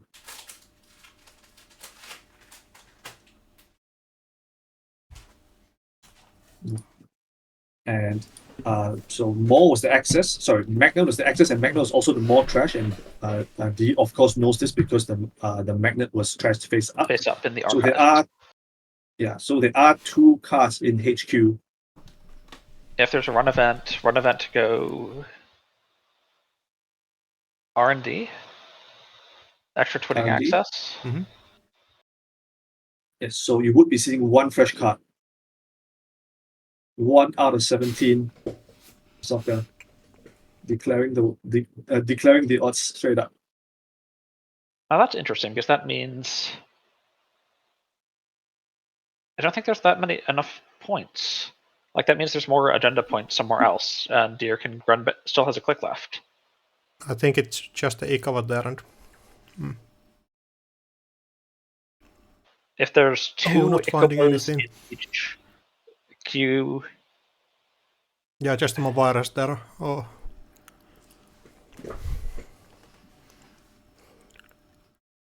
And that's it. Just the Ikawa. Yeah, just only sneaking out the Ikawa off the table and scoring out a game that actually looked like pretty rough at points. Yeah, I think Pierre was just completely in control, but couldn't just get into the server 1. Yeah. And I mean, and this is just how you go. This is how you show, the power of like Anoretic Void, Madagam Skunk works. We've seen this combination since System Gateway released, and Sokka, our current world champion, showing. I mean, the combination is still relevant now, and the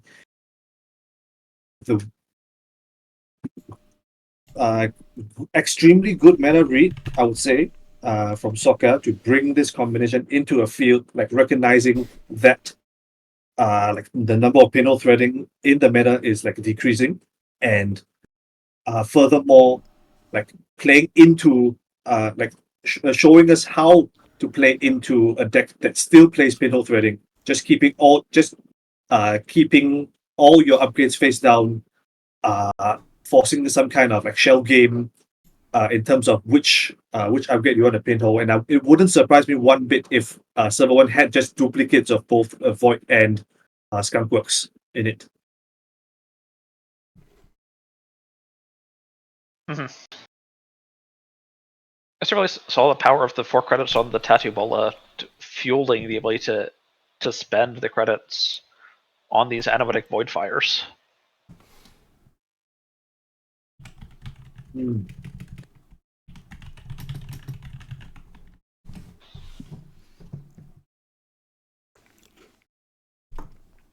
I think that was this round complete. I believe so. Yeah, with Rotom Appliance and Soccer 2-3-1 as 2-3-4 continuing to next round. Mm-hmm. But there's no shame losing here. Basically, both of the players lost to a previous world champion and a current world champion, so those are hard games to win.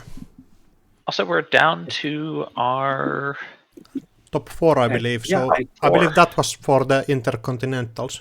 So we know who's going to Intercontinentals. All right. I think that means congratulations are in order to let's see here. Soccer. I think it's Soccer, Bridgman, Rotom Appliance, and Watslaw.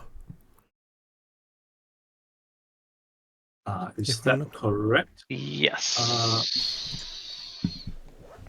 Or is my right, because my round 5's not prepared. Yeah, that's correct. So Soccer, Rotom Appliance, Bridgman, and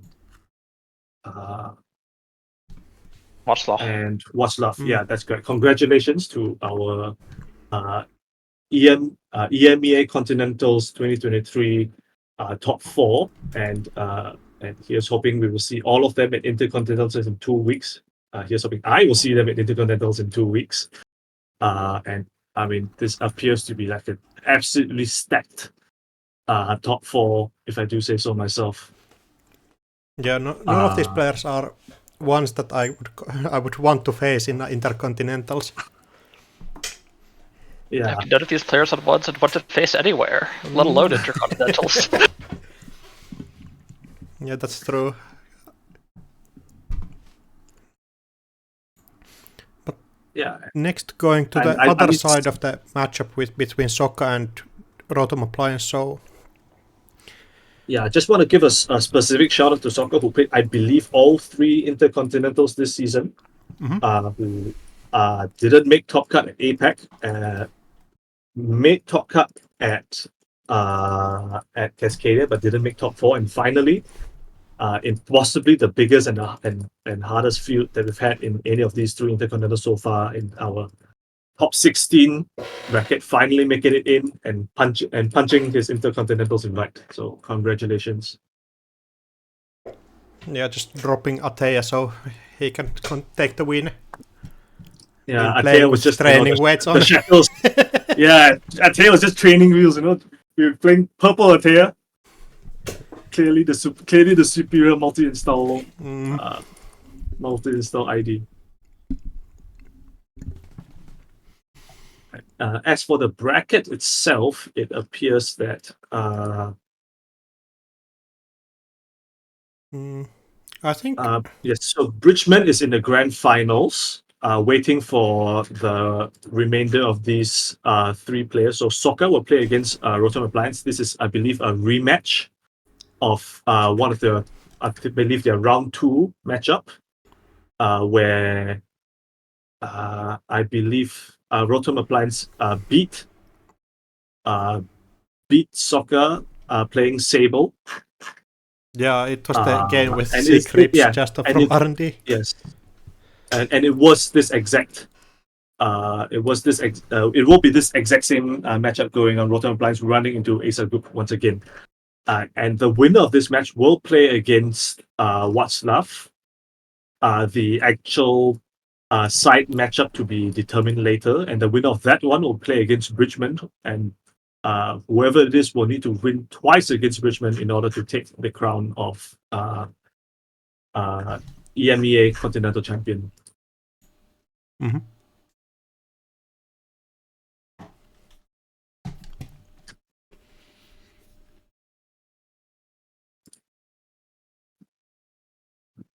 So we will be starting round 6 soccer versus Rotom in just a moment. Yeah, good to get players get a bit of a break. From tough games like that, you need some time to recover. And there is a real advantage for like players who do not need to play here, where they can just conserve their mental energy, not needing to fight for every single win on the lower bracket. Yeah, I mean, I imagine Bridgman is got his feet up on the table, maybe a coffee in hand, just watching the rest of these players fight it out for the chance to play against him. Yeah, maybe taking a little nap and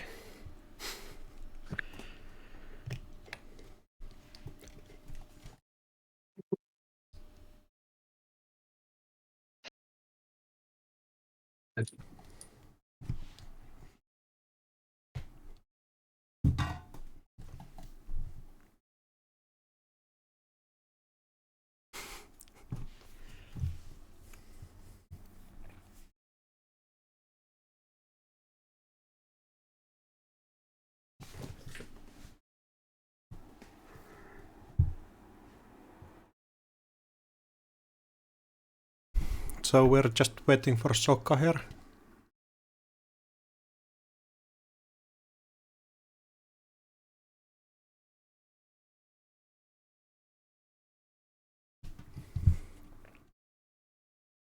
Yeah, we saw this matchup beforehand. Do you think that was like a typical game because of the draw, or do you think it will go around the same way? Or I mean, surely. I mean, I'm hoping, of course, that soccer will be having a better draw, and of course, we've already seen what this Acer deck can do. With just in this very last game that we've just watched, and I think it's demonstrative of what this Skunk Void combo can do for the top in terms of like scoring out agendas, even from like very low credit totals. And I think like Soccer was almost credit perfect to was basically credit perfect actually to score that Ikawa project on that last turn. And I think it's like testament to like the caliber of these players and their planning abilities, such that they are able to like be credit perfect like all these exactly like very critical key turns. And I mean, where maybe a not as good player might have like done some other things other than click for credits earlier in the game and suddenly find themselves one credit short and give the opponent a chance to take the game back. Yeah, and just seeing all of the like possibilities in the future is a huge thing.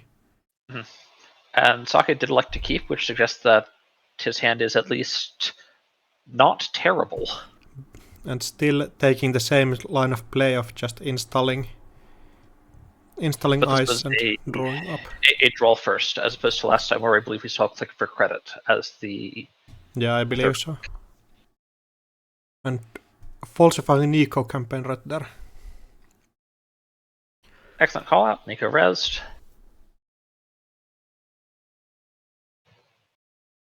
I will say this. Ending the turn with installing this Miss Bones.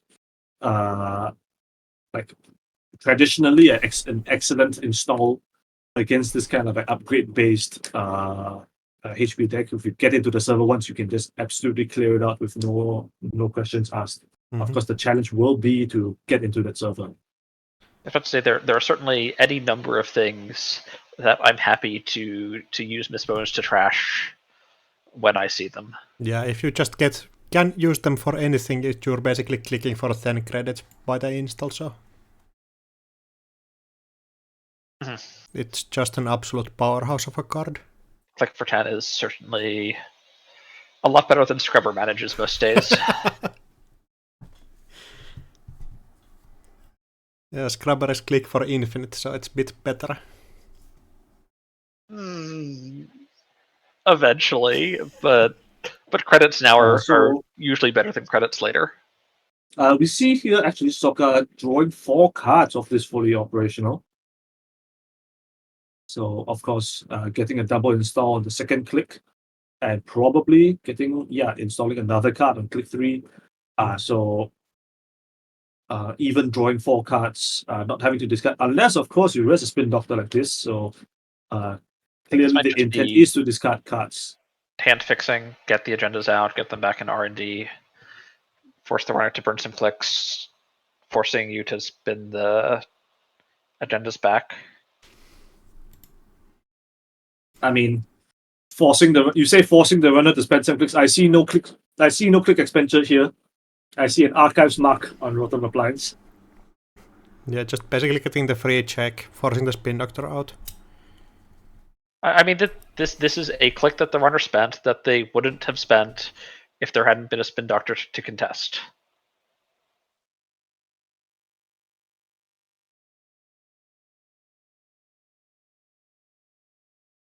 Oh, and asking for an undo.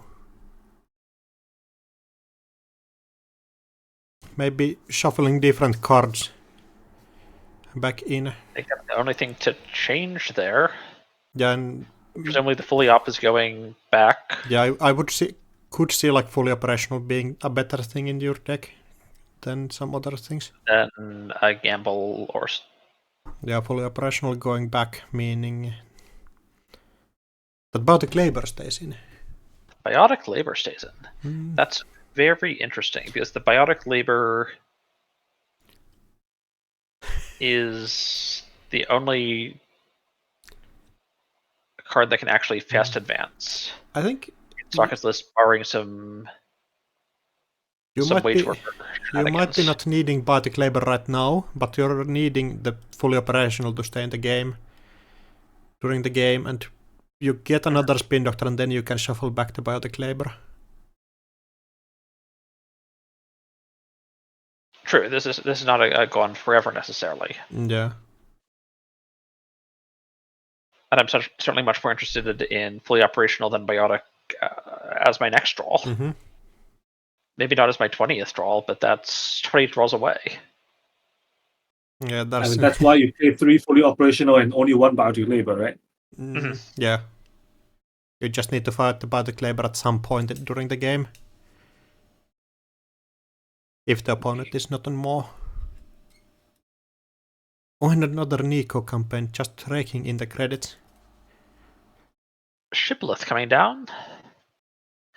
The new infection decoder for criminals. A lot of strength earlier does fall off a little bit as the game goes on.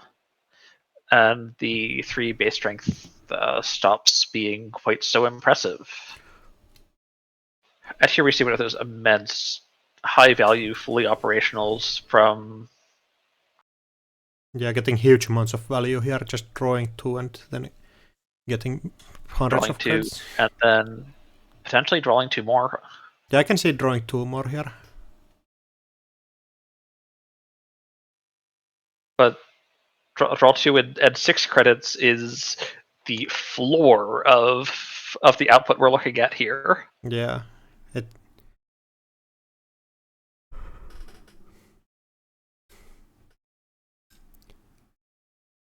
One card, 1 credit, draw 2, gain 6. Sounds good. I am on board for this.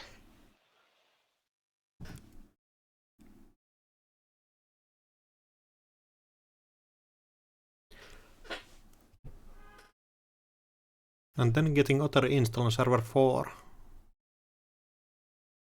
Might be the wage workers there waiting for the some values to get to generate some value.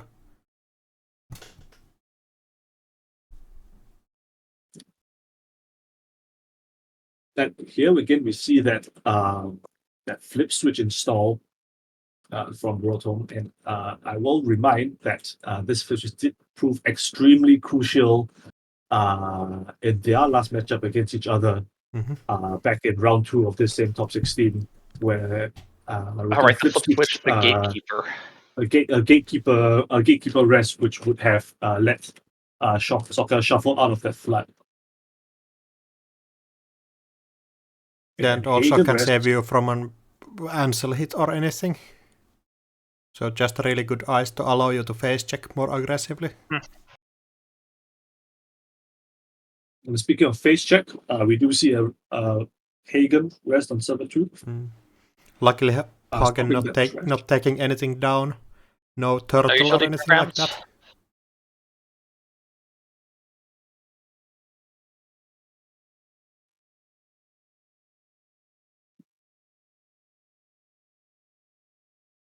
So soccer starting this turn with eight cards in hand of that Nico Fire, as well as the Spin Doctor.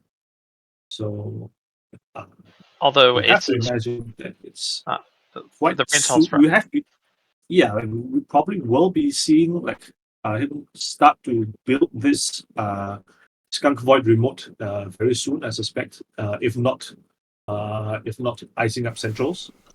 And of course, let's not forget that we do want to be icing centrals against this Sable deck, which we've seen time and time again just run wild with just so much free value and extra clicks. And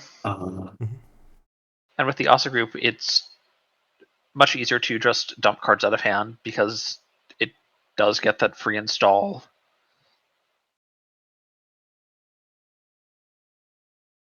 And wage workers getting rest, meaning that there's one extra click. Small.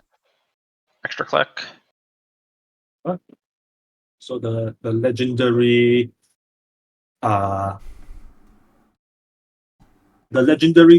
quintuple install out of Asa group. We go install, wage workers, install. Your turn. That's one way to dump a 8-card hand. Seems like there's a lot more board presence now. And this Wage Workers is even hanging out perfectly secure right now, but behind this ablative barrier, there are no fractures down yet for Rotom Appliance. Yeah, there's also 2 turtles, which might be crucial on clearing out the ablative barrier here. But otherwise, Amakua seems like it would struggle in some of the eyes in the deck. Actually, let me check. What is Takura as the real fracture of choice? Yeah, I think that's generally the thing most criminal decks are going to right now. It's good enough that you don't have to spend influence on importing one. Mm-hmm. And over here we see Soccer firing up another monster fully operational. Yeah, just jumping to 18 credits. I don't think it's any coincidence that any surprise that I call this card fully OP, because come on, look at it. Yeah. 1 click, 1 credit, gain, draw 4, gain 4. That's like a violet level clearance.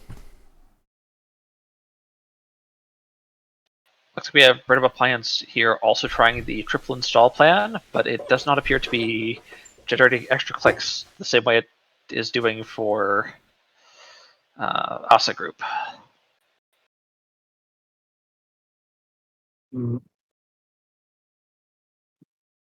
This is still a nice build-up, and if Rotom Appliance can ever get into Server 4, they have Mistbones on standby with 12 credits to just clear it out entirely. Oh, is this a luminal? Please let it be.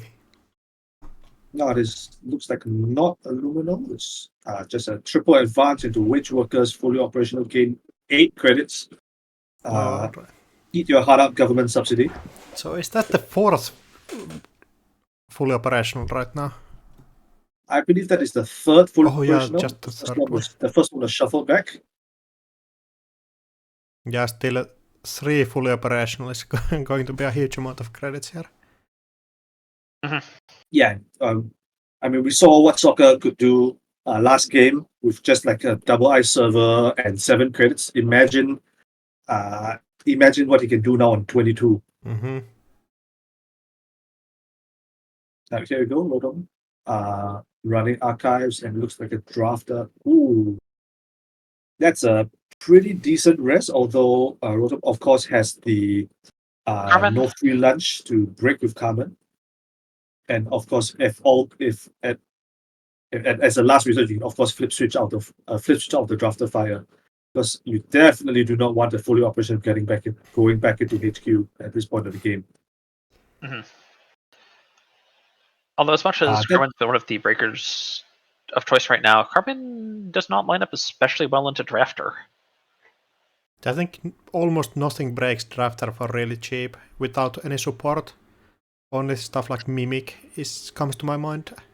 Mimic. Hey! Audrey V2 did a pretty good job. Alright, Audrey, yeah. Audrey's pretty good. Echelon's quite good eventually, but certainly isn't good the first time. Yeah, probably. If you have to pay the 3 and then you pay for 5, it's going to be rough. But if you just have to pay the 2, it's... Yeah, then it's decent. Yeah. And it is to be... Not to be forgotten that Rotom does have a single copy of Leech in this deck. And of course, the one copy of Leech makes breaking drafter incumbent that much easier, so much easier. Mm-hmm. Yes. Yeah, Carmen with Leech support is actually starting to feel like a decent breaker. It's no bug alter, but it's a decent one at least. I think the Standard Vanlist team was pretty clear that nothing should feel like Bagalter. Bagalter was just a little bit over the curve. Yeah, maybe a bit. Now I'm getting another install on server 4. So we see the first score being an Ikawa project from Soccer, and down to only 9 credits from 22. Where did all that money go? The one thing I'll say is with the Ikawa scored and an active raid workers, that means that there's a possibility to never advance 4-2s, and scoring an off-road office, great way to keep your credits up while also getting 2 points. Yeah, that's an extremely valid point. And I mean, insofar as Rotom is unable to find his fractor, this server 1 wage workers might prove to be extremely problematic in terms of threatening more scores. And here we go, the dynamic duel. The 1-2 punch. Even with no ice rest, this is still impossible to clear out, basically. Yeah, the lack of ice res is certainly interesting here. If it's something that the runner just walks through, you kind of do not need it. So if I could say like a magnet that you do not res, for example. Yeah, magnet I think is a great shout out of something that's maybe not worth the bother. Yeah, or like a gatekeeper that you just want to save for a really crucial turn. Because Analytic Void is ending the run anyways. Mm-hmm. I mean, there is the other option of it just being something like an Ansel, which would have cost 6 credits, and therefore would have left Soccer be unable to fire this Analytic Void. Should Rotom be able to go through. Yeah, that's also true. I was also thinking about whether there was anything interesting where you're looking to end the run and tax the runner's resources, then bait them to come back and res the ice the second time through when they might not have the resources to deal with it. Oh, and a Wool Through Waves with a counter. Means that you basically can just bounce back on Econ. But your server 4 is probably getting cleared out right now. Yeah, and you don't any longer have to buy the Kleber in archives to get us easy score. Yeah, I was just going to check and ask what happened to the biotic because I missed it go by. Was it spun back? Got shuffled by Spin Doctor. The second Spin Doctor spun back the biotic labor. Yeah, got it. Regretting it now probably, but I mean maybe not. This Vitruvius counter doesn't have to be for some kind of fast advanced play, right? Yeah, that's true. You can also get full operational back and just get your Econ back online. And snap of finger, you're back in business. Yeah, but I think Skunk Void is 100% getting destroyed this turn. It might be just about optimizing the way you do that.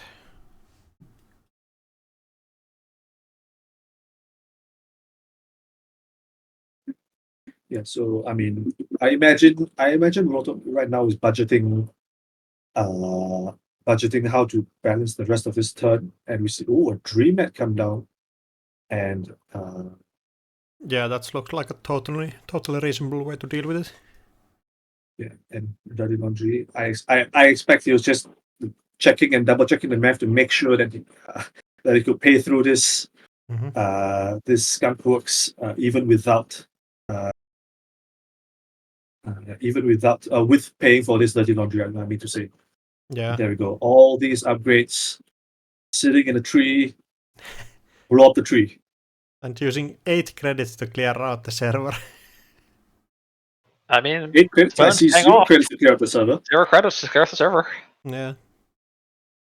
And Rotom back up to 13 credits with this Dirty Laundry going off. And I mean, despite being 5 points down, and with Soccer having a virtuous counter, like finally being able to clear out this remote, I think it's a really big deal for Rotom. And I think it's a great start, but there's still a lot more to do before Rotom, I think, can feel secure in his position. Yeah, and of course, I think step one of that is trying to find your solution to this ablative barrier. Because let's not forget there is still one ablative barrier back still in the deck, or still somewhere, I should say, and a very timely res could pull one of this Skunk Void combo back into the scoring mode, and you're back to square one. Yeah.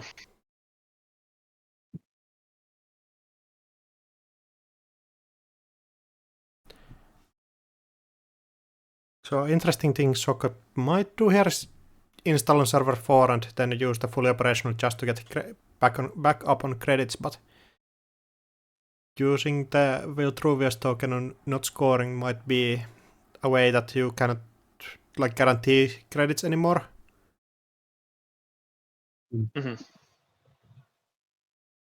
And so Soccer's code gates in this deck are Gatekeeper and Magnet, which is relevant. Which is a relevant call out now that Shibboleth's threat has been activated and it's reduced back to 1 strength. And there we go. Server 4, fully operational. Getting the extra full operational value, maybe. Yeah. And there we go. I think that is the most OP we've seen this fully. This game. Yeah. Draw 2, gain 8 for one card. Come on, give me a break. Completely this busted. I think this is the most operational we've seen Astro Group this tournament. Oh yeah, for sure.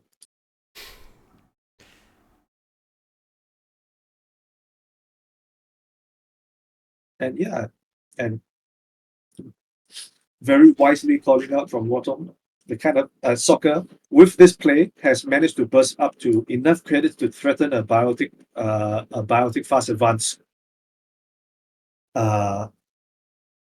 And I mean the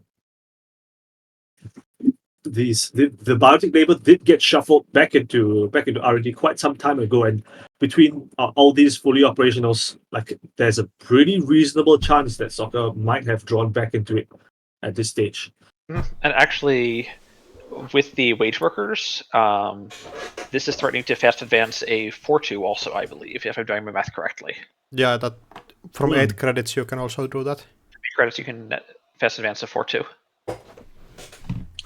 And it's entirely possible that server 4 and or server 5 could be 4-2 agendas as well, because from this boss state, sure, Rotom has a credit lead, but it may not be feasible to check all of these remotes. Not when he's also thinking about thinking how to keep Soccer honest and not try to push out a 3-2 with a Baltic Labor. So maybe if I'm Rotom, possibly the plan is like trying to force some reses on these tertiary remotes, maybe poke R&D, and you have to get some accesses somewhere. Mark is on R&D, so that's a pretty decent shot in terms of poking, I should say. Yeah, wage workers coming down means that Rotom is going to check HQ and start getting R&D more pressure. Right, this is a 4 credit cost HQ run, accessing Magnet. Of course, refunding 3 credits and a card back of Dreamnet and this Dirty Laundry. And of course, this possibly quite important Wake Implant counter. And we'll see if Rotom decides to use it now, actually. I think because there I is prefer to see it held.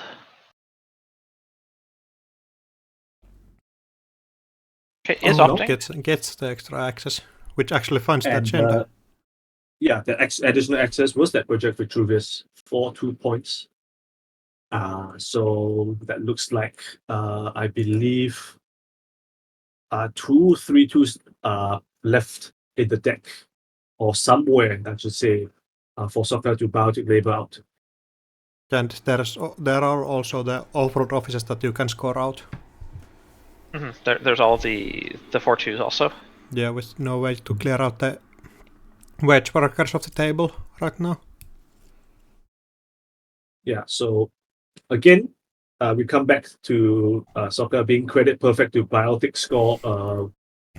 score this off-road office. Yeah, from hand. And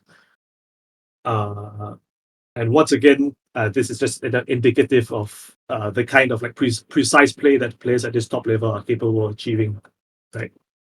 Making that fully operational Vitruvius pool on the previous turn, getting those exactly 5 triggers of the fully operational to be exactly on 8 credits and threatening this fast advance. And even if it doesn't have it, Rotom Appliance has to respect it. Has to consider that he could have it. And decide whether he can afford to play around it or whether he just needs to set up for next turn. Oh, Rashida here is huge. Rashida might actually find that. Drawing past the 4-2. Oh, Baltic Labor! Instant install. Oh, finding it with Rashida. Yeah, just getting the complete value from Ecovand, using the remote long as he needed, and just pivoting just to normal score out in the end. I'm not gonna lie, that Biotic install play was so fast my screen blacked out and I've got to reconnect my Jinteki. Blazingly fast score, and well played to Soccer for finding that specific line. And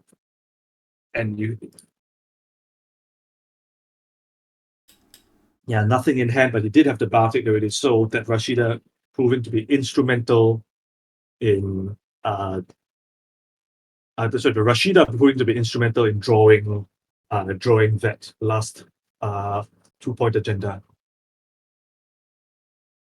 Mm-hmm. And we see the very early decision about the Spin Doctor coming back here. The Biotic was back by the time it was needed. And the fully ups were used continuously for tempo. Keep up the pace.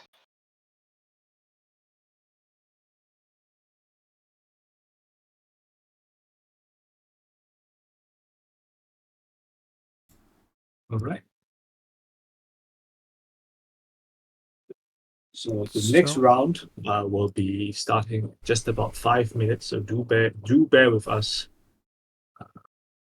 And it looks like Vatislav is on a quite similar ASA group list, but changed out some of the upgrades into a Tranquility Grids and using no like just one Just one Only week of one campaign. void. So a bit more of a like slower glacier style, I would think. And playing just some kind of like event lat with fermenters and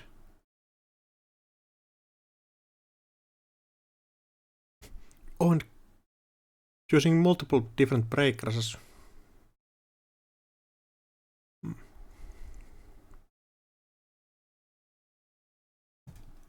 Putting econ, bringing in fermenters.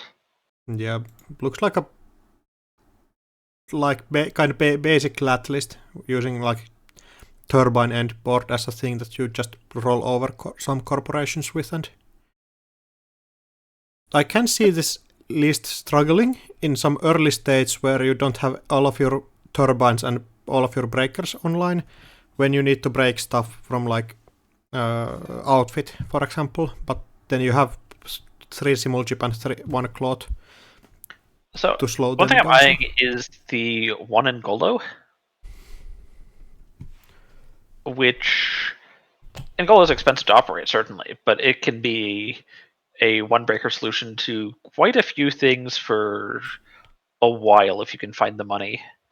And there's also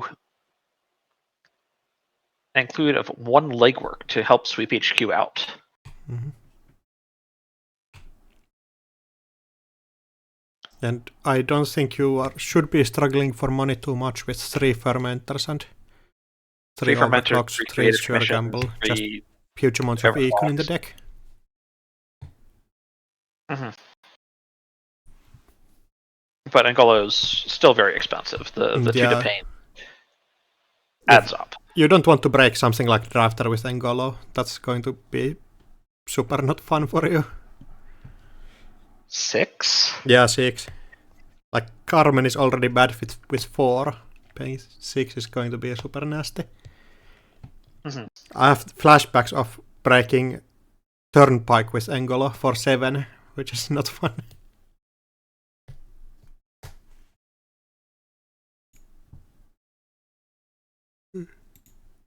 And it looks like Watslaw is playing the runner versus Sokka on the same corp again.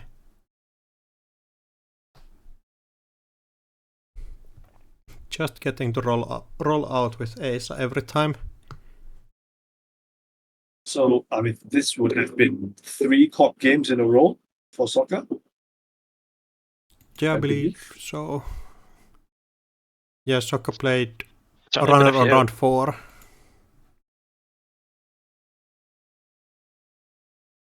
Runner on round 4, runner on round 3. Then COP in round 2. And 2 was Corp. And then so it's basically so now it's balanced out, I believe. Yeah. And also, so as of the end of rounds, as of the end of last round, it was balanced out. So this will be his first imbalanced COP game, so to speak. So it's likely. And Watslaw was playing Corp for most of the games also. So yeah. So if Soccer were to win, to beat Watslaw in this lower bracket final, probably he'd play play runner against Richmond in that first game, the first set. But we're not there yet, of course. We will be focusing on this particular matchup versus Watslaw. Or that let. And again with 1 pinhole threading in that deck. Yeah, one pinhole threading, no real way to deal with multiple upgrade servers. True, although there is a Parisia to possibly help keep down assets if there ends up being an easy way or anything accessible to access. Yeah, I think that's going to be the main problem, that you're not getting in multiple times on different turns. Patricia is like game winning in some matchups like near a hub or something where you can consistently start clearing stuff. But here I think it's going to be rough. The Parisia is limited to trash costs of assets, which doesn't necessarily get great value against these giant upgrade piles, though it can still be potentially handy taking down wage workers over the course of the game. But this is certainly a very upgrade biased list, and S Group tends to at least somewhat ice all of its assorted campaigns, Rashidas, Spin Doctors. I think something that we haven't really touched on is that Waslav is also on Anycam. And we've seen that Anycam led already in this top 16, which I believe was by Veronica, I want to say. It was Veronica. 1 second. Yeah, Veronica. The difference, of course, was that Veronica was also on prepaid voice pads with this Anycam event-based economy game plan, and combining those voice pads with the twinning in order to generate extra value and extra accesses of that event econ. In this case, Waslav not really on the same game plan. The multi-access looks to be more of a traditional shaper multi-access of Conduit. I think this game is going to be kind of won by the central servers.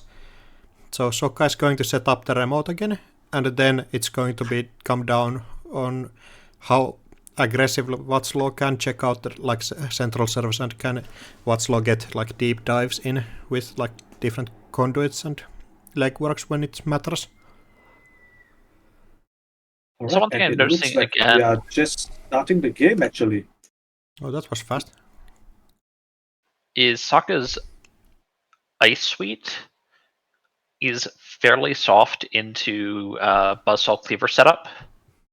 There's not a lot of high strength code gates, gatekeeper, and Bran is the only high strength barrier that can't just be cut in half with cleaver. Mm-hmm.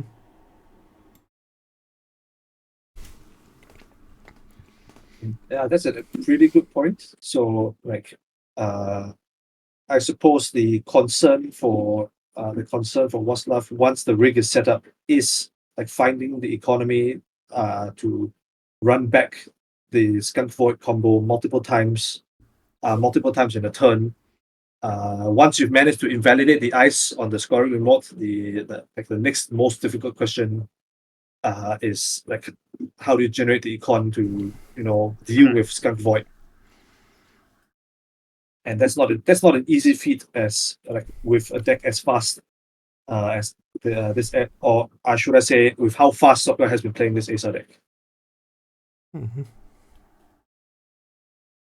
And as much as we've talked about how awkward Drafter can be for a lot of things to break, Echelon with Turbine support does not struggle to break Drafter. It's mainly about finding the time to get the Turbine and everything on the table at the same time. Mm-hmm. I mean, Buzzsaw plus Cleaver is enough. For the Echelon, you don't even need the Turbine. For Echelon, you need to have everything on the table still. Mm-hmm. But it all depends on how fast Sokka can create problems that you need to deal with. If Sokka can create really early wage workers that you just need to clear out, and so you cannot. I'm not sure Sokka can afford to go slow in this matchup. Yeah, I think if Sokka slows down at all, Watslaw is just going to run him over.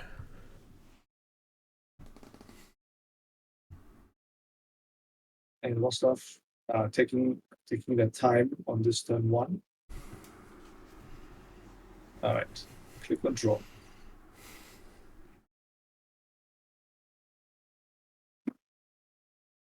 Yeah, so once again, Sokka, we've seen this deck 3 times in a row already, of course, and the opening game plan is going to be the same, except for the small nitpick of not having your your 4-2 agenda stolen out of centrals on turn 1.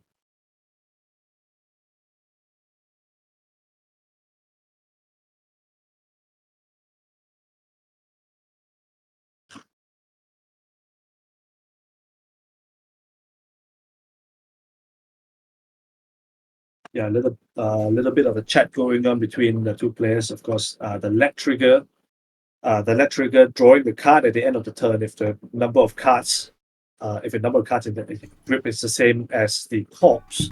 And Soccer just reminding, reminding that there are ways to add paid ability speed, draw cards on the corpse side to deny that let draw. Mm-hmm. Yeah, it's a thing that you do not instantly think about when playing as the lat. You just tend to think about your own lines and not how the corporation can interact with that lat ID ability. And also with the Resurgence, we're seeing a little bit of PD going on. Not in this match, obviously, but in general, PD with their ability to have just a hand size of 6 can make lat very, very awkward. Yeah, the classic lines against lat of PD going to 6 and PE just going to like 1 card that the lat cannot float while staying alive. Yeah, I mean, there was a period, like in the previous Continentals meta, where let was being played everywhere basically, and like people were catching on to that trick of like Resin Spin Doctor at the end of the turn in order to deny the let draw. And then the arms race continued with let playing, Stone Chip Chart Room to get more paid ability card draws so that they could match the number of cards in the corpse hand at the end of the corpse own turn. And then drawing to 7 and then drawing to 8 cards. Okay, Stone Chip so you can match spin is really cool tech. The next level. Yeah. But of course, we see neither PD nor Stone Chip Chart Room on this in this matchup, so that's just a little historical tidbit for you all.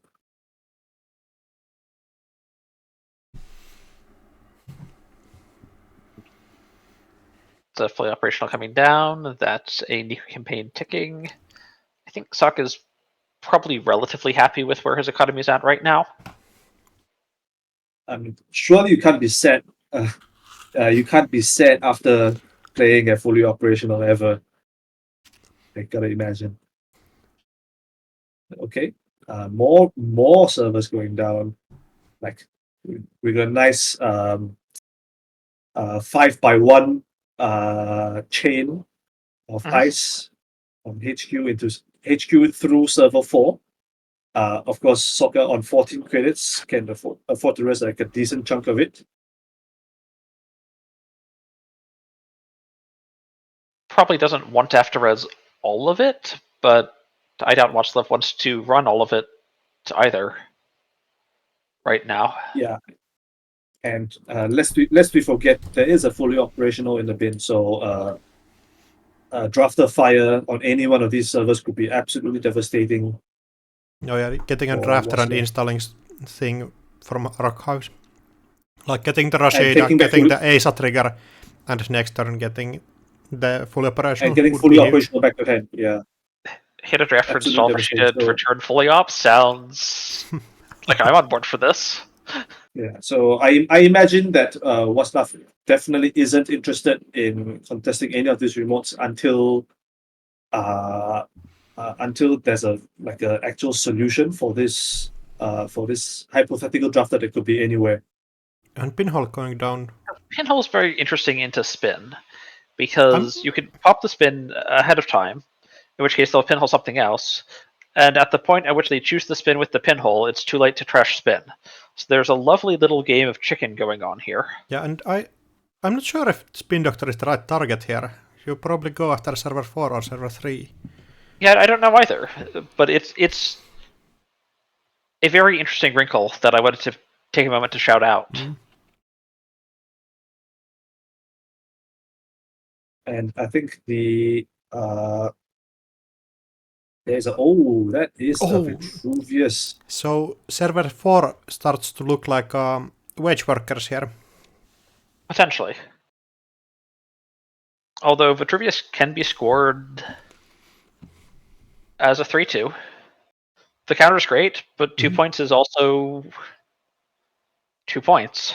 Yeah, I think Sokka is a huge Vitruvius counter enjoyer. I believe like Sokka's whole deck for last Worlds was basically based around getting the Vitruvius token in sports metal, so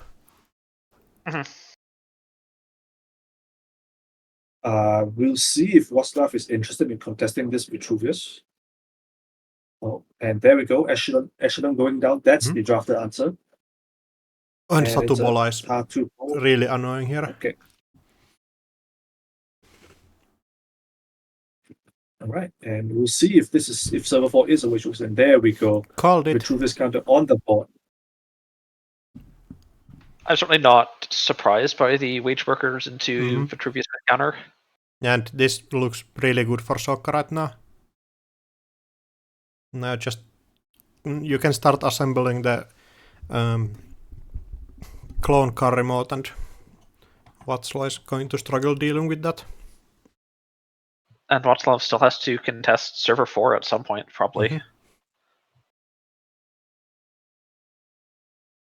The ability to never advance 4-2s is just very, very scary. Yeah. And Tatubola helps a lot in like setting up the death remote. So I would assume server 3 is going to be the one where Sokka tries to score out. Get the swap, get a free Skunkworks off the swap, and actually have a better ice on it when they come back again after the Anoetic.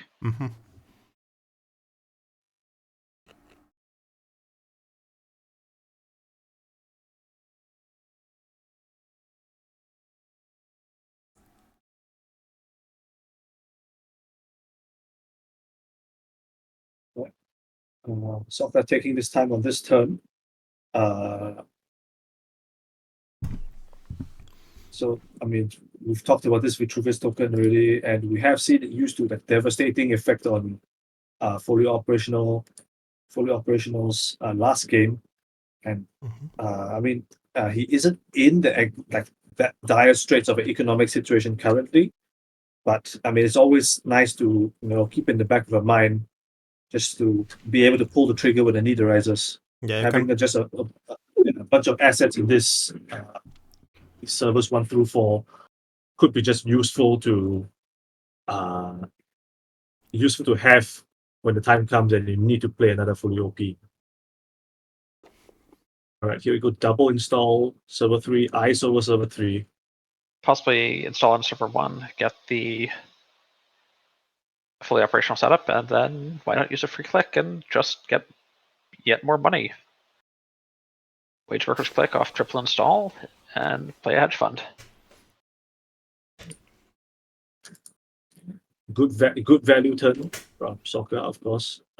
That's already 2 out of 2 turns where wage workers has been instrumental. And now that Sokka is down to only 2 cards in hand, it's going to be kind of tricky for Waslav to be able to get his lat draw this turn. Yes, that's an excellent point here. And I think if Watsla cannot contest server 3 here, this game could be in a really tight spot, or even more like worse off than it already is. But Watsla still has like outs here with getting a conduit down and just starting to dig with maybe getting a deep dive in.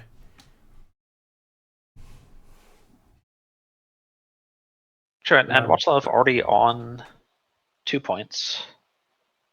So potentially 2 agenda steals is all he needs. Yeah, just needing find pay. Could just win with two accesses anymore, but it's of course unlikely.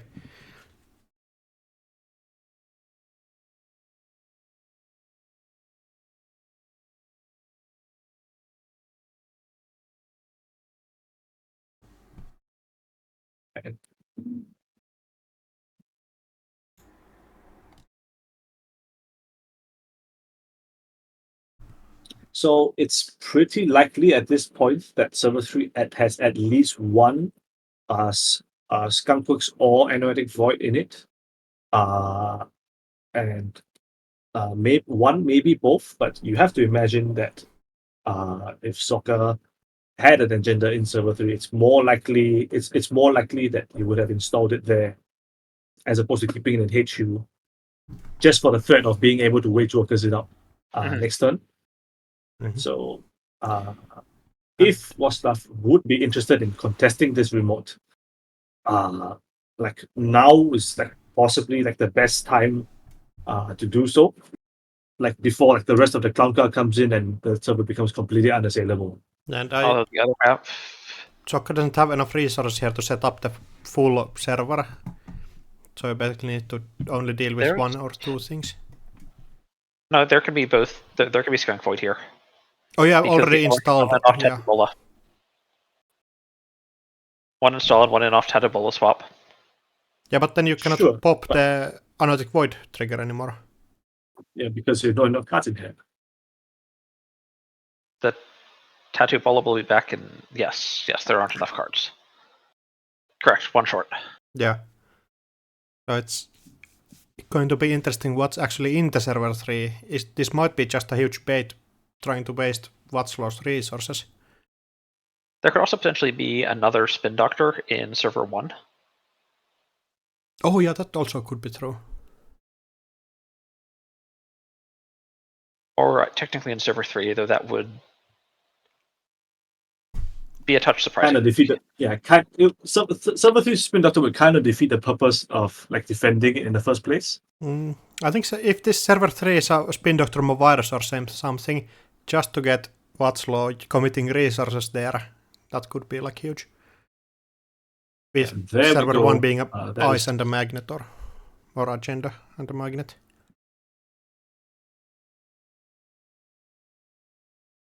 Yeah, Tatu Bola, Cleaver coming down, breaking Tatu Bola. And is just Anoetic Void. Tatu Bola not installing that there's no ice in HQ, is that right? That looks might look like it. present. So now the question is just that does Watslaw go back there? Back there, and it would cost 6 credits. Yeah, 6 credits and enough credits to trash the Anoetic Void. Yeah, and that lead denial coming up from Waslav, of course, Sokka being on 0 cards in HQ right now. Almost assuredly no way to get down to going back to clear it. All right. Still paying 5 for the drafter. Yeah, and you know for sure that Tatubola doesn't have any targets now. That's a guarantee. Well, there is a Vitruvius counter. Oh, that is absolutely true. Although for probably this ice in archives, because otherwise you would have just swapped the ice in on the first run. Yeah, exactly. Managing to get back there is huge. With Sokka not being able to threaten out anything now, and Watslaw just needing 1 access, maybe in a deep dive or something. The Watslav is now very low on credits. This ice is pretty cheap, but 3 credits is... At 3 credits, even cheap things look expensive. Yeah, Watslaw has ways to bounce back really cheaply. Stuff like Creative Commission is still in the deck. Or although 2 have been used already, so... And while Creative Commission can be played first click, and then Watslav can do something with the rest of the turn, that's an extra click. There might be ways to get more value elsewhere. It's not clear to me.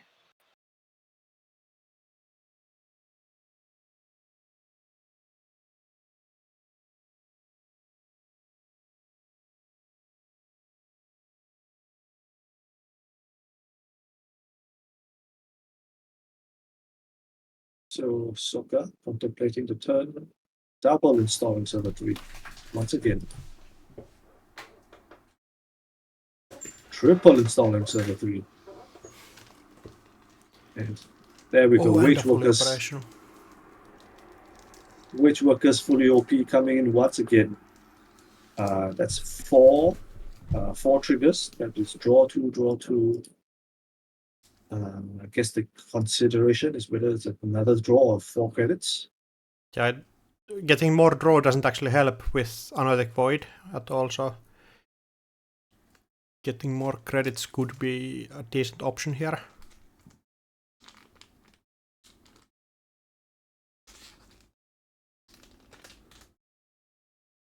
Oh, and adding a card from Archives with the Viltruvius token. So... And it looks like the option will be to go for the third set of draw. So the net total of gain 6 draw 6 cards and gain 2 credits of this fully operational. And with 14 credits, 5 cards in hand, ending this turn, definitely Soccer's back in business if Server 3 has another Anoetic Void. Seeing the Dirty Laundry in Archives, potentially trying to force the spin pop.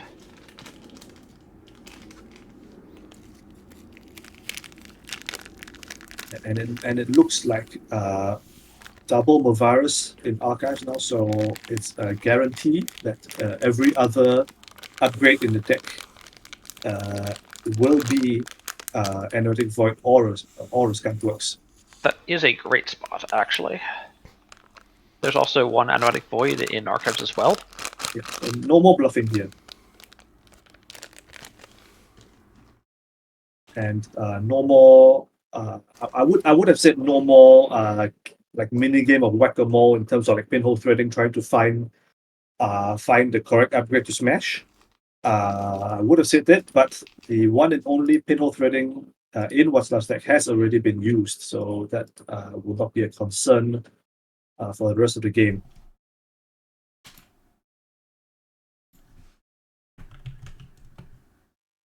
Ocelot potentially not sure he can contest Server 3, but quite sure he can contest Server 4, get the wage workers out, and Sokka's scoring lines become certainly more limited. But this is, in fact, a magnet. And Václav does not yet have a decoder as efficient as a Buzzsaw would be against it right now.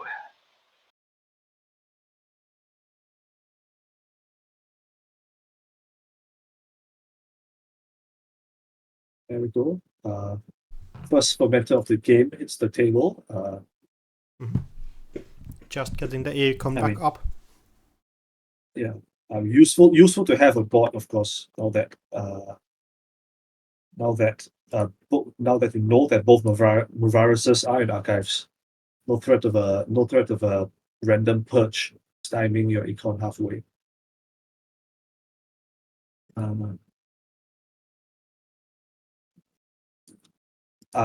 To an Aqua Mushroom, what's love's decoder is Buzzsaw. Buzzsaw, yeah. And then Golo, I think? Yeah, Buzzsaw and Golo. One in Golo.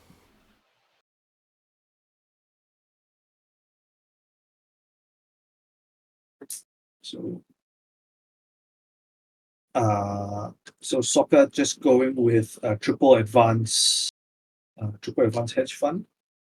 That certainly looks like some kind of Ikawa project play. Yeah, we did see this exact play last game, I do believe. Or was it? I do believe it was an Ikawa project. I don't believe there was like a super overscored Vitruvius that game. And I think if you overscore Viltruvius, that would be huge, but score, which is also huge. Yeah, going up to 5 credits means that you can start out the win with everything, basically. And let us not forget we have been like focusing on Soccer as part of the board for quite some time now. But I mean, What's Love is theoretically on match point. There goes that and install project. That might be some amount of game right there. So Václav needs to find something here, possibly. Yeah, and look at it, it's only turn 8, and the score is like 4-5, and that just that speaks to like the tempo that this Acer deck with its like monster fully operationals and the like backed up by the Skunk Void combo can generate just like short matter of turns, and like this Acer, I believe has been triggering its install ability almost every single turn of the game that Soccer hasn't been scoring agendas from. What I think I'm going to shout out is if Watchlove wants to deep dive for the win, there's no time to pop the fermenter. Because Ikawa needs a click to steal. Oh yeah, that's right. So what's your win condition here? Is it just deep dive R&D and hope that you hit the Ikawa projector? Well, or probably not R&D? anymore that probably not anymore that you've spent 2 clicks on fermenter and SMC. Although yeah, I think this line looks kinda iffy for me. I think, but it might be the best option you have here. There's nothing you really other things that you can do. the only place to look for accesses are R&D and HQ. On ablative barrier here, maybe getting on ablative barrier to Anotic Void could be huge, or just an install. Yeah, you can Rashida install, but of course do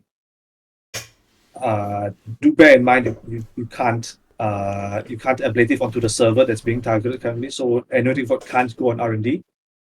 Oh, that's true. Yeah. So, yeah, one of of course. Yeah, the big decision for Watchlove here was whether to go for the overclock R&D or overclock server 3. Possibly, I guess because of the threat of this Tatu Bola fetching like a different bigger piece of ice. Like it was the decision was that it wasn't worth it to try and risk running the remote run multiple times, especially not with Echelon at that point only being strength 2 against this drafter. Not a place. And we have the labor coming in, but needs to hit 2 agendas. And to hit 2 non-Ikawa agendas, and Ikawa cannot be stolen. There are no clicks remaining. So this is going to be wild to see if Sokka even rests here. Sokka's thinking right now. So there's potential lines of res ablative barrier, install a spin doctor, flip the spin doctor, potential gatekeeper res. What eyes do you not res here that, like, if you have win on server 3? So I don't think it's game next turn yet.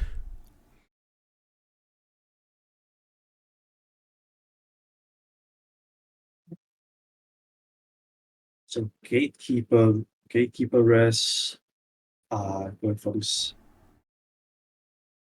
Oh, finding an eco Ansel and ablative. Not hitting anything, and is it the game here, Rashida? Is it Rashida res on server 1? I mean, that's kind of indicative that may not be the game yet. No, not yet. Unless Biotic Label. Oh! There we go. 2 games in a row. Soccer pulls it out with the Rashida into Biotic Vitruvius. Yeah, Rashida saving lives. Like, the run on ablative barrier, crashing the Rashida here is huge. Yeah. Ended up being quite crucial. Soccer was missing 2 credits in order to do that, to make that play. And congratulations to Soccer for making it to Intercontinental Finals, so Continental Finals, where he'll face off against his unbanned teammate Bridgman, which will be coming very shortly after this, of course. And congratulations also to Watchlove for, of course, making top 4 and punching an Intercontinentals invite, which will be in 2 weeks. Yeah, so from the 16 player, we just have 2 left here. With Sokka coming from the lower bracket, meaning that Sokka has to win on both decks, but it has been done before and probably will be done after this, so everything is possible here.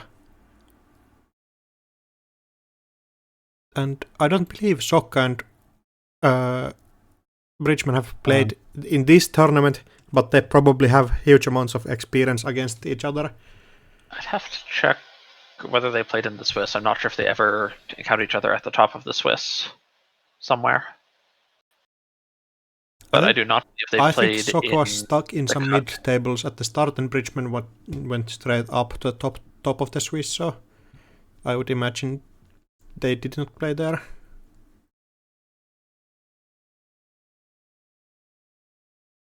And do we know which matchup is up first? It's not yet. Very shortly. Okay.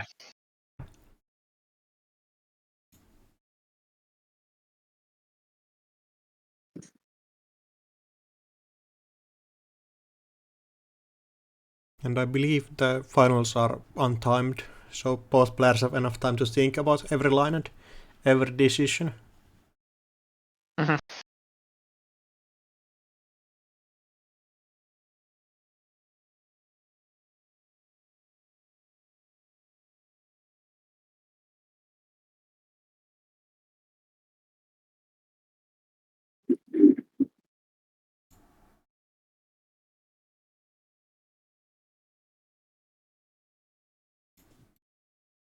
Mm-hmm. Looking at the bracket, I would imagine Sokka is playing the runner now, with Bridgman playing Corporation.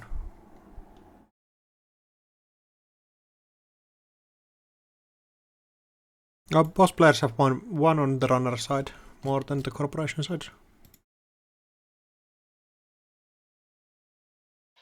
And again, so just to recap, this will be a Sokka versus Bridgman finals, and Sokka, coming from the loser bracket, will have to play win 2 games against Bridgman in order to be considered the EMEA Continental Champion, whereas Bridgman only needs to win 1 game. If Bridgman wins game 1, there will be no second game played.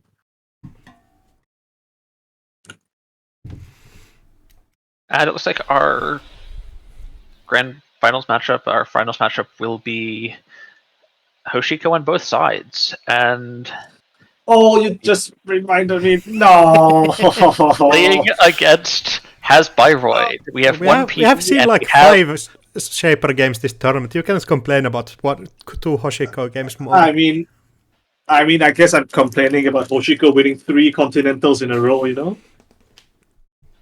I think okay, that's a bit more understandable complaint, but to be fair, regardless of whether Sokka or Bridgman wins today, we will have a HB Continentals win, which is very nice, and especially since we have 1 Continental win for Wayland and NBN already. So I mean that's already indicative of good diversity in faction diversity on the Corp side, but come on, Hoshiko Shiro. Hoshiko is cool. I don't get the complaining. Is Intercontinentals is going to be won by Jinteki Hoshiko. All right, you heard it here first. That is, I mean, honestly, not the hottest take I've heard ever. I mean, with the track record we've had this Continental season, like Jinteki Hoshiko winning Intercontinental seems. I mean, all of the other corps have won once, positive. so Jinteki gets Intercontinentals, and Hoshiko's won all of the Continentals, so Hoshiko also gets Intercontinentals. Makes perfect sense to me. Yeah, and I mean, seems like a perfectly balanced runner to me, you know. Nothing to do here. But now I'll give you the hot take. Worlds. will be won by Nova Ampere. Yeah, that's a hot take. Only reason I can see that is if we ban every other ID. But do you actually think? Do either of you actually think that there should be any bans going into Worlds in the next month? Oh, I mean, I'm definitely not good enough a player to make any comments about that. I mean, it's entirely possible that we might see Hoshiko taken down the peg, especially after the performance that we've seen from her these past few weeks. That being said, I do believe that overall corp win rates are higher than wonder win rates across the board, at least from that's been my impression across this top cut, as well as the APEC top cut which I played. Right. So that's mostly where I am. I want to see Anarch and especially Hoshiko get taken down a smidgen. I'm happy to have some Anarch representation at the top. I think having half of the top on Orange is a little higher than I want, but I'd have to check the numbers. But my general sense has been Corp is performing a bit better right now, so maybe we could see a ban that'll hit all of the Corps, like maybe Hedge Fund or Spin Doctor, and then we can also ban Fermenter. Should be good. Oh, Fermenter ban would be extremely high. If you ban Fermenter, it's the only problem there. It's that it hits Freedom extremely badly. Freedom extremely hard. I agree. Maybe Liberated. I think Liberated is more replaceable. Both are non-interactive economy pieces, so I think they fit the same thing basically. Fermenter might be a bit cheaper to install, but I don't think there is enough. Liberated is the problem. Mm-hmm. Probably, and I don't really have like enough of an opinion about like Anarch economy, and I think like the general consensus is that Anarch economy, yes, it is overtuned, and like Fermenter is quite possibly the core of the problem, but I don't know if it's I wouldn't know what banning it, what the repercussions of banning that card would do to the rest of the meta, you know. Mm-hmm. That's what I do think the meta overall is mostly in a very good spot. While we are seeing a bunch of Hoshiko, I don't think it's as bad as it was. I'm thinking back to the July AMT when 70% of the field was Hoshiko. And I think if you get to that point, that's a little bit too much. Maybe a lot of it too much. I mean, we are seeing like a few different opinions in chat. Ban Hoshiko, no ban.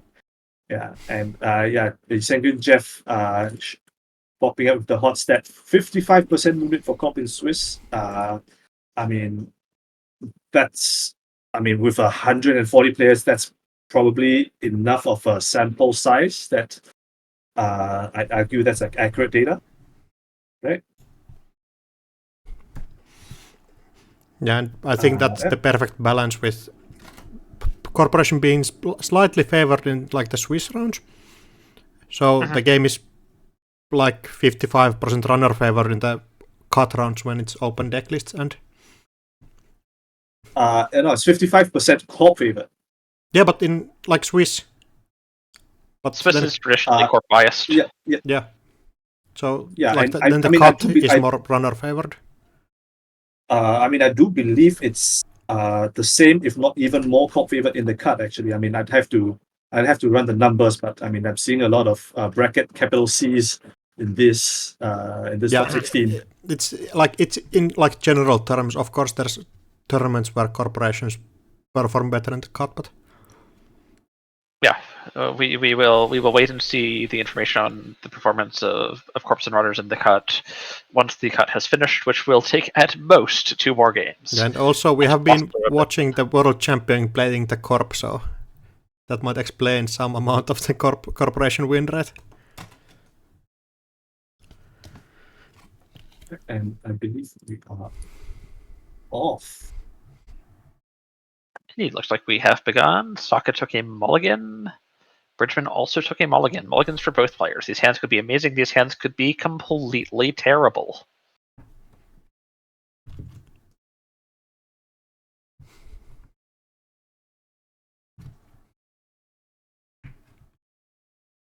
And starting out with Grease in the Palm installed.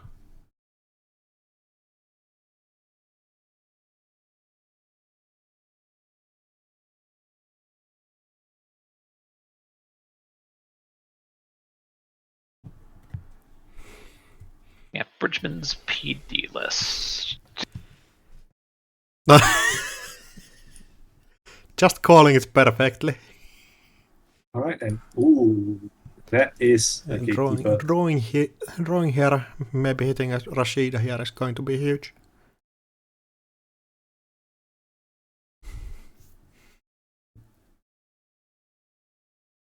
Look at what breakers Sokka was on. I think Sokka is on 3 Amakua and the... No, Sokka is on Common Favor Unity, 2 of each. Oh, then I was looking at the different player, but yeah. So just the basic list. I think, yeah.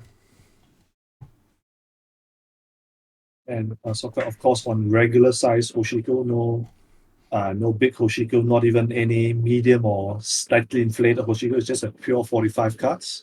The good stuff. And also not on a single Botulos at all. No Botulos. Just playing the Bankar as their extra way to get into servers. All right. So you see this Rashida fire on turn 2. I'm just wondering right now, do we have Your Digital Life coming? Your Digital Life would be pretty good here. Bunch of credits, 8 credits. Netting 6. There we go. Yeah, that's a couple of kind of a good econ card here. Sure Gamble's good. 1.5 Sure Gambles are even almost better. Good as a fully operational, but not quite. I mean, Increasing the palm at we another install see underneath. both of these. We actually see both of these corp decks from both our finalists being built to exploit like specific econ cards. We have seen from Sokka in those past 3 games like the power of fully operational, getting 4 triggers off of it consistently, and sometimes even 5. And now over here, Bridgman across the table with importing an NBN card. Your Digital Life gain 1 credit for each card in HQ, combining it with the PD hand size ability. And damn, damn, he's good. I mean, in PD, Your Digital Life is building a better transaction. Yeah. Just from the extra hand size. And Banha coming down with the last click and credit from Sokka, meaning that even though he's on exactly 0 credits, none of these single eye servers are effective. Going to pose an effective threat.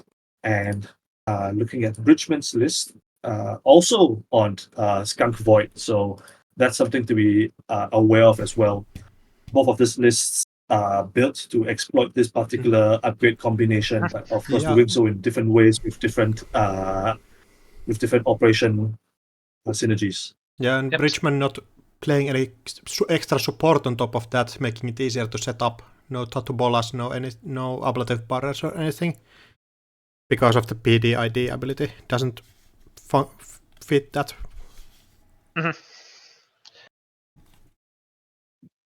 But again, get your Skunk Void down and never advance 4-2s. PD has Seamless, and Sokka's Oster Group list has Wage Workers. But either way, never advance 4-2s on Skunk Void. And say, come and get them if you can. And often they can't.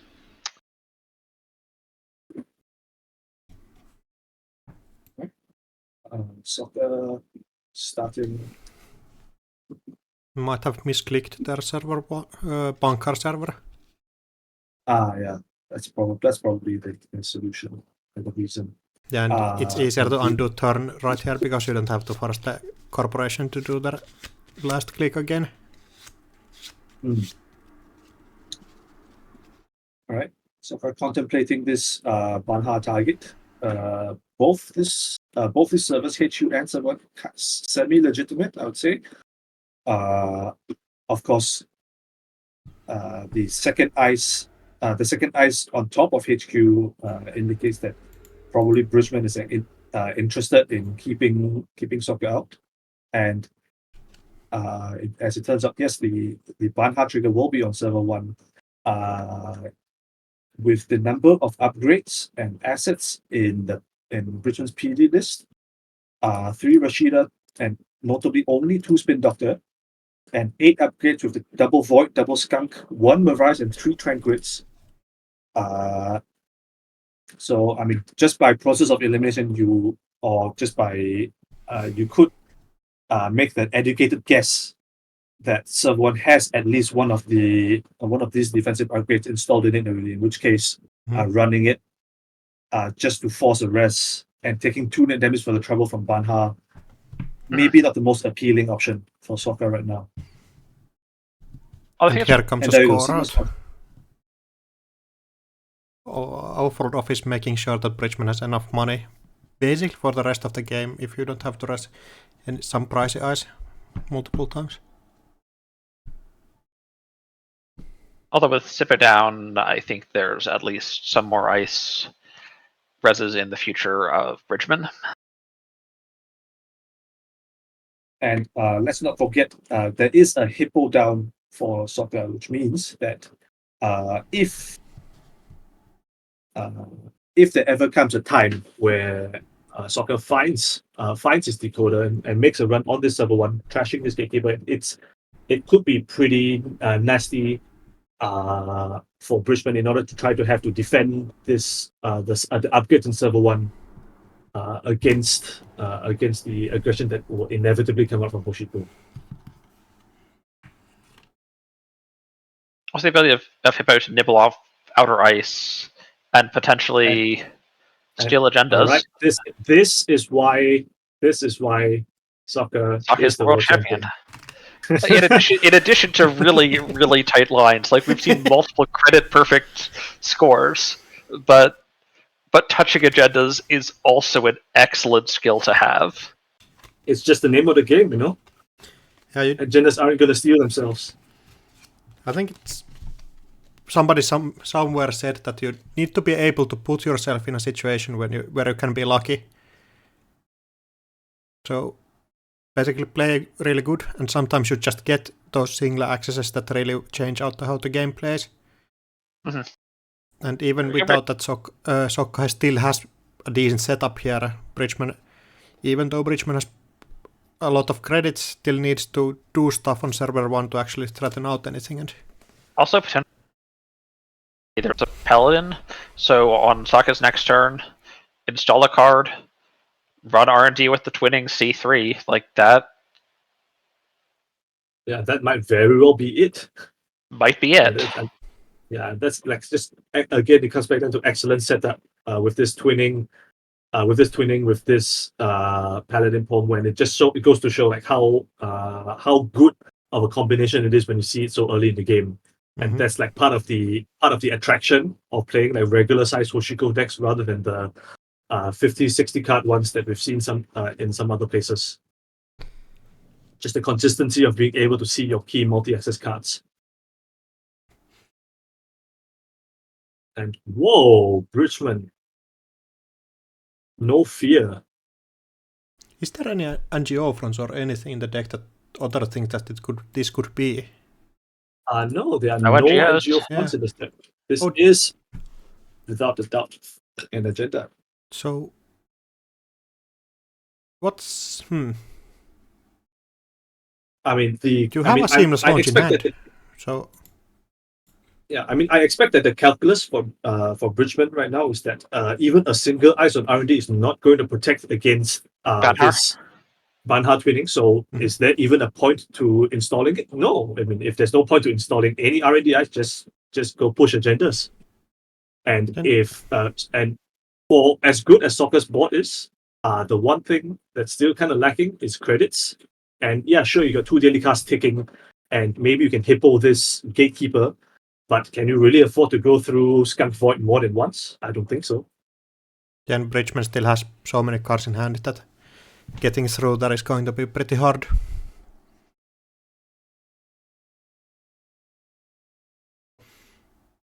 But can you actually afford this to fire, or I don't think you really can.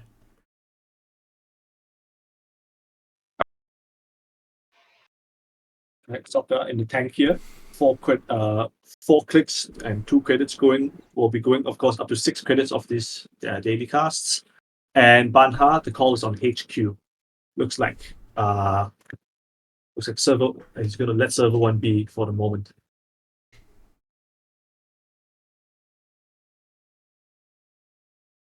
Right, Gachapon. Instant fire, trying to find something to install with Paladin. Opportunity is huge here. Let's you get through HQ. Yeah. Lets you get your H train. More importantly, lets you hippo the gatekeeper on the remote. Which means now, like maybe Bridgman can still push through this agenda attempt. But that'll cost him most of his hand. I don't believe you can really, like, even if you break the hippo to server 1, you still pay so much to get like the repeated access on server 1. I mean, but that's the point, right? You have to force this res on this Anoetic Void, force the discards, and if Bridgman is focusing on protect the remote, let's not forget that there's still this twinning ticking up every turn, and R&D is looking very vulnerable right now. And that's also assuming that this is, in fact, the full Skunk Void on server 1. It could be a virus. There are other upgrades in Bridgman's list. There's the Tranquility, there's the virus. It's not necessarily the Skunk Void. Just finds it. Okay, yeah, that works too. That was good. Just get the rips. Cards access. 6. Bridgman getting flooded. Agenda points slot 8.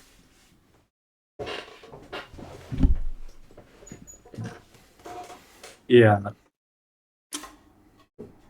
and I mean, unfortunately for Bridgman, like these kinds of hands do happen like after mulligans, when you just kind of have to play yourself out of it. And there was that gatekeeper rest, which did of course help a little bit, but as it turns out, there were just more agendas on top of RP. Yeah.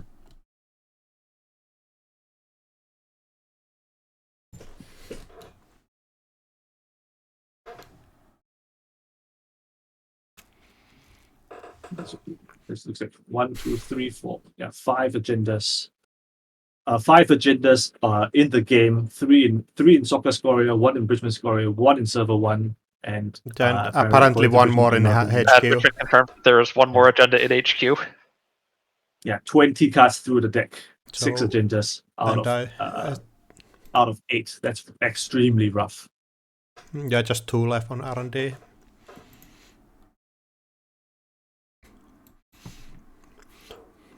But we're going to the final game right here. Now off to the grand finals. So reverse of this matchup, but bit of a different decks.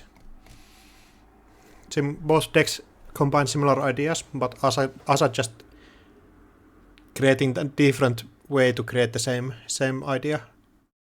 Like both of the decks want to create a Anoetic Void Monogram Skunkworks server, but the way that they utilize the server and way they create it is completely different. Mm-hmm. And I think Bridgman actually playing stuff like Ice Carver in his deck with... Well, Ice Carver makes Cleaver look a lot better against Drafter. Sorry, makes Carbon look a lot better against Drafter. Yeah, that's true. Like that by itself saves you 2 credits, break 2 Drafters, you're ahead. Mhm. The grandest of grand That's a finals. pretty decent shout. And Bridgman also playing this full package of surf, strike fund, and Steelskin scarring with moshing. Yeah, and I think it was from Brisbane that we did see a frankly quite legendary draw 5, gain 7 moshing yesterday with a double strike fund and Steelskin scarring moshing. That was pretty hype. And one other thing I'm going to shout out here is Bridgman is on Maw as his console, which means that everything in hand can theoretically be trashed, including that biotic that we've seen come in clutch for Sokka in, I believe, 2 matches now. While calling up Bridgman's cards, there is a card option that we've seen a lot of previously, but not a lot so far in this top 16 to Stargate, and that's probably only possible just because of the fact that he is on Maw as a console as opposed to Hermes, and that 6 MU is pretty important in order for you to be able to keep up your all your breakers as well as a fermenter if need be. Mm-hmm. And also is not running any botchlesses. It's just import good breakers, have money, Stargate. Yeah, it's interesting to see like these Anorak staples that feel like cards that were always in the decks. Stuff like Stargate, stuff like Botulus are both cards that just don't feel like they find a deck in the current meta. You don't need the Botulus anymore to get through big code gates or big sentries, because you're actually playing real breakers instead of these bad ones. Mm-hmm.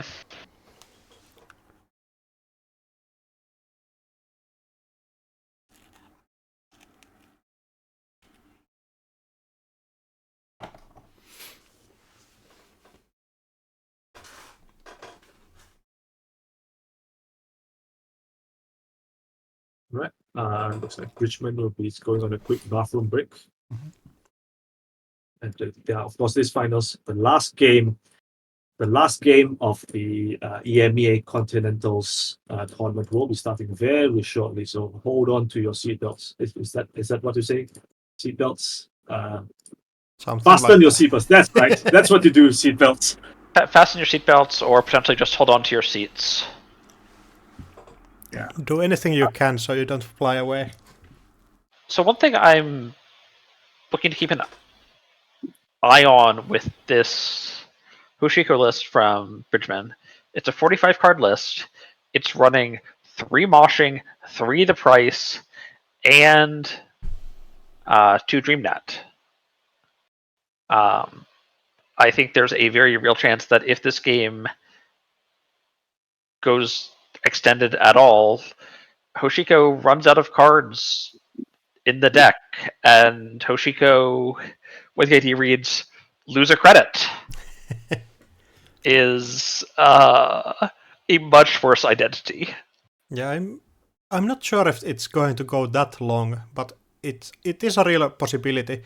There are no cards like Bankar, for example, that really like mill yourself out.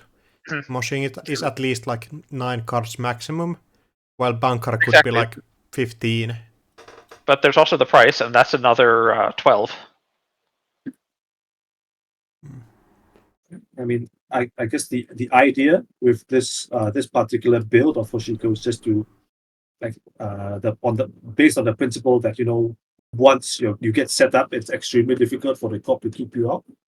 And to be fair, we did see that exact scenario play out multiple times across the Swiss rounds yesterday, where like if the runner, be it Hoshiko or Saber or whatever other like aggro tempo oriented runner, once the rig gets set up, it's extremely difficult for the corp to keep them out of centrals,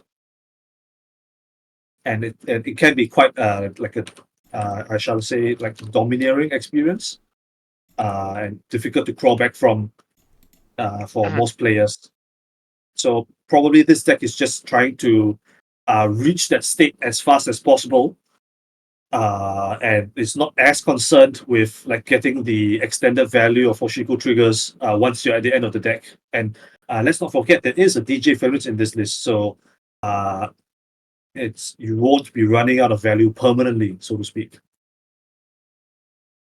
There's always the potential for probably Steve, I'm expecting, although there's a chance of Sable, I guess, depending on the board state, to come in and keep bringing some events back, bring back some bravados, bring back some sure gambles, maybe bring back some strike funds, but I'm not excited to bring back moshing once I'm at the end of my deck. I'm not excited to bring back the price.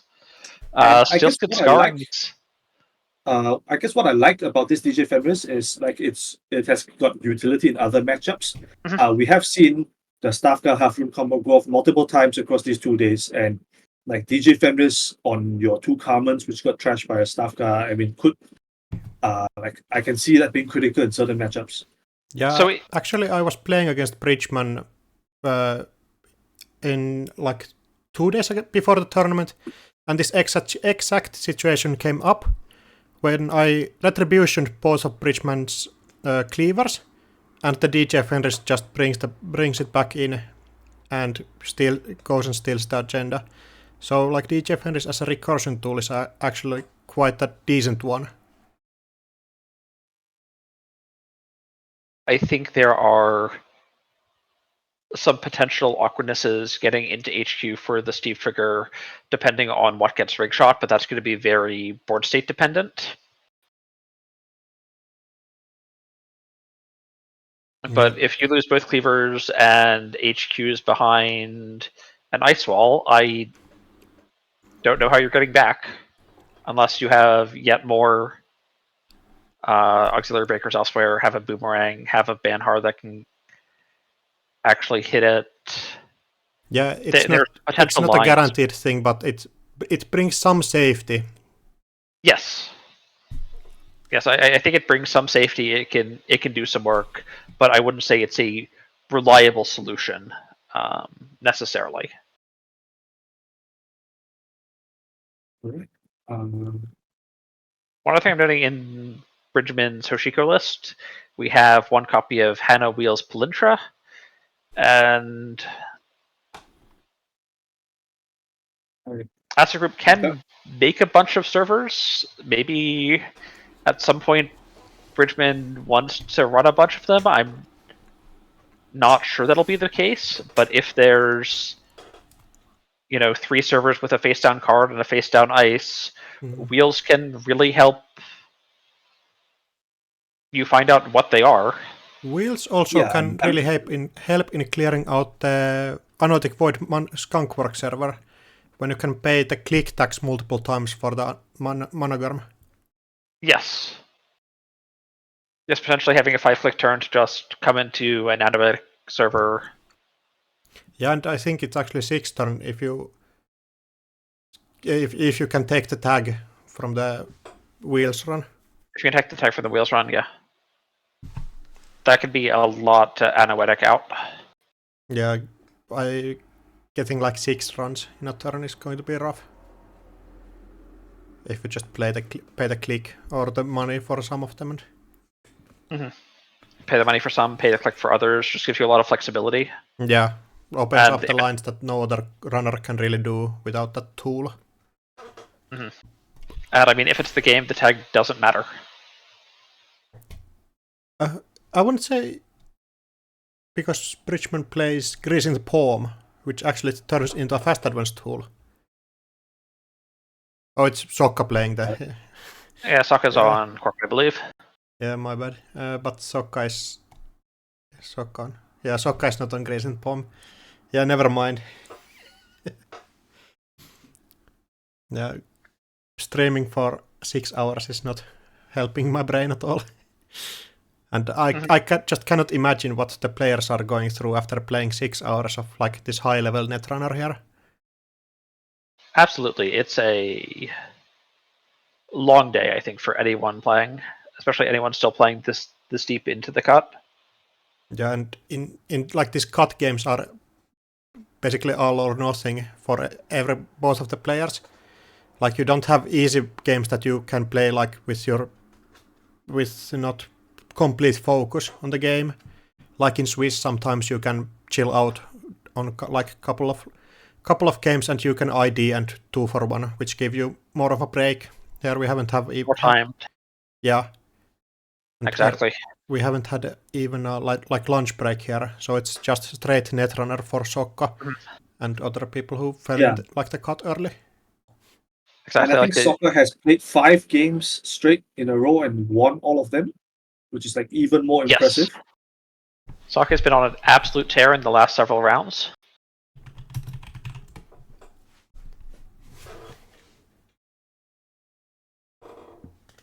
So if you do want more lunch breaks at double-sided Swiss tournaments, the easy solution is to bring ASA and sports.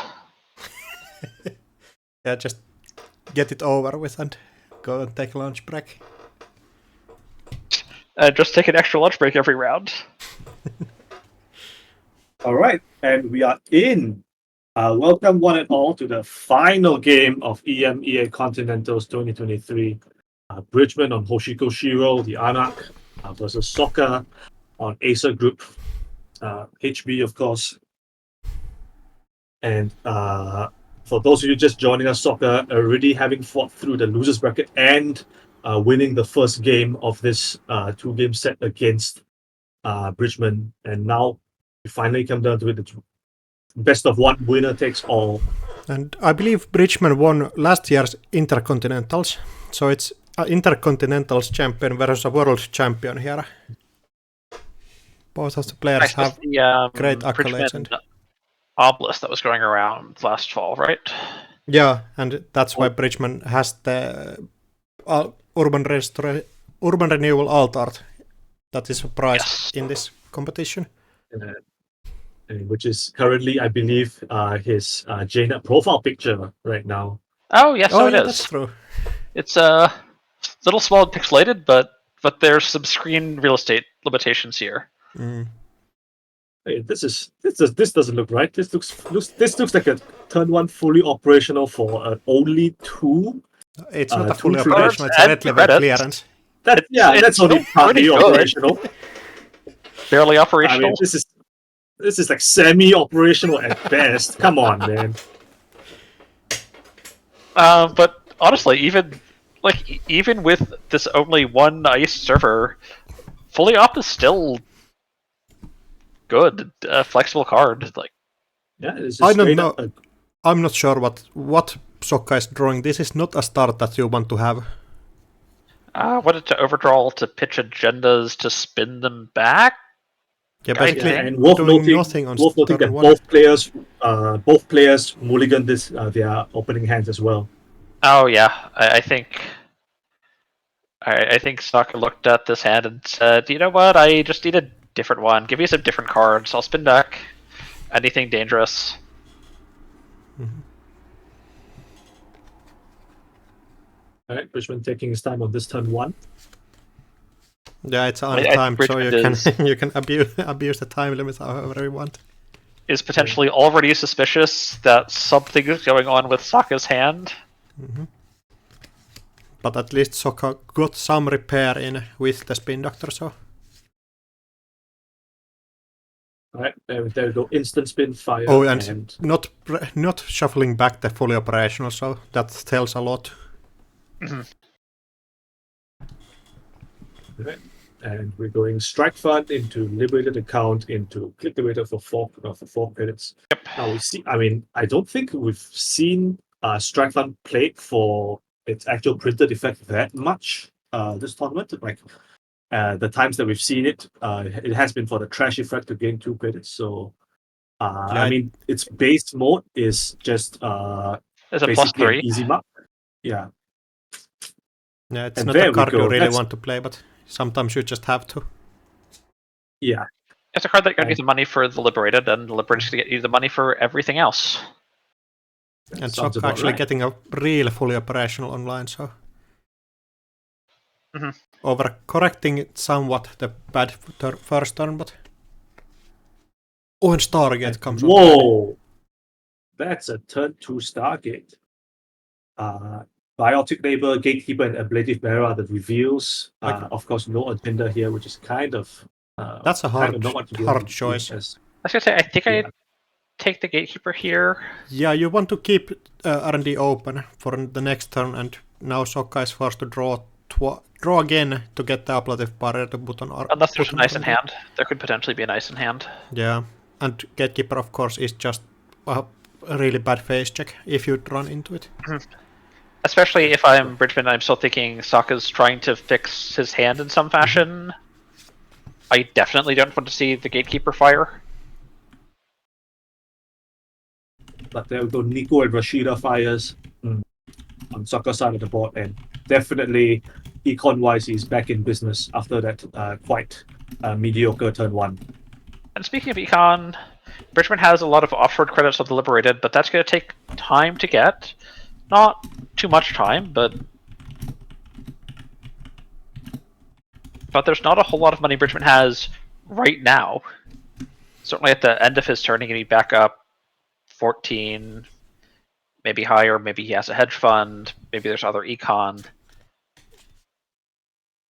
But this is potentially going to be a relatively non-aggressive turn coming in from Bridgman. Yeah, correct. And specifically, you really didn't want to see this double Nico plus Rashida res on this turn, because it's indicative, with this 8-card hand that Sokka has right now. You see this double ice R&D in response to this Stargate, and just this 4 credit and 2 click investment from Bridgman that netted you basically only a Gatekeeper trash, which is nowhere near the end of the world for Sokka. You are kind of losing out on that end of the bargain, so to speak. So the other thing I'm going to say here is this Stargate is hogging up a lot of MU until the mall comes down. Yeah, it's going to be tough challenging these remote servers in a reasonable amount of time. And potentially, depending on where the malls are, that's going to be Richmond's on mall, right? Yeah, Richmond's on mall. Potentially, this will need to be an overinstall on the Stargate even to get breakers down if the malls are in hiding. Yeah, I feel that's so. You don't want to do that just because it's the emotional amount of damage that you do to yourself. You have a connection to the Stargate at this point, so... A connection to the stars. Yeah. Alright, Sokka carefully sitting on... I have 17 credits on Sokka, not counting, of course, the 9 credits. Oh, one moment. Okay, we're just going to go click to draw instead of install. We're going to go click to install anyway. Yeah, I was gonna say the 17 credits for Sokka, not counting those 9 credits offshore on those Nico campaigns, which I considered quite unlikely that Bridgman will try to contest.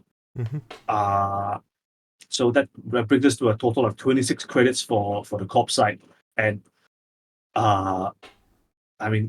that's got to be some of the most solvent that Sokka has been this entire top cut, right? We've seen him play from sub 765 credit scenarios. We've seen him play from about 20, but 27 is a lot. Yes. And,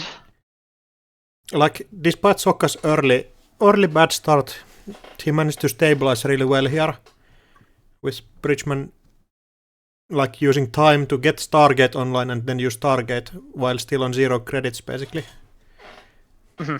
But at least there's money coming in fast on Bridgman's board state. But it kind of looks like server 1 is getting the lock online. Looks like the clown car is starting. And I do think that without a hippo, specifically a hippo plus other a breaker solution for server 1, it's going to be quite challenging for like Bridgman to contest this in like a reasonable time frame, even with those 12 credits on liquidated account currently. Yeah, I think you need to find a price or something. Or need to find the price, yeah.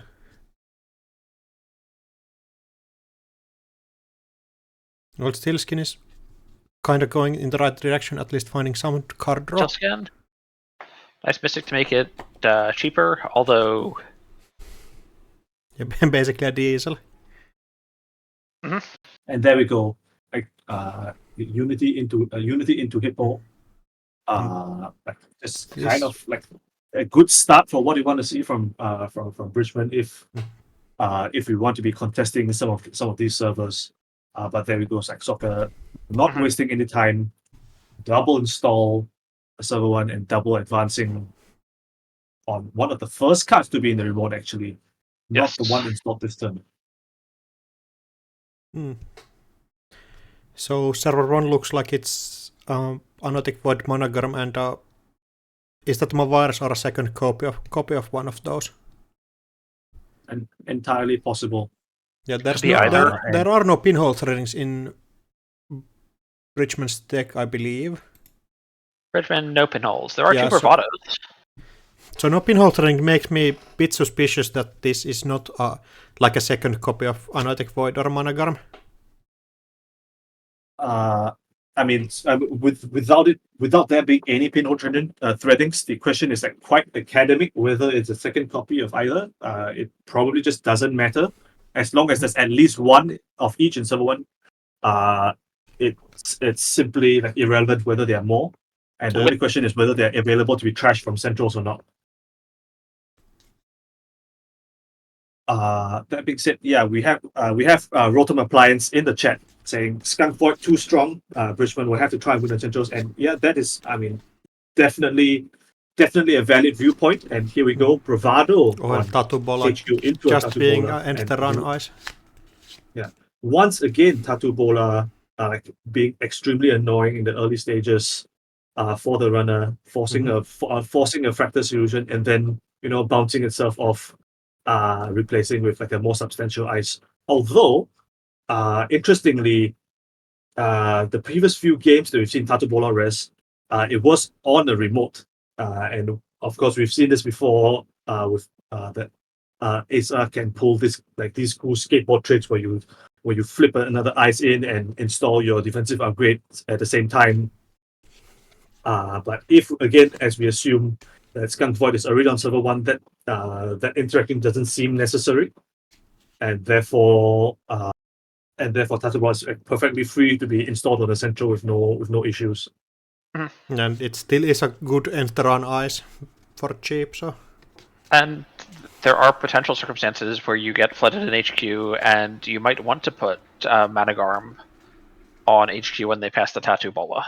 That can come up. I think it's that's true. Pretty rare, but well, if the game is on like HQ, you just can do it at some point. Yes, it's not your main line of defense, but it's a cool thing. Yeah, I believe that the Stargate is not a card you want to have here. It is interesting because I mean Stargate, like being like a more independent source of multi-access without having to like rely on twinning to like charge up every turn. Although of course the drawback, as you've talked about already, is the 2 MU cost. So without access to more, Brisbane will find it extremely difficult to resolve his fractal solution, which I believe is just Cleaver. That's correct. Bridgman is on Cleaver. Yes, Cleaver, Carmen, Unity. All of the system gateway breakers. It's kind of wild that system gateway breakers have been turning out to be like the most consistent ones. They've had some really sweet designs. Honestly, I love Unity. I think Unity's a great design. Yeah, the one that I'm less sold about is Carmen, but I think that has some baggage on it. I think Carmen specifically is like bet against exactly stuff like Drafter, which is like a card of course, like HB is like famously fond of playing. But Carmen, I think overall is like versus like the rest of the field, possibly that the judgment was that Carmen was a better catch-all breaker versus cards like Trebuchet out of the outfit, for example, and Stavka when it isn't getting a half rune, for example. Whereas if you have an Echelon versus a Trebuchet in the early game, you feel like really awful. Mm-hmm. Yeah, I think Carmen is the best thing that you can get right now. And the fact that Carmen can come down for 3, like 3's actually a pretty good price for Carmen. Yeah, 3 is good. 3 is basically Bugolta, right? It's the same cost up front, certainly. So of course we see the Maul landing here. So Brisbane now finally solving his MU issues. Now the next challenge will be to find that cleaver to be able to go through this Tattoo Bola on HQ as well as any other servers that he decides on. Can also now potentially support the other fermenter coming down if he's looking for more long-term econ. That's correct. And to remark upon this Stargate, this Stargate multi-access solution, of course, Stargate compared to twinning is what is better for being able to see 3 cards of R&D every turn, where if you were on twinning instead, you would need to have some. You would either be able only to do it every other turn, or be able to have some kind of out of turn expenditure of recurring credits, like for example, Gachapon on the Corp turn, for example, right? With Paladin credits, yeah. Yes. I say it used to be you could play multi-threader, but yeah, that's no longer an option, of course, being rotated. Yeah, but the point I'm driving at is that Stargate theoretically is a better solution for R&D lock than twinning, especially against the corp that wants to jam agendas in a Skunkvoid remote, and therefore the Skunkvoid remote being like not really contestable. But I guess the problem with that approach is that this Acer deck is extremely good at drawing through R&D lock just by scoring, for example, Vitruvius with a counter, and suddenly one fully operational later, bam, like there goes R&D lock. You've broken through it and way beyond. You draw like maybe 4 cards, 6 cards in a single click. Right, and let's not forget, ablative barriers can do funny stuff with spin doctors, with Rashidas, and so on and so forth. So, like I think Soccer will find it pretty trivial to draw his way out of any kind of like Stargate lock that Brisbane tries to put on him. But this is the solution for Brisbane, of course. Like DJ Steve. With this hippo to trash the Tattoo Bola. No shenanigans for you. Yeah, so if punching through R&D with this Stargate is not going to be effective in the long run, especially with a Spin Doctor on the board, ready to shuffle back any agendas to trash, the call is just to go on HQ, and Brisbane's identified this as the server of choice for this current stage of the game, and it remains to be seen if it's fast enough. That Soccer won't be able to score out.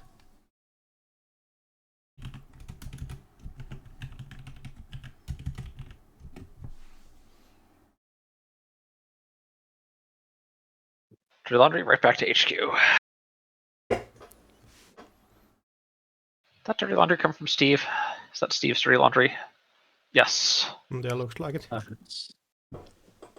Steve the homie, just giving Hoshiko another more dirt on the corporation.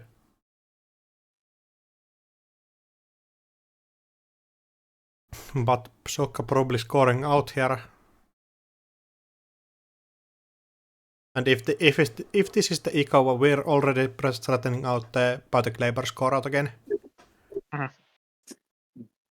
Honestly, I think Sokka would love for this to be biotic for multiple reasons, because biotic lets to efficiently use wage worker clicks if that's a wage worker in server 2.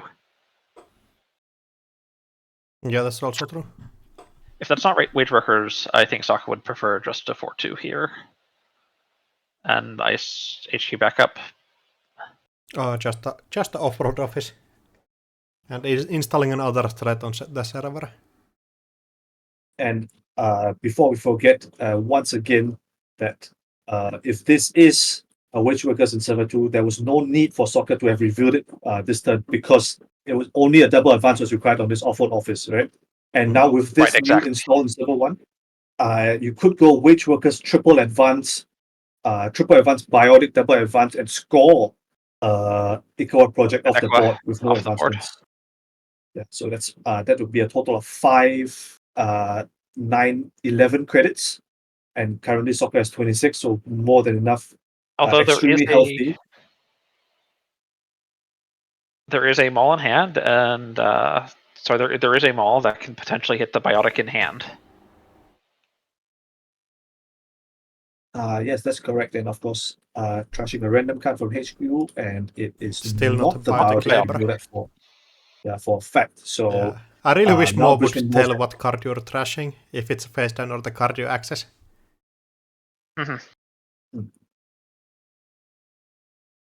Yeah, so Bridgman knows that this biotic threat is live. Oh, and going very after wisely, the possible wage workers. Yeah, he sees the line for sure, definitely. So if server 2 is a wage workers, it needs to be trashed straight away, just to prevent any kind of exactly. But still, it's buying you up one turn. I don't think if that's an Ikawa project, like Bridgman might think. Yeah. You're still not getting into server 1. Yes, turn. And of course, right? But you have to play to your outs, and the out is to trash this wage workers, or you're losing this turn exactly. Roll advance. So it's not a pleasant play you have to make, but it's the only play you can make to avoid losing the game. Yeah, but it's not playing to your out. Your out is basically the hope that it's not an Ikawa and you lock out R&D with Stargate. I think that's your out here. Possibly, yes. But I mean, I think we have already discussed the issues with trying to Stargate lock a corp like this ESA with ready access to and the off-road office. All right, it's just a biotic off-road office. Sokka taking a moment to think about that. Turns out not the Ikawa, which means that knowing that HQ has no more biotic labor, and I mean, more relevantly, that because of this more going to work over multiple turns, that the number of cards in HQ is not enough to sustain multiple Anoetic Void triggers. So this may be Bridgman's best chance to get into server 1 and clear it up. I just don't believe you have enough credits here.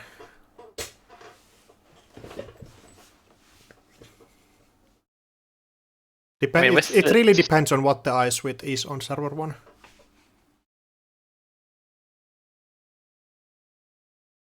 So I know one thing I've touched on before, but Sokka's ice suite in this list is not especially big. There's 15 ice, but the biggest thing is a brand one, which is big. There's one of them. There's an Ansel one. There's one of them. There's 3 drafters. Those can be walked through.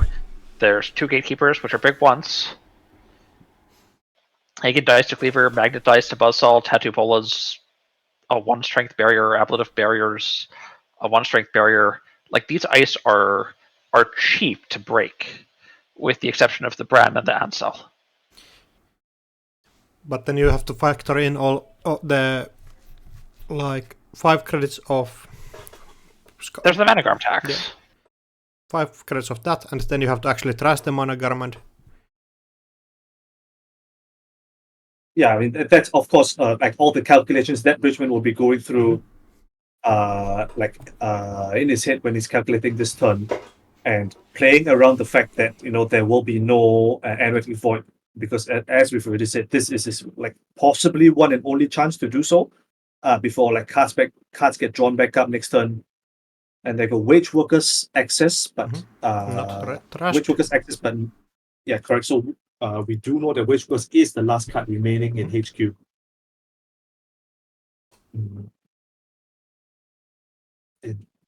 So with 22 credits on Soccer, 15 on Bridgman, full breaker suite out, as well as a hippo to boot. Does you Bridgman have need to to go? pivot into using the Stargate at some point again? If Soccer just draws up, installs on server 1, it might be rough here, but Bridgman is actually getting those all-important credits to contest the Monogram Analytic Void remote.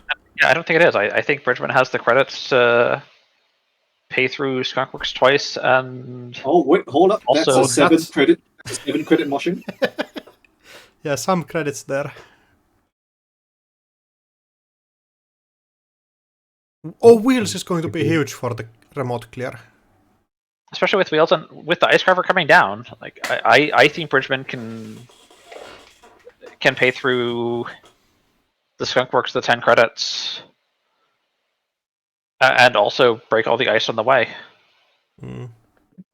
It really depends on can Sokka set it up so you Bridgman needs to pay multiple times, like three times is going to be rough. Yeah, and as for your previous question as to whether Bridgman would want to pivot to R&D, I think one of the issues with that is that you're going to have to be needing to do with 4 ice, which would be the 2 ice on R&D, the 1 ice on archives, as well as the 1 magnet in front of the Spin Doctor in server 3, which is going to stymie any efforts to Stargate if you don't get rid of it first. Yeah, that's true. But yeah, here Analytic Void is actually not protecting the server at all, because Mo just gets rid of 1 card. I'll just choose through the cards. There's not multiple Void Fires. In this case, there's not even... Not a single one even, if there is not a surprise draw somewhere. And bear in mind, so there was a single card installed in server 1, and we don't know if it's an agenda or if it's the wage workers that Soccer just installed to bait Bridgman into running this server 1. Mm-hmm. Yeah, so there is potential surprise draw from Ablative, a Spin Doctor, and Drez the Spin Doctor for 2 cards. And I think Bridgman needs to play around those lines here. Is there a Spin Doctor on the bin? Not yet, so... There are 3 face downs. Only one Spin Doctor server 3, 1 removed from game. I mean, it's possible that Bridgman is just playing along the lines of there not being Spin Doctor in the bin currently, and Wage Workers is the access, and the other card once again is trash. So Wage Workers once again we know is the last card in HQ, and I mean now with 1 Wage Workers already in the bin, does Bridgman think that server 1 is the an agenda or the 3rd Wage Workers? I mean, with only 1 Wage Workers left in the game and 6 agendas, 5 agendas. Math is hard. Some number of agendas remaining for on the side of Soccer. 6 agendas, that's correct. So the odds are 6-1 that server 1 is another agenda. So one thing I'm going to mention here is, touching back to what I was commenting earlier, even without a Banhar, this regular size Hoshiko is down to 5 cards in the stack. There's 2 draws a turn from the Dreamnet and the Hoshiko ID ability. And obviously there's more cards coming in from Steve.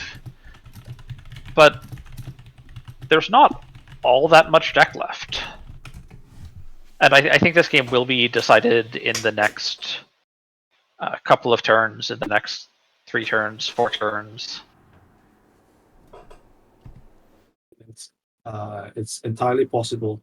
Like the fact that Soccer is struggling to keep the number of cards in HQ above above anorectic void levels, means that it is possibly Servon is possibly the most vulnerable that has ever been to being cracked, like decisively by the runner in possibly all the games that we've seen thus far. Mhm. And of course, accepting that one time that which I believe we saw Rotom Appliance crack the remote with Sable and the Mistborns clearing the entire stack of upgrades out for basically free. But Soccer somehow still found a way to win that game. Oh, and playing Moshing And there we again. go. Just moshing. And now, coming back to what I was saying about cards in the stack, they are dwindling.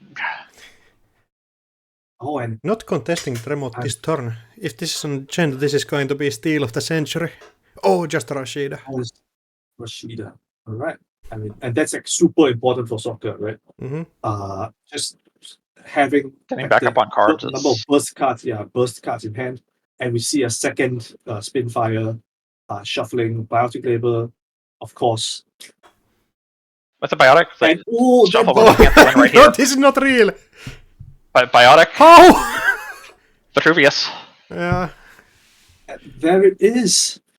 Wow, just shuffling the spin and finding it, finding the Biotic immediately off the Rashida fire. Yeah.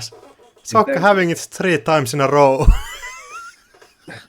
Oh, That's the wow. world champion difference. There's nothing else to say. Unbelievable. 3 games in a row. Rashida, Biotic, Vitruvius. Oh, Yeah, that's Rashida crazy. saving Soccer's life here multiple times.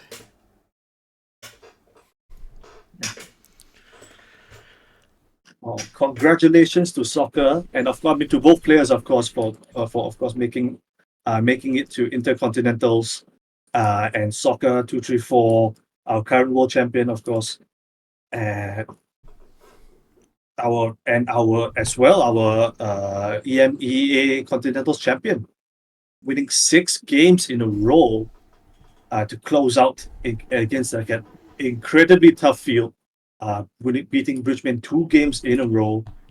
Our 2022 Intercontinental champion, of course, Rotom Appliance we saw previously, as well as many, many more.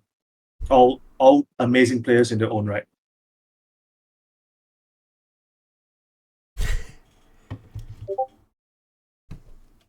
Damn.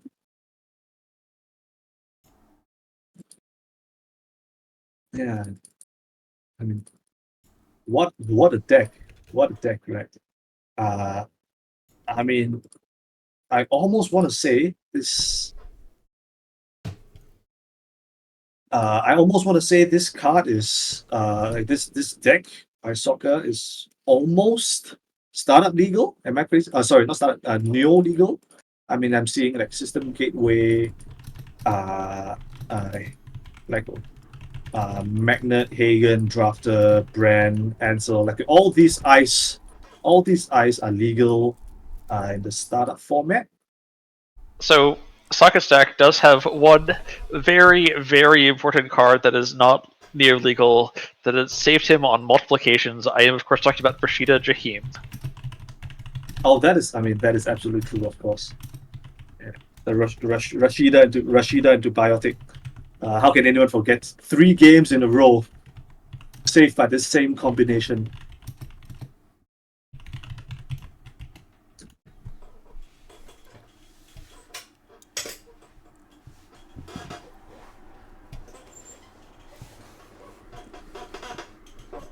Yeah, just trying to set up so we can get a small little chat with both of the players.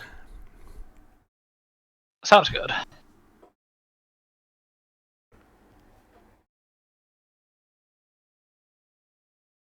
Yeah, the players, of course, discussing after what's obviously a very high adrenaline and very well thought out game by both players.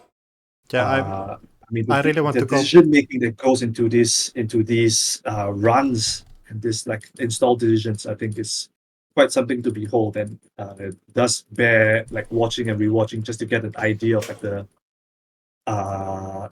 the ideas that go into this decision making.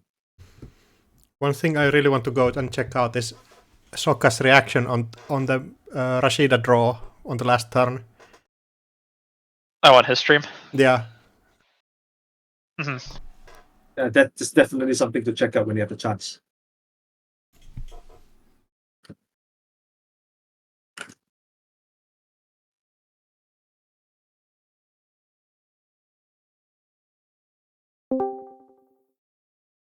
Hello? Hello? Yeah, we can hear you. So, Hey. Will said I should start without him. Yeah, I think Sokka is taking a small break, which is quite understandable after playing like 6 hours of straight Netrunner. Yes. Yeah, you at least got some sort of a break. How are you feeling right now? I had a long run. Disappointed. Yeah, I can feel that. Very disappointed. Yeah, that's basically it. Yeah, Yeah, it's okay, Bridgman. You can join the undefeated in winner bracket and lose 2 games in the finals club. Yeah, it's a good place to be. Huh? Could be worse. Yeah, I thought I was not very optimistic for this tournament. So, but you get greedy, right? Like when things are going well, yeah, then you expect them to keep going well, right? Yeah, that's true. But going into the tournament, I thought I don't have much of a chance. I thought I wasn't going to get top cut this year. I think I tend to underestimate myself, I guess. And you were playing quite a rare ID on your corp side. Like, I don't think we have seen any of PD before this EMEA, like Europe Africa Continentals. And yeah, that's true. I played it in APAC as well. The version I have now, I think, is a lot better. I think in Unbanned, a lot of us like PD. A couple of us were on like the Reg PD, and then some were on the Tucana PD that you saw Rust Rider playing. I think it's just like it hasn't really lost any tools, and it gained MIC. Bran is a lot better than it used to be. Skunk Void is not respected as much as it used to be. Like some people slot Pinel, but not everybody. So that makes it really good. And then APOC is completely gone. So all of those things, I think, make it a really good ID. It goes fast. It has taxing ice. You kind of need to squash it before it gets rolling. So yeah, I think it's just pretty solid. Like it can struggle a little versus Crim if you don't get rolling in the right way, but I think it's a good ID. Yeah, just getting those early gear checks against Anarch can often be really tough for them to deal with. Yes, and a very subtle buff, if you haven't thought about it before, is your digital life, because I played 3 Gatekeeper in my deck, so you can face check Gatekeeper, get 3 cards, and then pop a Rashida, and then your digital life, and then you have, money for days, basically. So I think the deck is pretty great. What was the highest value or YDL that you popped in this tournament? That's a good question. I think maybe 11 cards. 11 cards. Wow. Yeah, something like that, I think. But I'm not totally sure. And then I guess it would be like, could be 12 even. But yeah, at 11 it gains you. How much is that? 8 credits. 8. 8 yeah, credits. And, that's pretty good. Yeah, combined with greasing the palm in order to dump your hand afterwards. I think we did see that in one of the games, which is like quite a nice innovation.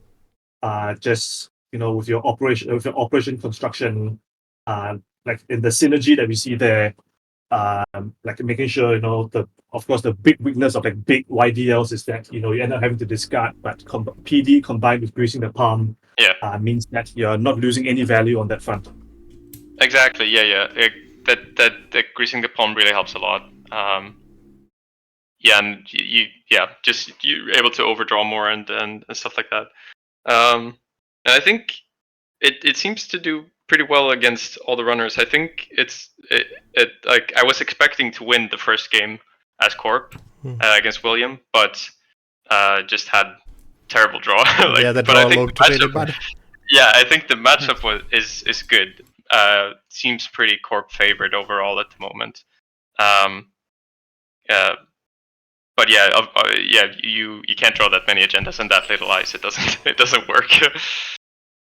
And William played it brilliantly, obviously, of course, and realized that the stuff was in HQ, and I drawn like one too many agendas. And Thrata, do you have any questions for Bridgman? 1 second. I actually wanted to touch on the runner list for a second, and had some questions. Looking at your list, I was a little bit worried about the sort of regular size Hoshiko supporting all of the price and the moshing. But with so I guess sort of cutting the Banhar creates the space to bring that in. Or what's your thoughts on card space? Well, it depends. Like, what would you like to add that is not in there right now? That I guess is the question. So when it comes to Bankar, I was toying with the idea. I think maybe you should cut the Ice Carver and the Liberated for 2 Bankar, but like I cut 2 leeches late in the deck's development, like the last day or the last night, like 2 hours before submission or something. I was like, nah, leech just makes you more vulnerable to Mavris, which everyone is on. William was actually there in the chat at the time. And I just spontaneously added the Liberated and the Ice Carver. I'm like, Ice Carver helps against a lot of the problem ice. But thing is, so does Bankar, and it also helps you get in if you haven't found your breakers yet. And in terms of card slots, like I don't have a particular card that I feel needs to be in here that isn't. So if like maybe except Bankar, I might be able to try that in the future to be able to like get more Mon Drina triggers earlier. Sorry, I think I miscommunicated a touch there. Okay. My question was whether with only the 45 cards you experienced an issue running out of your stack with the prices and the moshings and the Dream Net draw and the Hoshiko draw. Okay. Now it's there. Okay. So a decent amount of games you do run out of cards in your deck, but you sort of want to, right? Because you want to find all of your pieces. And also you have Fenris to get stuff back from the heap. So like really your biggest fear is not finding all your breakers in time, because then you literally cannot contest anything. So going through your deck fast is exactly what you want to do. And then running out of cards is rarely an issue. Like even if you do, that typically means that you have been able to utilize a lot of the cards in your deck, and that's what you want to be doing. So I mean, unless I'm playing some kind of grinder deck, I wouldn't worry about it. Okay. All right. Thanks a lot, Bridgman, and once again, congratulations on qualifying for Intercontinentals 2023, which in 2 weeks. Wishing you all the best in that event. Thank you. Yeah, and I believe coming right up on the heels of that, we have Soccer234, our EMEA Continentals champion. How are you feeling right now? This is crazy. I was just saying on Discord, like after getting 2 corpse splits round 1 and 2, I started this tournament with 2 corpse splits, and I was like never that confident with my runner. And like Finn knows this, because as he said, like we were practicing it before, and at the end of the game, he was like, I needed to win the corp game, because we had practiced maybe 3 games, 2-3 games. And I was like, I got pretty wrecked in all of them, because my deck had like issues setting up, because it's just not fast enough to contest PD scores. And I made it faster, and it made it faster than it was before. But I feel like it's still not fast enough. So I was already like uncertain about my runner coming in, and then starting with 2 corpse splits, I was not confident at all. So like managing to sweep up and make the cut was already insane. And then I was not like I remember looking at the top 16 cut and I was like, there's so many really good players here, and I am not confident in my runner deck. And I have to win so many games to make top 4. So like I don't know about this. And man, that was like really a case just like playing game by game and getting there at the end, because every single game was like very tough, and lots of like complex decisions to make today. I think like last 3 of your corporation games ended up in Rashida drawing you either the agenda or the biotic labor to score out.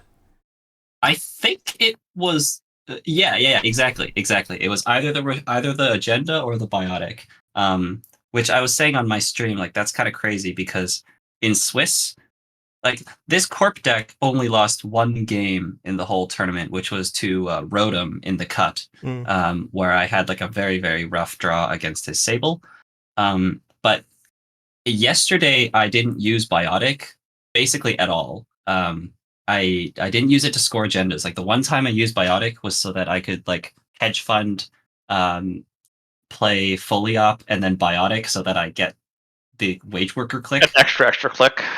Yeah, so that was the only time I used Biotic yesterday.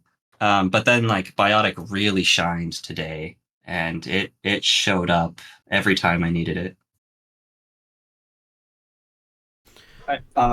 You mentioned like winning like most of your games with a corp, and would you say that like in general it's a corp favorite meta right now?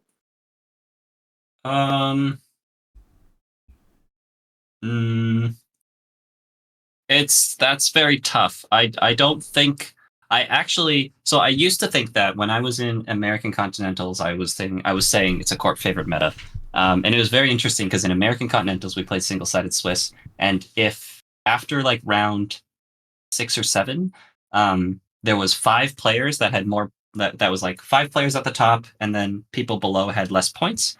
And 3 out of the 5 players had a corp side bias, so they all won with their corp. So they all got paired down so that they could play their runner. But like I think now that I've like looked at it a bit more and played a lot more games, it's very close. Like I feel like runners can do a lot. They can do a lot, and I think what Finn's deck is trying to do, and like Finn's deck is really, really good. The runner, because you guys were talking about it earlier, but the price and strike fund is just such a clean and very fast engine. So like Finn's deck is basically just like no nonsense, install our breakers, get money while we're doing it, and we're just gonna have efficient breakers and money, and then eventually we'll have Maw and Stargate. And that's really good. Really, really good. And I think we saw at the end there, like I think no corp can really tax that out. No corp can, because that's so efficient. And also there's runners that have turbine. So runners can absolutely roll people in the late game, but they can also play super aggressive. Like you can play Arasana, you can play Criminal can play Turtle. Like Amakua is very strong if you don't have, if you're not against the corp who can properly protect against it. So I think runners are very, like they're prepared to do anything, which actually makes things like a little matchup dependent, I think, because like certain decks, like my deck, I think my deck sets up not much slower, but a little slower than Finn's deck. So if we were to say play against a rush ob, or any deck that's just like, I'm just going to try to rush agendas, like Osplate's Asmari, which is trying to rush agendas and try to econ warfare you to land tags. Just like having a deck that just goes really fast on money and setup is what you want in that situation. So I don't know. I don't think one is favored over the other, honestly, which I think is really good. It'll be interesting to see what the win percentage was in the cut.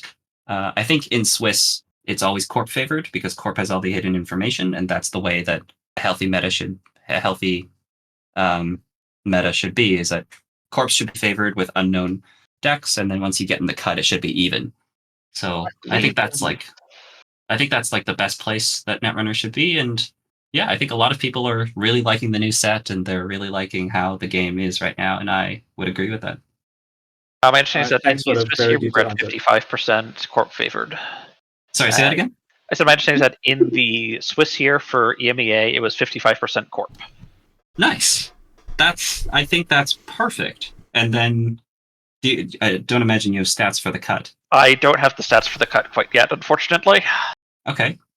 Yeah, 55, 45. I think, who was it that, I remember listening to a discussion before about this exact topic, and I think 55, 45 is exactly what you want. Yeah, so I think it's a super healthy meta. There's a lot you can do. There's so many things that are in the back of my mind that I'm like, this is a good idea, this is a good idea. I've got like 5, 6 ideas that I think could be very good decks, but I just don't have time to test it. Which is great for the health of the game and is bad for the purposes of my personal time. So I did actually have 1 or 2 other questions that I want to ask quickly. One about tech card choices. So across all of the Corp decks in the cut, there were a total of 26 Mavirus, with only 1 player slotting 0. Can you explain a little bit about why Mavirus is so apparently incredibly well positioned right now? Is it Amakua? Is it something else too? So I think it's Amakua. I should start by saying I have not played as many games as Finn has over the last, like, during this new meta. Like, as most people know, I was away in Europe until just this last weekend, and then I got back, landed in Seattle to play in Americans. So I don't have that many games on me. I've never played against Epiphany. Never played against it. I've never watched Epiphany get played. So I don't know what that's like. So my meta knowledge is limited. Okay. But I think Mavericks is very important because Turtle is very good. There's no IP block anymore, so there's not too much of a punish for having Turtle. So the only way that you can deal with Turtle is kind of lock it out. And Turtle's just a very, very good breaker to supplement bigger breakers, because it's a very good way of dealing with aggression early.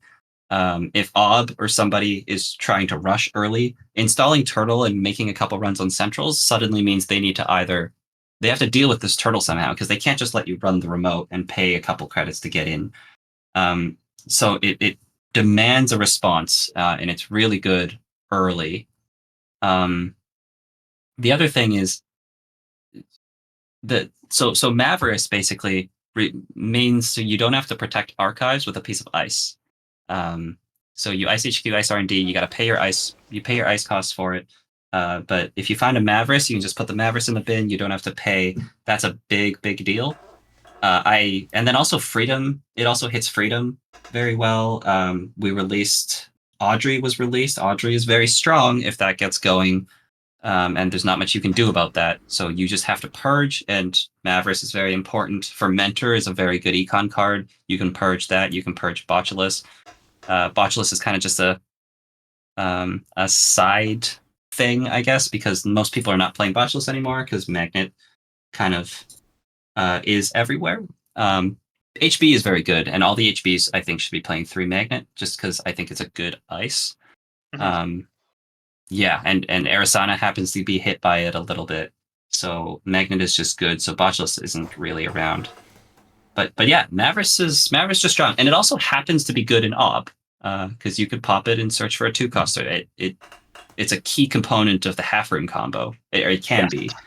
So that's just happenstance, I guess. Is the Mavericks is good there, and yeah, like I think in every game I've played against Criminal, except for the game I played against Rotom in the cut, I have purged a Turtle with Mavericks, and then they ran into a Hagen, and the Hagen trashed the Turtle.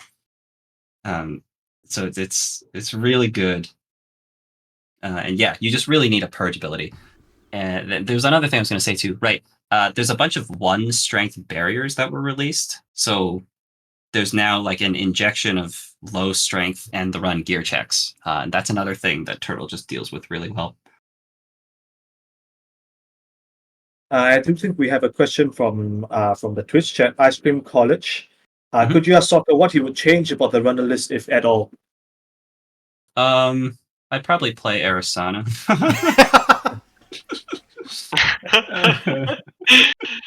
That's what I would change. A lot of changes then. There'd be a lot of changes. I mean, here's the thing. So Brandon, the king, it made the cut. Obviously, he wasn't doing very well in the first 3 rounds. He might have like split his first 3 rounds or something like that. He was not doing well, and then he found his way up and just squeaked into the top 16, which is like we're all super happy for him. And he was wrecking people with Arasana. He was telling us about it already, and he was like, "This deck's very good." And I wanted to play it. I tried it. I felt that it was very complex and it was hard to see the lines just because the whole Arasana thing is brand new, right? Like I can give you a Hoshiko deck and put any breakers I want in it, and you can kind of figure out the lines. But Arasana is like a whole new thing. Installing Trojans, bouncing Trojans, installing things during a run is completely new, and I just didn't have the time to iron that out. So I was just like, I'm just going to play Hoshiko. If we have a bad hand, I can still run R&D or run HQ turn 1, get $2 and flip. So Hoshiko was just a little bit more solid. What would I change? I'll answer the question for real. So the building this deck was a roller coaster at the very end. Last minute changes. Shout out to Rust Rider, who topped Swiss, by the way, and was unfortunately unable to make it further in the cut. Although he made a bet with like a coworker that if he won, he would shave his beard. So there's good things that good thing he didn't win, because he wanted to keep his beard. Anyways, so I was playing 2 Keiko before, and I really liked the look of twinning with the whole companion set. So I started with that I just really, really liked twinning. Because twinning lets you set up your board while getting multi-access for later. And I really liked how you can build twinning. And you can also pivot with twinning. So you can run HQ or run R&D. Whereas Stargate I found was a little too committal. It was interesting because we kind of saw that in this game here, where Finn installed an early Stargate and used it. And then I was able to like fire Rashida, put 2 ice on R&D. And now we have this 4-cost 2 MU program on our board that we don't really want to trash, and it's not doing that much for us. It'd be interesting to get Finn's thoughts on how that felt, because maybe his money was just good enough that like it doesn't really matter that happened. But yeah, I was on 2 Keiko, and the idea was Keiko is just a Rozeki. You install it for 2, and then every turn it gets you 1, and it seems good. And then I was just floating the influence. My programs was always like this. Just like Finn, I had 2 leech. I played the leech, and then I think it was me that at the very start was like, I don't think leech is good. It hasn't done me anything. You should cut it, and I'm going to cut it as well. So he cut it. He put the ice carver in because he wanted some kind of answer to not paying $4 for drafter. And various other things, which I think makes a lot of sense. I really wanted to play Bankar and Raindrops Cutstone, which meant that I didn't have room for the price and strike fund. So that's like the key difference in our list, is he's got that engine and I have Bankar and Raindrops. And because I have Bankar, I can get away with not playing Ice Carver because I can just Bankar the things that I don't want to break.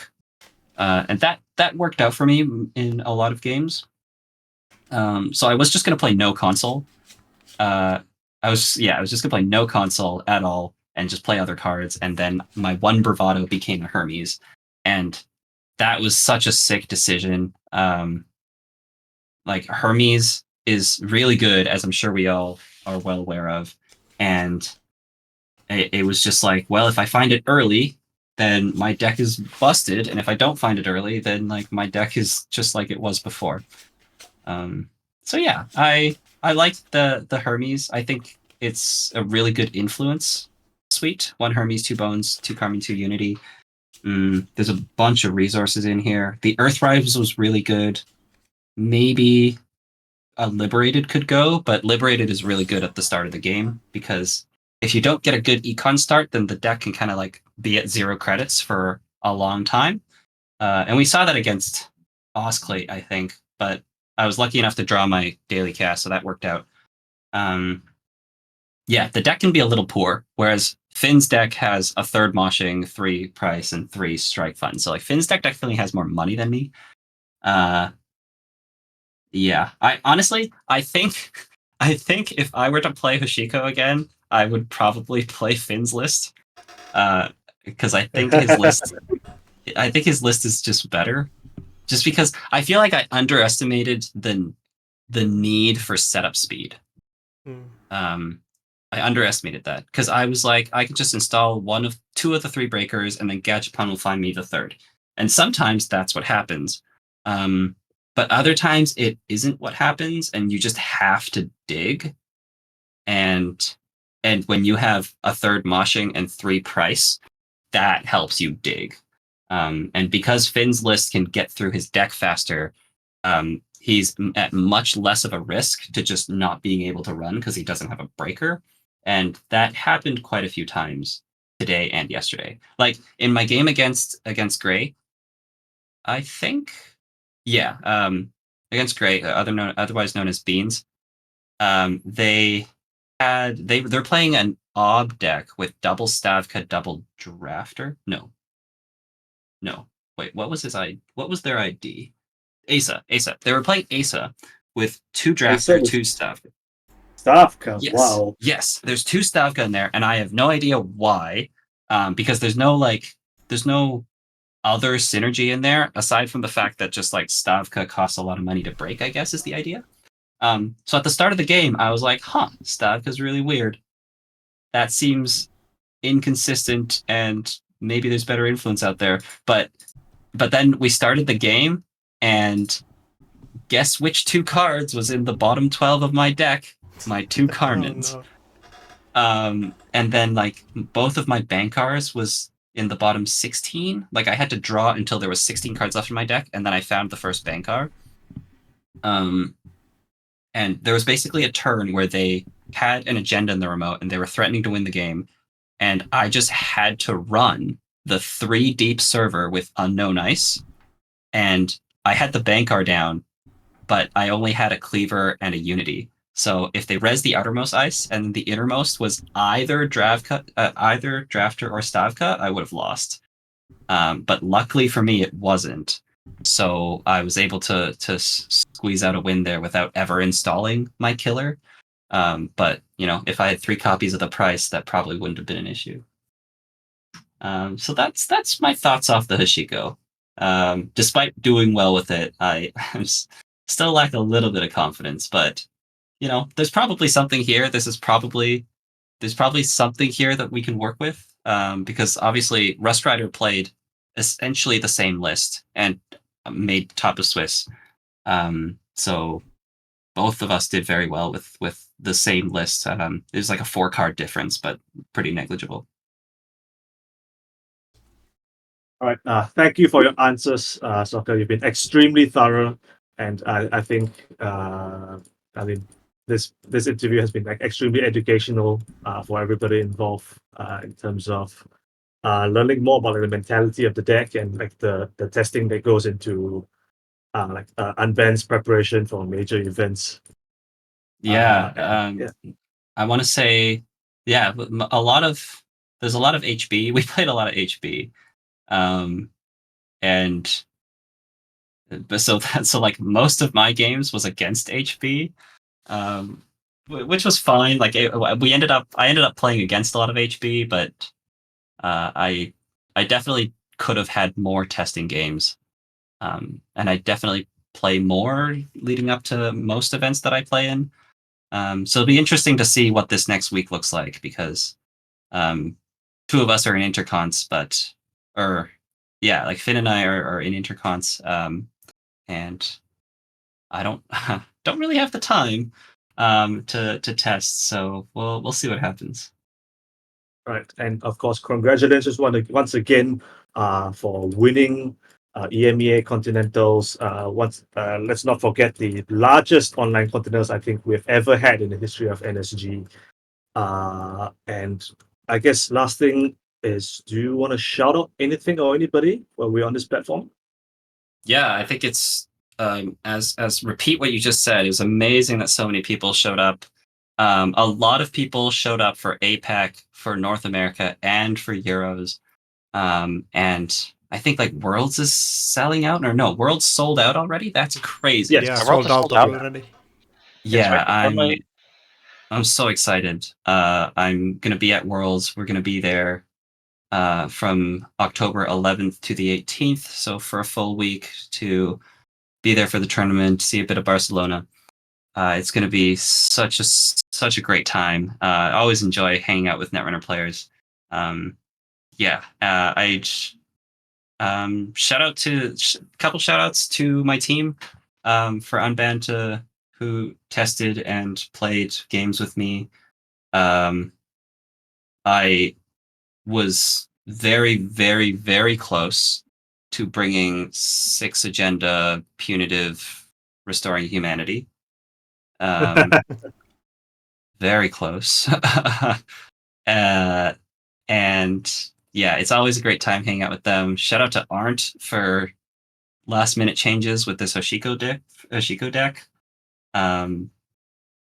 Changes came in clutch. Turn 1 Hermes against Osplate was amazing. I think that was the first game where I actually drew it early enough where I installed it. And then finally plugging my own Twitch and YouTube. So I stream on Twitch and YouTube, not regularly anymore, but I do it if I can. And I streamed all of my games today and yesterday. So if you're interested in checking that out, I'm usually pretty good at talking through my lines. I just like to think out loud. So I'll think out loud and so all of my games will be on YouTube. If you want to watch my games from my perspective, I do suggest watching from YouTube. I think YouTube's platform is better, and you can. And I usually put timestamps in my YouTube, whereas I don't know how to edit Twitch, and Twitch usually deletes the videos anyways. So go check out the YouTube channel, and I'll pass it to Finn to plug his YouTube channel as well. Yeah, of course. All right. Sure. I'm in the same boat as William right now. I haven't streamed in a while, and I don't stream major events because like I need to be focused for that, and it would mess with my focus. But I have a YouTube channel called The Kitchen Meta with Bridgman. If you want to check that out, I do Netrunner streams, play-by-play analysis, and sometimes I just talk about decks or whatever. I haven't done it in a while. Now I'm very busy with work and prepping for tournaments, but I'm sure there will be stuff there in the future. So if you're interested, then feel free to check that out. Of course, and once again, thanks to both of you for coming on to do this interview. I'm sure you both of you must be feeling extremely tired after it's got to be 7 hours of Netrunner gameplay, not to mention 10 hours from yesterday as well. So I guess we're going to let you go now and take a well-deserved rest, and all the best for Intercontinentals in 2 weeks. Thank you. Oh, it is in 2 weeks. Oh, you're so right. I didn't even realize that. I was gonna say it's 9:40 a.m. The day has just started. Oh. All right. That's West Coast for you, huh? West Coast Yeah, US? it Yeah. Okay, Yeah. thank you, everybody. Yeah, thank you. Thanks for coming I'll on. see you in Intercontinentals, Jay. Thank you very much.